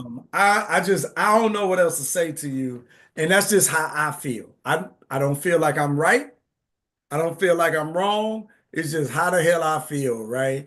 But ain't nobody coming to save you. If you don't save yourself, as Dr. Clark said, if you don't look in the mirror and you don't see a friend, you don't look in the mirror and you don't see a savior, you ain't got one, right? So you need to figure out what that look like. And it's going to look like action. And sis talked about it. We talked about it throughout the thing. Like this next generation, this shit ain't just going to turn around. You ain't about to just pray your way out of this. I don't know what the hell y'all been paying attention to, but there is no other people on the planet that have more faith in religion and Jesus and God than you.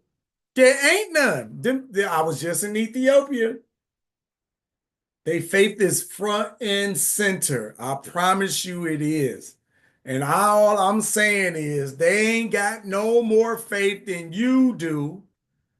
And although they weren't officially colonized, whatever, right? But you've been through hell. So you done went through that. You done been through praying and civilization and Jesus and all of that. Hey man, I'm not telling you to put it down. All I'm telling you is maybe pray for something different. Rather than pray for salvation, maybe pray for strength. Because maybe you figure out that your ass gonna have to put this work in. And this work might look like going into the schools, going into the community, going into the families and talking and building them up on these things that we talk about from the outside. It's easy for my ivory tower, and I live in an ivory tower, although I'm not a rich man. I travel extensively. I'm not really worried about our bills from day to day or any of that. That's an ivory tower in the Black community.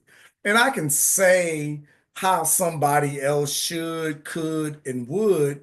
But if I ain't going into them schools, if I'm not talking to those people and making a direct impact, it's all trash. So I want a lot of us, while we're pointing fingers, to point the thumb to remind us that moving proximity to whiteness don't make you free. Because I love it. I love it that y'all are getting away from poverty. And the poverty is not a thing of the Black and African people. That's not our stuff. I get it. Poverty ain't your thing. But who the hell are your children gonna marry? Who the hell are your grandchildren gonna marry? Who are they gonna commune with? Who are they gonna gather with? Who are they gonna build with if you ain't pouring back into this community of which you came from? and which you say you love, right?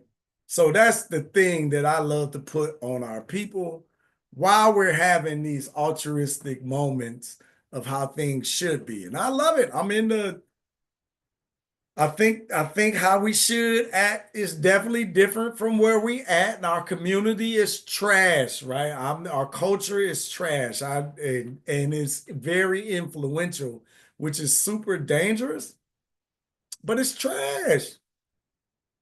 Why we got a beef between black men and black women? Do you know that's how you have babies? How the hell we beefing? What we talking about? Why we having 50-50 conversation? What the hell is this about? This shit about life. Whoever can take care of the shit, take care of it. Like what we doing? We working together to make this happen hand in hand, whether you got to clean, take the garbage out, cook, go to work, all raise the babies, network in the community, make sure that they got a safe passage to school. What the hell are we talking about? Like none of this shit makes sense to me. Anyway, I'm gonna stop before I go too far because I will. Brother David, I got you up. I got Sister Tubman coming, and then Elaine and Gwen, and then we're gonna close it out. Come on, Brother David. Take me out of this because I'm starting to get warm. I'm getting fired up. Yes, sir. It's funny because you kind of answer your question with regard to this gender war that we got going on, how we make babies, right? So, but that's why there's been a socially engineered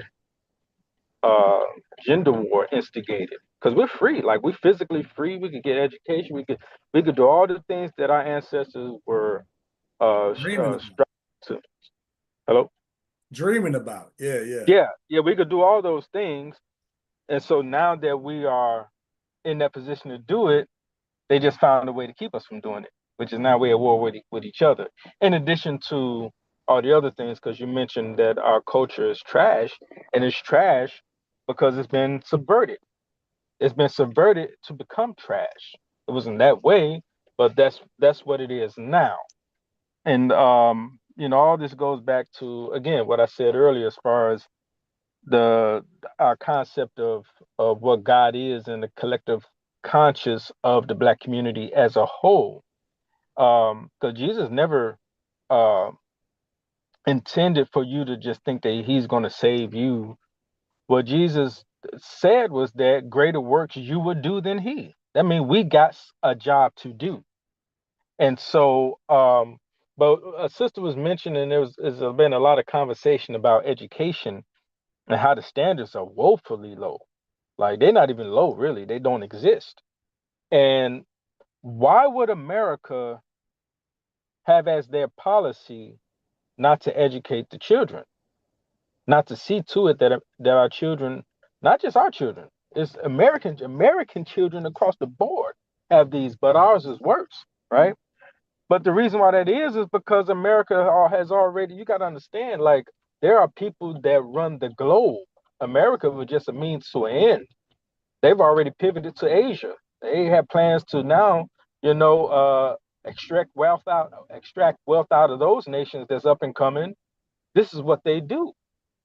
So they're done with America. America's over with, and they think they're going to go and do things elsewhere. That's not going to work either. But this is what they've always done ever since they, came out of Europe and spread all over the earth like a cancer. They don't educate the children because they have no intent on you being an issue in the future, period. The children are the future, right? They're not educated, so they're neutralized. As far as using social media, I've shown my three youngest sons video of what Chinese children are doing and how they're being programmed. And I use that as a way to let them know those children are going to be adults when you're an adult. And if they're doing this now and you're just using social media to look at the garbage and all this other sort of stuff, then you're looking at your new masters. You're looking at people you're going to be working for, begging jobs for. That's how I presented it to them, in addition to the fact that it's an addiction now for these children to be on these games like that. This is why lawsuits and stuff are popping up all over the place, because it's an addiction now. And as parents, we have to be very mindful on how we deal with it, because guess what? There's a story of a mother who turned off the Wi-Fi in her home, and she was chased down the street and stabbed by her children. I believe that happened. I believe that happened in Houston. It's serious out here. This thing ain't just, we talking about it. We know it's an issue. We underestimate just how much of an issue it really is. Um, but all in all, when it comes to our issue, one of the things that the Minister Farrakhan had recognized was the need to heal the traumas as a way to improve our community. That's why, there was this whole stink about, or scandal about, the nation's association with Scientology. Well, no, we're not interested in Scientology, but we're interested in auditing. You can learn auditing and have the same techniques that a therapist would have to help people neutralize those traumas that, when triggered, they come up and they're doing things to cause you to have all these negative experiences in your life. So we have, as a primary, when you come into the nation, we have as mandatory that you go to these classes on Friday nights, because the lessons in those classes, in addition to auditing, help to neutralize the trauma. And it does it in a very efficient way, and it doesn't take that long, really. And so that's why we've had the type of success we've had. But yeah, the trauma we carry for centuries of being brutalized and everything we've gone through. And again, this is why you're seeing that things happen in America. There's no way you were going to see centuries of rape, tyranny, slavery, and all the worst parts of a horror movie that you could even think of. Like, it's far worse than we even know. You're not going to have that and not have some sort of consequence for it. And that's what you're seeing. You're seeing those consequences happening right now in the form of just how chaotic things are in America, whether it's the weather or people's attitudes. You mentioned how folk wasn't yielding to the ambulance. These are the attitudes that are now just normal and is normalized in America. One last thing, someone brought up Handmaid's Tale after I mentioned it to you. Yeah. But in Handmaid's Tale, you have this very misogynistic, ultra extreme misogynistic religious society, right? And you see what looks like the precursors to that society and what we're going through right now. And I think a lot of women have picked up on that. But also, the flip side of it is, we've heard about the patriarchy and the misogyny that existed in the civil rights movement. Well, we also have to have the difficult discussion about misandry in the Black community. That discussion isn't happening because it's not even being acknowledged that that's happened. But when you're behaving like your oppressor, who are misogynistic and misandrous, and you're behaving like them, you're doing the same thing to yourselves as you try to empower. So you have men doing the Black Power struggle, try to stand up against the man and this, that, and the third. And then all these stories come out about just how how much patriarchy existed and how much misogyny existed in those movements. Well, as feminism began to be a venue of a vehicle of empowerment for women, there's always been overreach in a westernized society, and the overreach is this whole idea of the misandry that you see. So really, the issue with Felicia Rashad wasn't necessarily what she said, because anyone could watch what she. I mean, I guess maybe you can say that there was something wrong in her approach, which I absolutely did not see.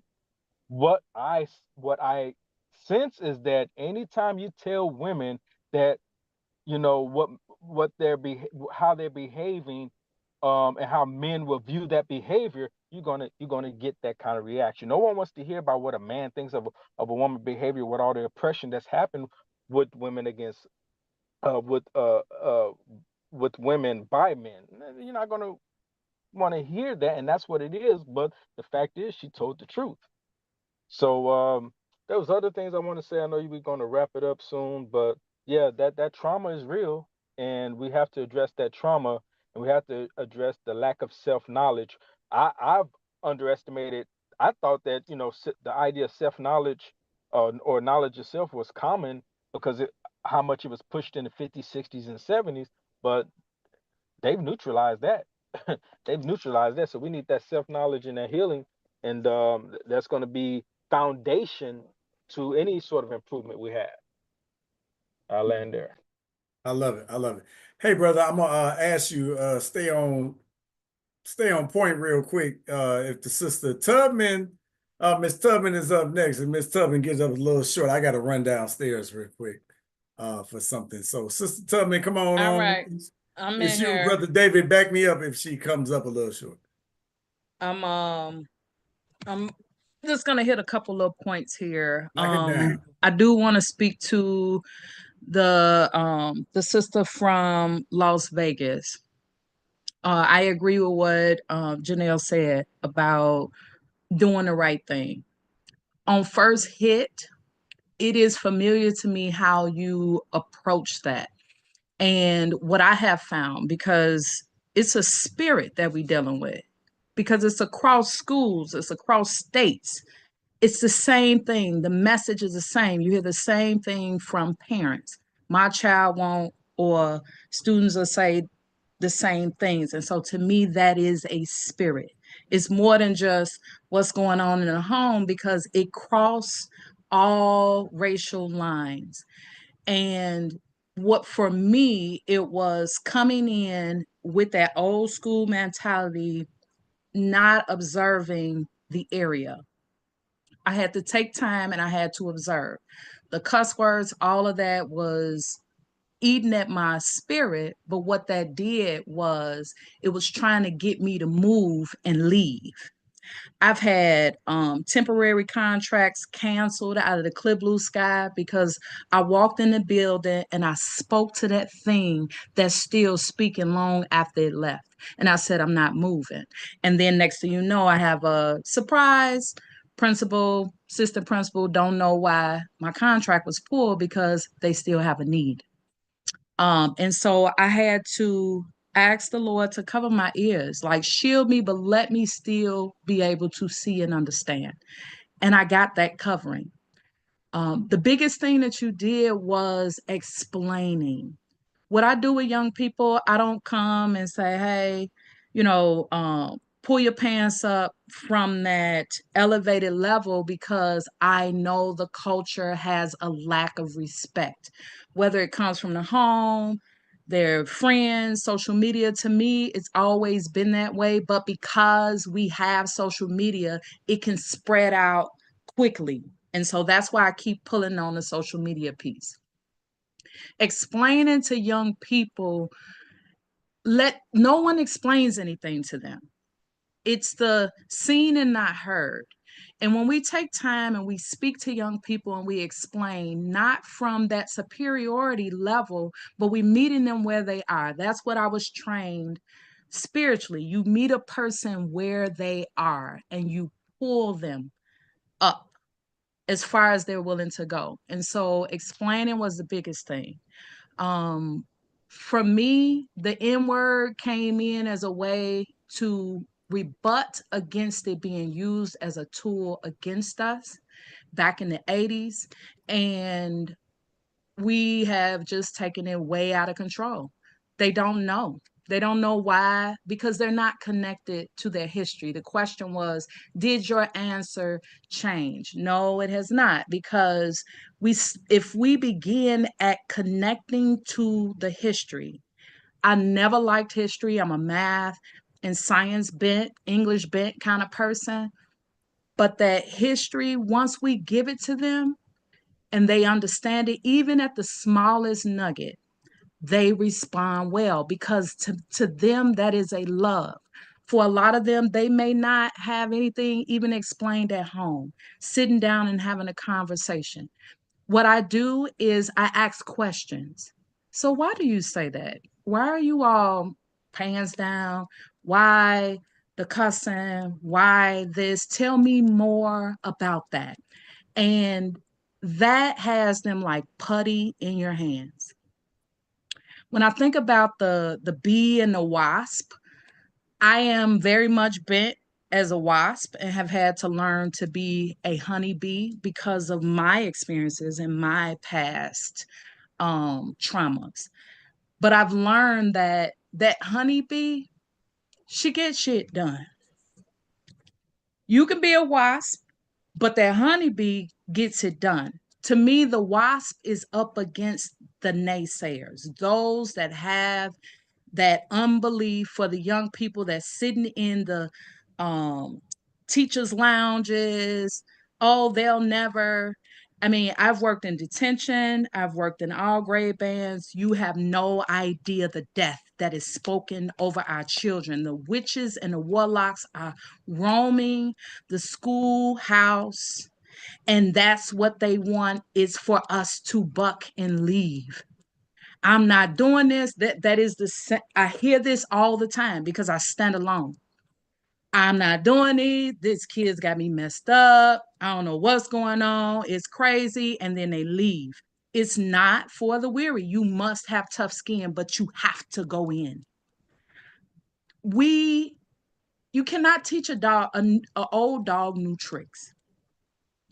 When we think about connecting with others, like-minded people, we also have to be, unlike the church and many other establishments, we have to go out into the community. We have to knock on the doors just like we do when it's time to elect, to vote.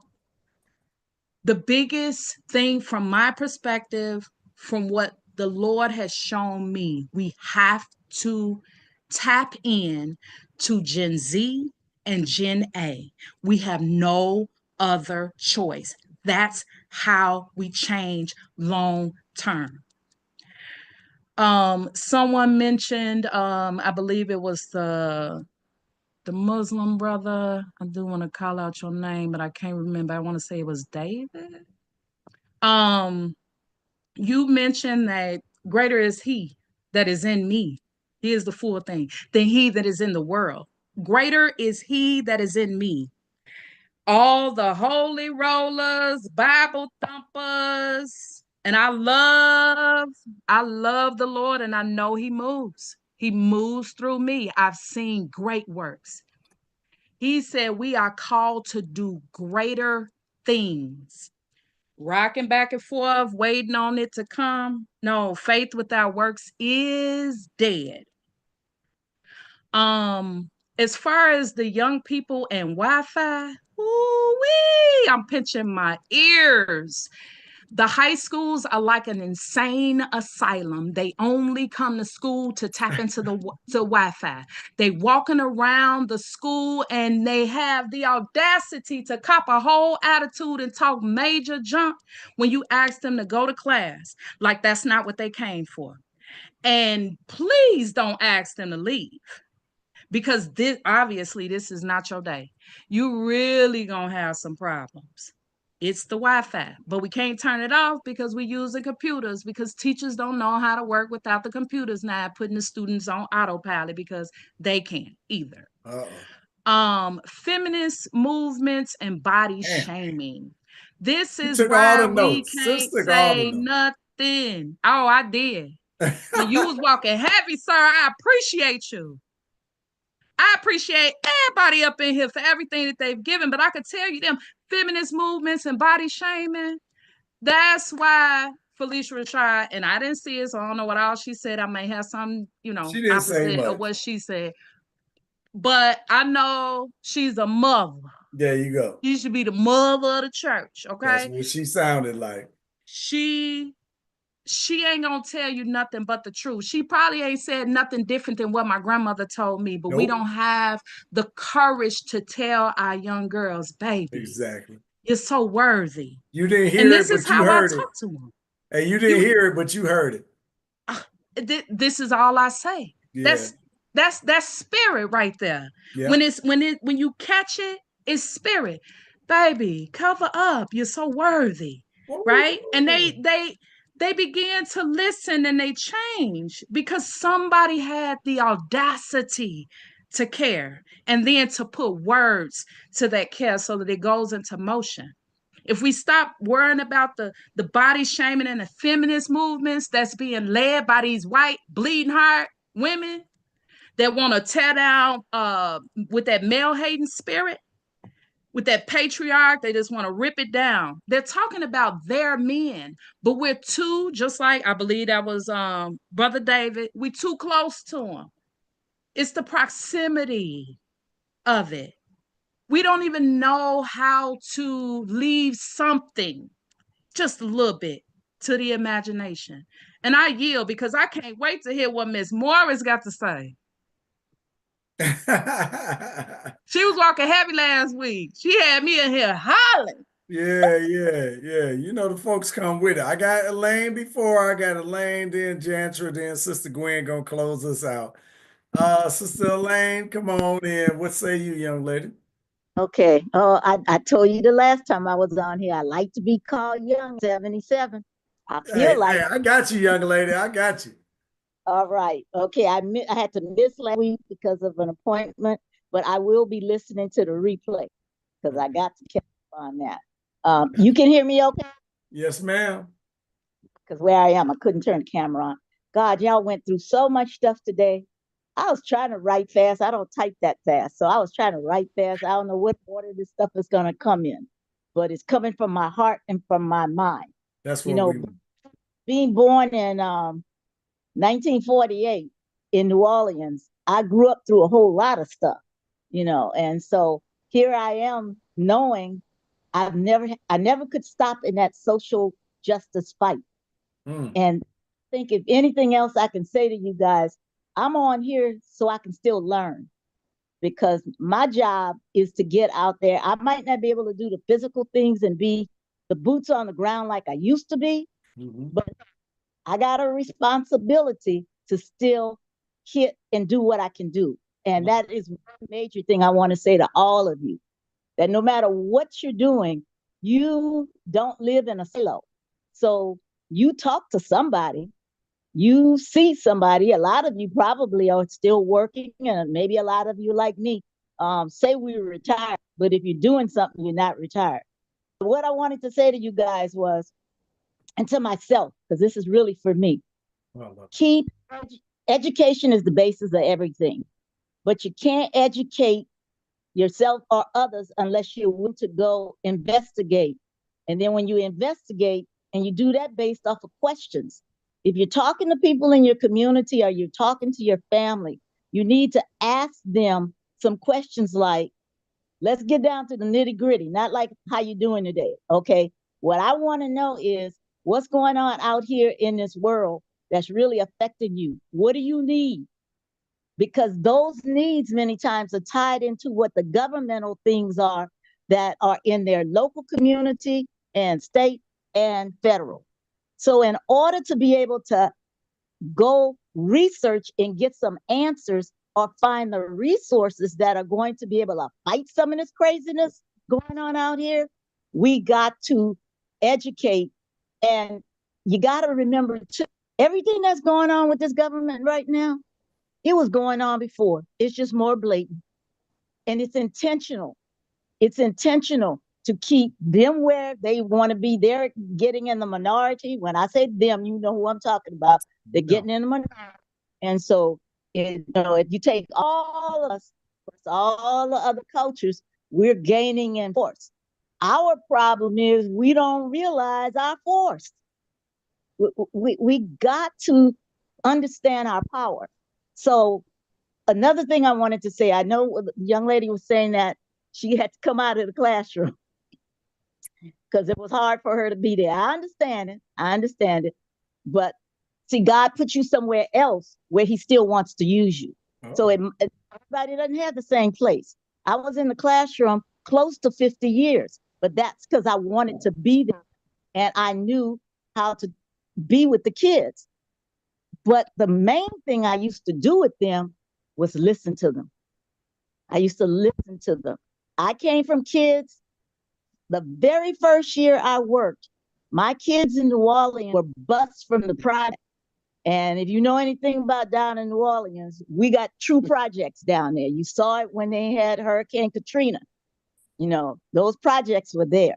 So that wasn't what I grew up with. My cousins did. So I had to learn a little bit more of that culture, even though we were all Black.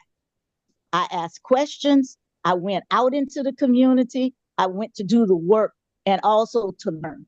So listening is a major thing. You mentioned something about, you know, them using the N word. Now, in my house, you definitely could not use that word. We didn't even use the word colored. My mom and my dad said, everybody's got a color. We are not using that here, but that was the terminology out on the street. So the kids that I had in classrooms in New Orleans and in Los Angeles and out in the San Bernardino area, they threw that word around like God knows what. So where I came from, I said, let me ask them, why you using that word? Because I was putting it back in their court. Why you use that word? So they gave me some things about why they were using the word. Some of it came down to, oh, that's what I heard in the music. So then we kind of got into some semantics and I spelled the word for them. I said, so y'all telling me you use Nigga and that's not the same as what I grew up with. They wanted to give me a distinction between the two. Then I got a chance to go back. I had to go research it though. I had to go back. I knew what I had heard. My dad and my mom grew up in Mississippi, like we say, Mississippi, and Louisiana. I wanted to make sure that Nigger that they thought was different was basically the same thing. Once I gave them the history, some of them didn't using it, but at least a few of them did. And that's how we got to kind of think. You can't think about the 100 over here that might not do it. Maybe you got 5 or 10. Deal with them and then encourage them to try to pass that knowledge on to somebody else. Remember, you can each teach your own. As I said, you got relatives, you got friends, you got coworkers, you got somebody. Ask yourself, when you open your eyes in the morning, I don't know what the first thing you do. For me, I do pray, but my prayer is that I gain strength, like Brother David said, and that I know which direction. I got less coming up here unless the Lord decided to keep me here till biblical age. So I got to get some of this stuff done fast, you know. And so I want to go out there and share.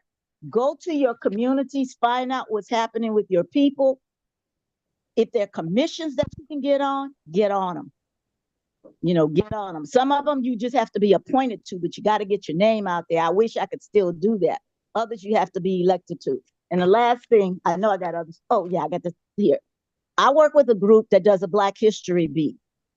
The Black History Beat has been going on for 42 years. We were giving information that kids started studying in September. And then our Black History Beat competition is in February. So we had all of these inventions, everything from way back. But it hit me last week. Wait a minute. We got this whole packet of 200 and some inventors, Black inventors, guys, cowboys, all kind of stuff. I said, but we missed something. And Freddie, you brought it up. Our history before enslavement. So that's what I'm working on now. I'm working on putting the stuff together from before. I called some of the people on my committee yesterday and I said, y'all, we got to go all the way back into Africa.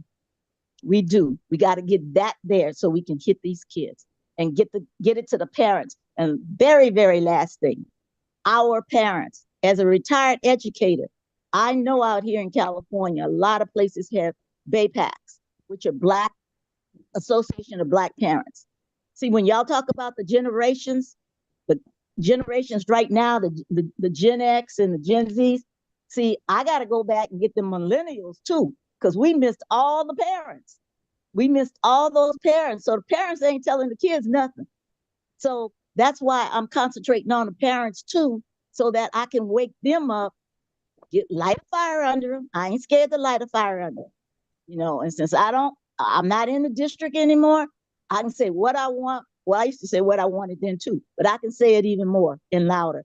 Go to your school board meetings, go to your city council meetings, and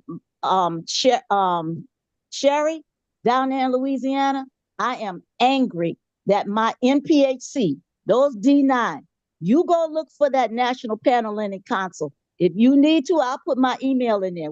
They got to get up and they've got to be out there in the fight of social justice. That's my job in my sorority. I'm a social justice person.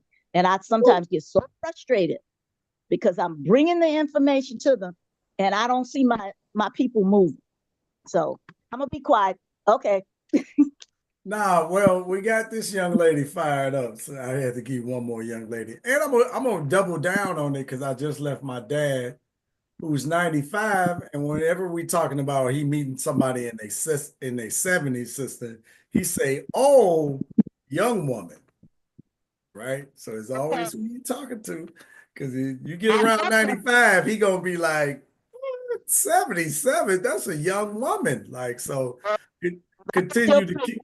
I would feel young. I just can't go out there and run the court like I used to. But Well, that's different. That's different. That's different. But but definitely and my brother, man, it's crazy because my brother is 70, right? I'm 48, y'all. So I'm not exactly a spring chicken, but my brother is 48. And oh, excuse me, my brother is 70. And he be talking to me like I'm a baby. I be like, listen, man, you see this gray hair? Don't act like. Anyway, sister got me fired up on a number of things. Number one, sis, you ain't gotta go too far. This whole before colonization, we got a whole deck of flashcards on before 1492. Like this is kind of like what we do in this history space. You want to go deeper. But we got a deck, right, that starts literally 35,000 years ago and comes up to 1492, just in our flashcards. I was planning on ordering. There we go. Yeah, let's work together. Maybe we do something bigger and better because you talked about teaching the millennials, really Gen X. They don't know shit either. I'm in that group. But we have Black History classes that we teach to adults. We call it the Sankofa Circle, right? Sankofa being the Twi, out of the Twi language of Ghana, that means to go back and get it. So go back and get your history and culture and bring it forward with you. So we teach adults, and that Sister Gwen Ebron is one of our instructors who's coming up here next.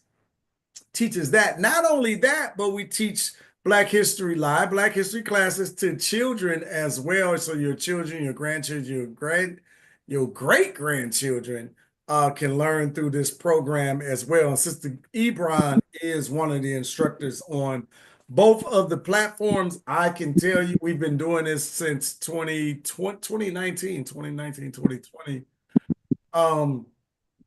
I can just tell you that the passion that you feel on this call is minuscule to the passion that she and Brother Damon Tyler pours into the young people, that she and Brother Dr. Aiden pours into our adults inside of this class. So we have instructors and teachers that are doing live Black history for the community, in addition to our products, right? That is aimed at, I want you to understand, not you, sister, but everybody listening.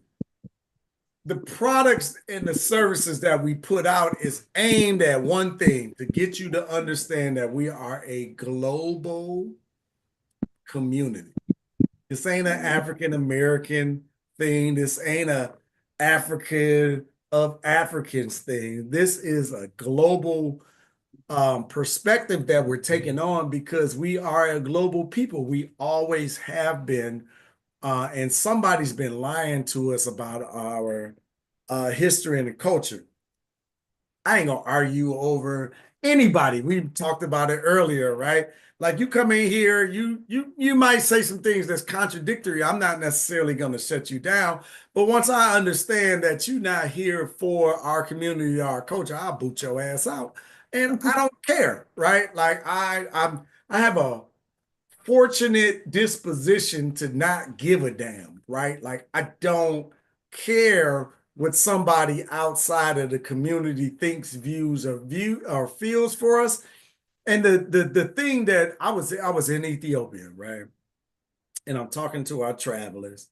And I probably said a little bit too much. I probably said it a little too cavalier, but if any of them are on here, I want you to understand I didn't mean it that way.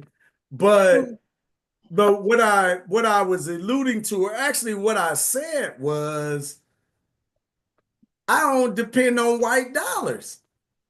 White people don't feed this business. White people don't pay these black employees that we pay. White people don't feed none of this shit. And then some of them buy our products and services, which we are thankful for. But I'm not under no delusion in thinking white people is what supports this company. And the fact that I can travel globally and see the history and culture and have these communications and come back and bring it to our community, none of this is because of white people makes this possible.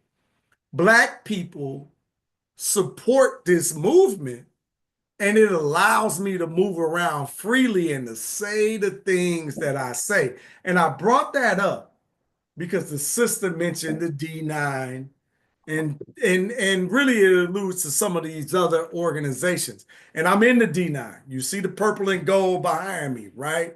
You got purple, or anyway, I'm the Qs, right? But I have a gripe with the organization. I love the fraternity. I have a gripe with the organization. I think this is what Sis is getting at. Because where the hell are we on these social issues? These social issues is the foundation of these organizations. None of this shit was funded because it was cool to step and hop. That was none of the founders. I don't give a damn which organization you go to. None of them started it because they wanted to be a cool social club and they wanted to be out with the Qs and have some fun. That wasn't it. They was in the midst of, let's just say, a human rights battle. And this is really where the core of the traction of these organizations come from. So where the hell are they on these front lines? And I won't speak specifically about my organization, but there are some organizations that say you aren't to wear your colors and your paraphernalia when you are out protesting these issues. Why? Why would that be the thing? And I don't give a damn. They can ban. I don't give a damn. None of these people or organizations own me. I'm financial and all of that shit. But the truth of the matter is they take white money. They take white money. Y'all know, if you've been around urban intellectuals, you know I've been talking about this shit. And I'm not just talking about the sororities and the fraternities. I'm telling you why it's important to support black businesses. I'm hoping I'm getting across it's important that you support this organization because we don't take white money. So that means I don't gotta change my message. I don't gotta change my history. I don't gotta change my story. I can talk to yo ass. And when I say that person, people say, well, who are you talking to? Who is we? Not yo ass. And I can be confident in that because black people support this business. But when you want to see me in Target, right, which is, I get this a lot. Why ain't you in Walmart? Why ain't you? It may be easier for me because, sister and brother, they gonna change the message. They're going to change the conversation. When I'm showing up being 60% Freddie, when I'm showing up not giving you the true perspective of what I saw in Ethiopia, because when I was in them temples and I was disappointed because I seen white Jesus. When I went in the Haile Selassie bedroom and I saw white Jesus up there, I ain't going to mention that no more. Because I'm dependent on white dollars. I ain't gonna tell you what I saw. I ain't gonna tell you what I feel. I'm gonna tell you what you want to hear. I'm gonna tell you what they need you to hear. Because believe it or not, we got bills too, pimping. Right? I got children. I got family. I got goals. I got bigger missions. But if we not going to support us, I'm going to play the game too. I think I've been open and honest here that I'm pretty damn talented and I got a pretty good following. If I wanted to go sell you out and go make way more money, I could do that. And not sell you out. I don't got to sell you out. All I got to do is take my marketing and my talents into a different space and go into corporate America. I can make $250,000, $500,000 a year or more.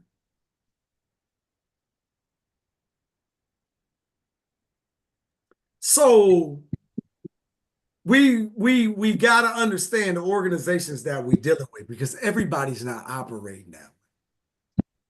The ones that you call into question, follow the money. I ain't gonna tell you who is who. I just say go follow the money. The shit will unfold to you rather quickly.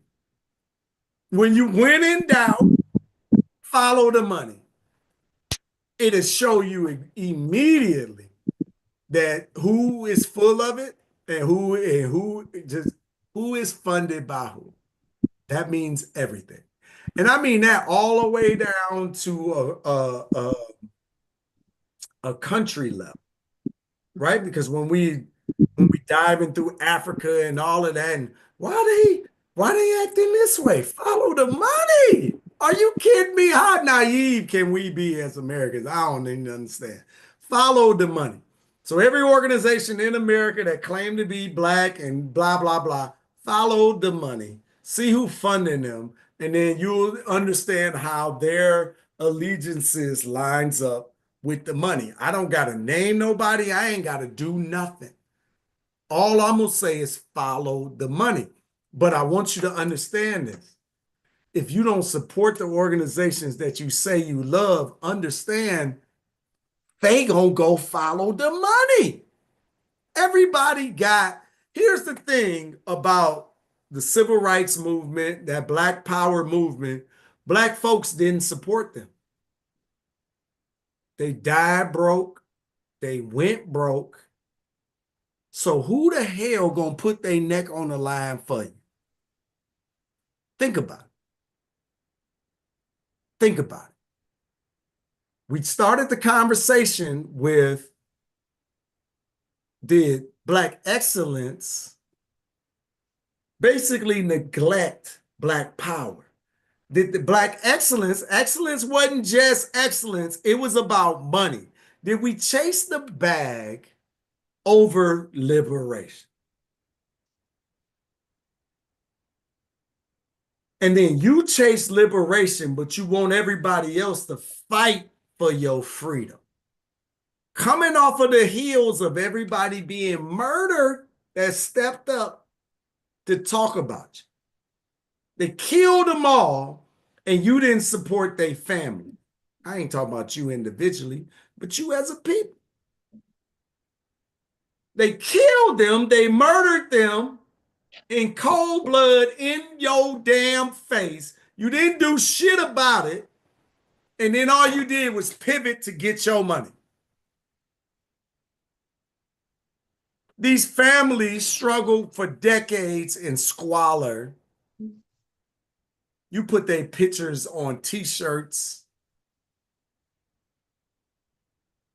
You brag about them every February, but you didn't take care of them. Who the hell gonna fight for you? Why would anybody fight for you? I just want you to think about it. Why would anybody fight for you? Why? You tell me, Freddie. Freddie got an organization that talks Black power. Freddie got an organization that. Why would I go any goddamn further? Why when Walmart show up, Target show up and say, hey man, you can make all of this money if you just talked about these same 8 to 12 people? Why shouldn't I take it?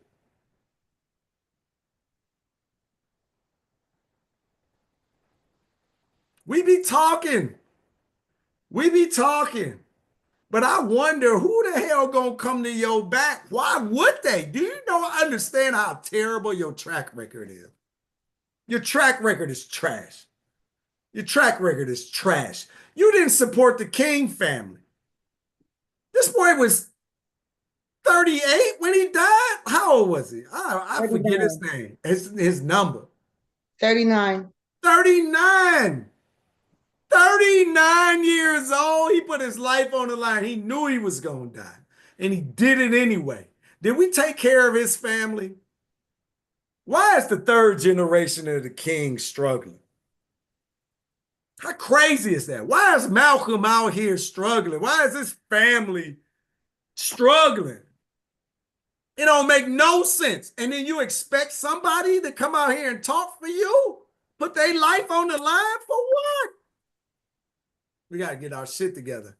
Somebody got to tell you that you full of shit, right? And I'll be the one that ain't going to be on the walls like the people behind me because I curse, but I don't give a damn. You don't give a shit about them. Why should somebody give a shit about you? The sister keep putting it in the comments and I love it. Take your ass into the schools. Do some damn networking. Do some mentoring. You don't complain about the next generation. Go talk to them. Go get in front of them. Be bold enough to do something.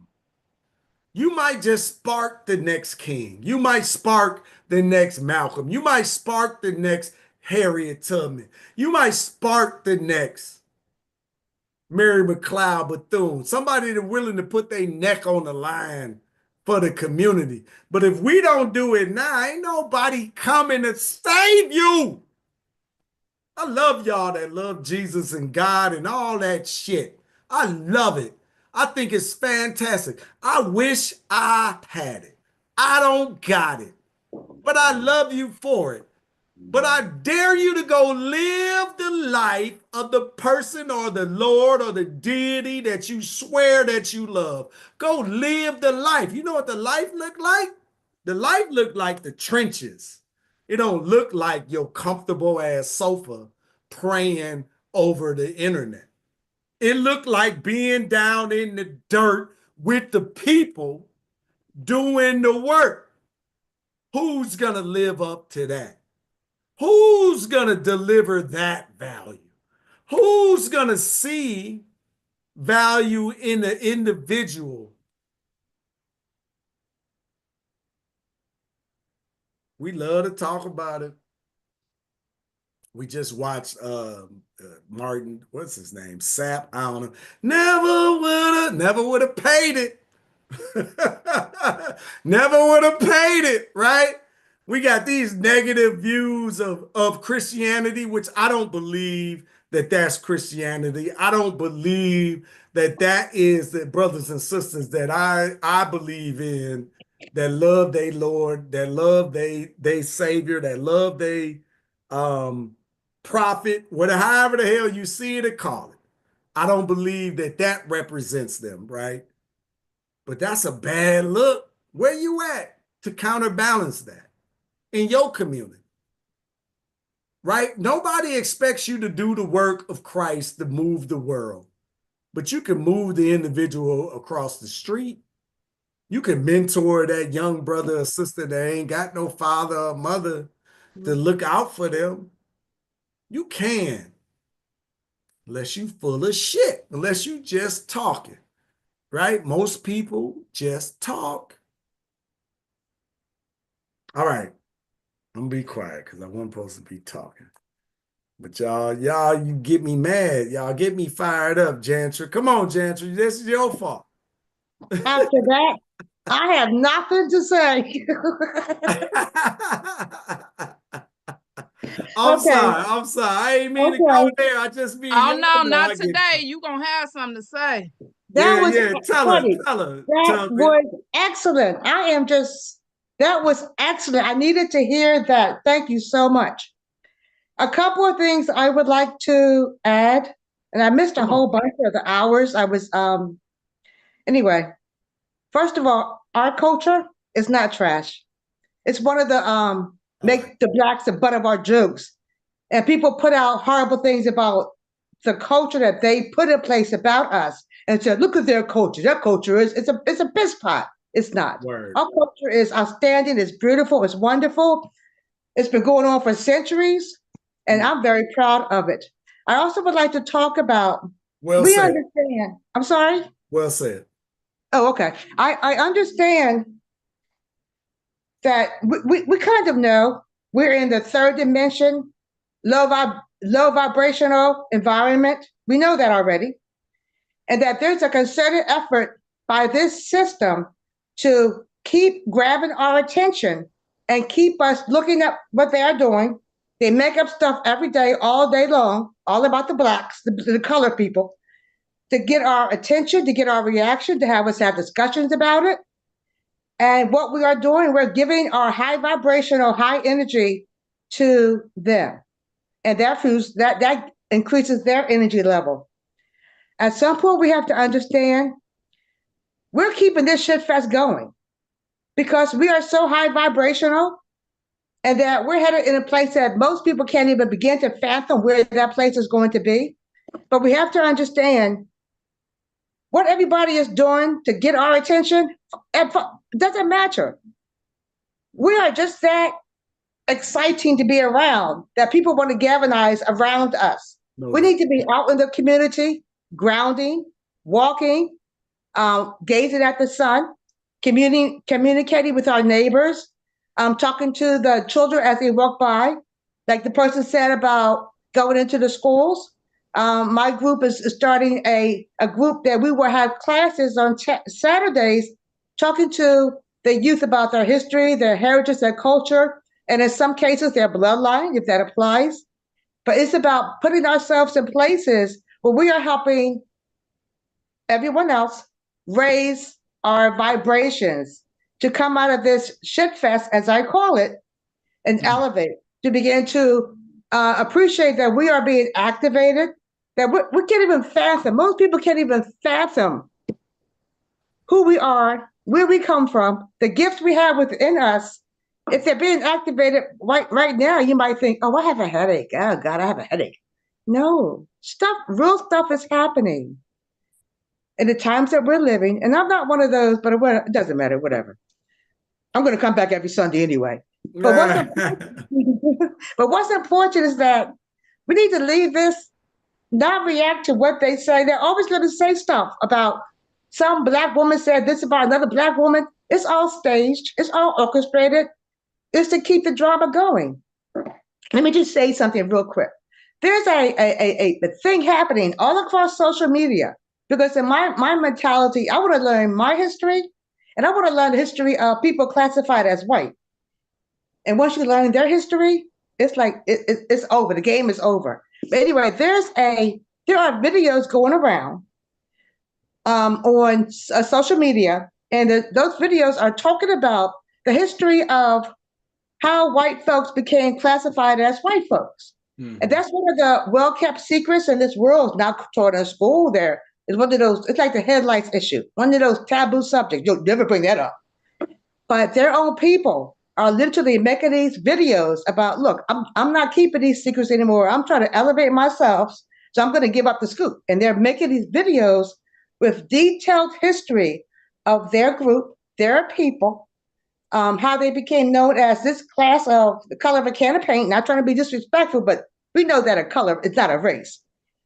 But when we're under the spells, we just go along and get along. But now that the spells are all being lifted, and we know what that means, and everybody, the spells are being lifted, people are now starting to look at, wait a minute, I'm not keeping that nonsense going. I'm going to tell the real story, because I want to elevate, I want to get, but it's just amazing what is happening in this world right now. And I want to bring up something. We know there are millions of articles, journals, books and support groups and classes available for the Black folks who are going through that thing called post-traumatic stress syndrome, because we're all traumatized about what our ancestors went through. And folks have made buku amounts of money off of our trauma, our crisis. But what's interesting, try to find one group, one book, one article, one class of support for the post-traumatic stress trauma that white folks have gone through because their ancestors, their parents, their relatives were murderers, were rapists, were going across the country for centuries, terrorizing everybody else in the world. That's an embarrassment. That's a mental health crisis that DNA has been passed down. But they're not writing about that. I ain't feeling that.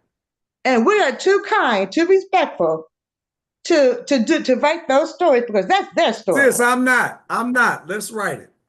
I ain't kind and respectful. So let's not. Yeah, yo, Freddie, my younger brother, Freddie. Go ahead, sis. I'm sorry. We are not going to lower our vibrations by dipping our hands and our ink and our skills into their nonsense. Let them pretend that there's no trauma in their DNA. Wink, wink. I'm done, Freddie. Thank you. I love it. Thank you, sister. You definitely on point, though. I don't know. I ain't sure I'm all the way above it. So I don't know. We gonna see. If you don't see the book, you know I grew. Probably Sister Gwen wore on me. Sister Gwen, come on into the discussion. I got you then, Brother David. Then we out of here, good people. There we go. Hi, everyone. I just a couple of things.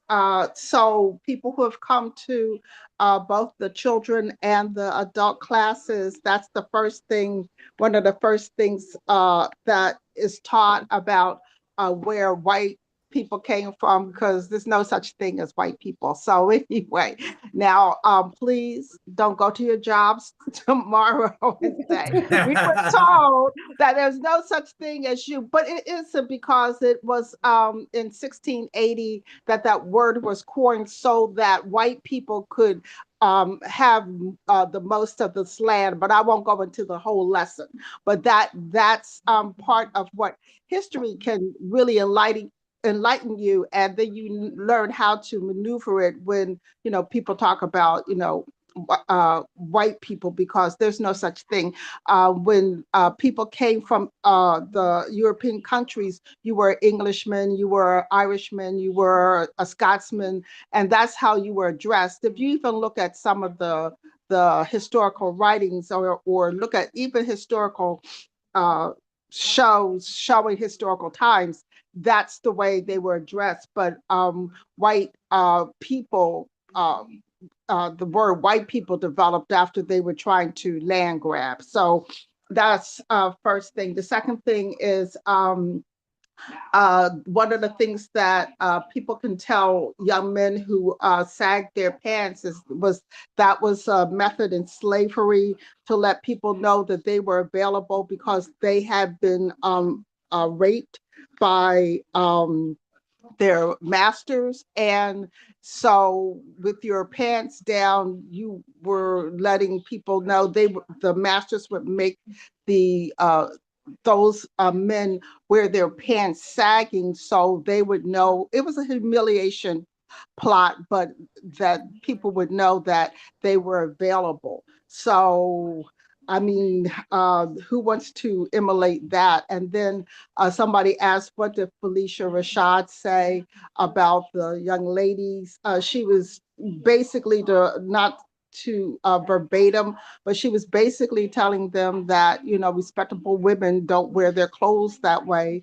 And that's the message that we have to give to our young people. So I retired in 2022, but I was in school at Philadelphia, and how I would get to young people outside of telling them this history, especially about the sagging pants, was when they came down the hallway, I would say, good morning, young kings, young queens, good morning. And sometimes I would just say kings and queens, and just calling forth who I wanted to see them as. And their behavior eventually just changed, because every time I would see them, I would say good morning or good afternoon or hi or hello, my king, how's the day going, and so forth. And I worked with the students who had the greatest behavioral problems in the school, and letting them know about their history. And that's the main thing, letting people know about their history, as we do in our classes for children and adults, prior to, because we have a glorious history, and our culture, our true culture, our original culture, our authentic culture is glorious. We can't buy into the mess that we see, because that's manufactured for us. But our culture is glorious. There's a lot of other things I could say. One of the reason they're not teaching anybody, they don't care about the casualty, is they're hoping to have AI do all the work. And then where do we go from there? So it's for those who are a little afraid of AI, it'd be better for our children to know about AI. And yes, the phones are a real substitute, but I'll tell you, I've done it, and then I will say I've seen it done. When you are a very engaging, creative teacher, young people will put their phones down. When you make the lessons so engaging, so that they don't even think about picking up their phones. And we can talk about that at another time, because it is late. So the last thing I want to say is that there are so many things that were said today. I was going to ask Brother David, and since he's going to be the last person, um, and if people don't want to join the Nation of Islam, but they love everything else that you are giving, when that arc comes, will people who are not of the nation be able to get on the boat? Because that, I mean, if they are a hearing or walking, or just need a little bit more direction of how to walk, because I know what that means. I've always said I want to create a Wakanda, but not everybody is coming. Not everybody is going to get on the boat. Not everybody. Let's just, we're talking, Freddie's always yelling and saying nobody's coming to save us. But let's all understand this. Everybody's not coming. Everybody's not coming, because everybody cannot, if you're not in the right mind, you can't get on the boat if you're going to tear the boat up.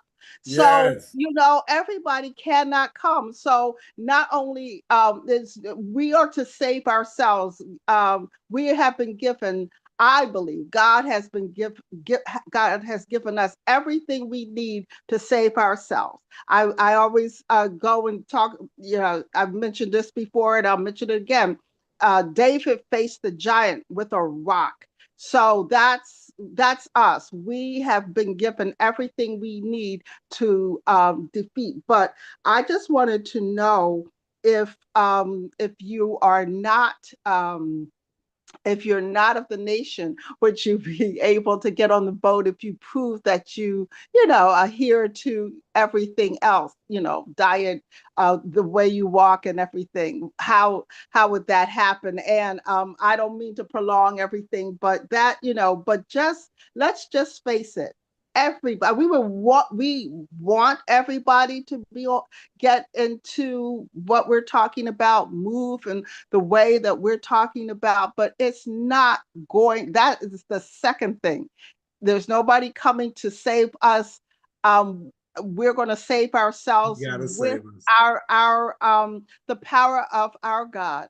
But the other thing is that everybody will not be coming with us. Now, and I know that is kind of sad for some people, because everybody has in mind somebody who would probably not be able to get on the boat. But my question again is, and this is where I'm landing my plane, would other people be invited And is the boat just taking 2 by 2, or is it for all the people that would be eligible to get on the boat? All right, I'm landing my plane. All right, blessings, everyone. I love that, Sister Gwen. Thank you for that. Brother David, are you available to answer that question? And then the only thing that I would say to that, Sister Gwen, is I'm not openly inviting everybody. I'm okay with leaving folks behind. Hey, but again, I mentioned all these people behind me and Jesus, they are better people than me. I ain't the best person in the world, y'all. I just want you to know, like, I'm under no delusion that everybody ain't good for. Well, you know what? That's a lie. Because Marcus Garvey said it. He said, if you wasn't of value here, I would imagine you wouldn't be of value there, right? Talking about when he moved to Africa, right? So I'm under that guise. Like that's my thought. Like, hey, if you ain't shit now, well, I'm gonna think that you about to be worse some damn later. Anyway, yeah, some of y'all are better than me. I'm okay with that. It's okay. Brother Freddie is flawed. Brother David, is the ark open? Because I think I've been making my case for a non-religious individual to be able to join. I love It what y'all is doing. I just open. ain't getting down with the religion. But go ahead, brother. My bad.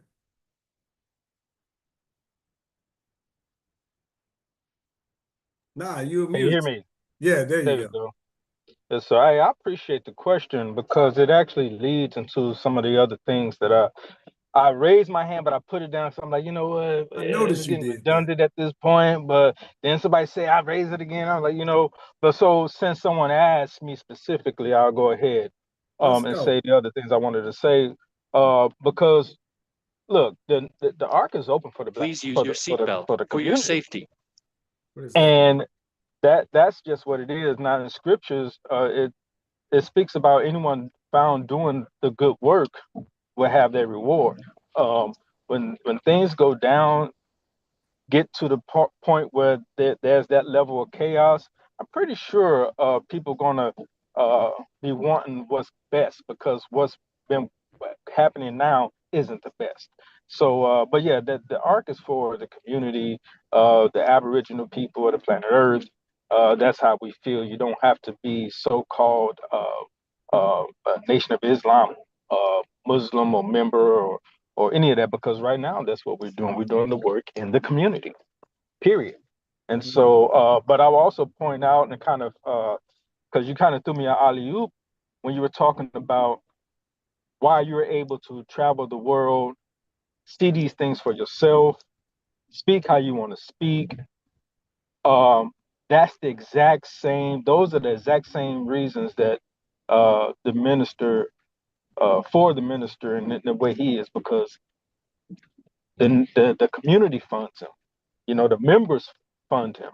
So he could speak the way he speaks.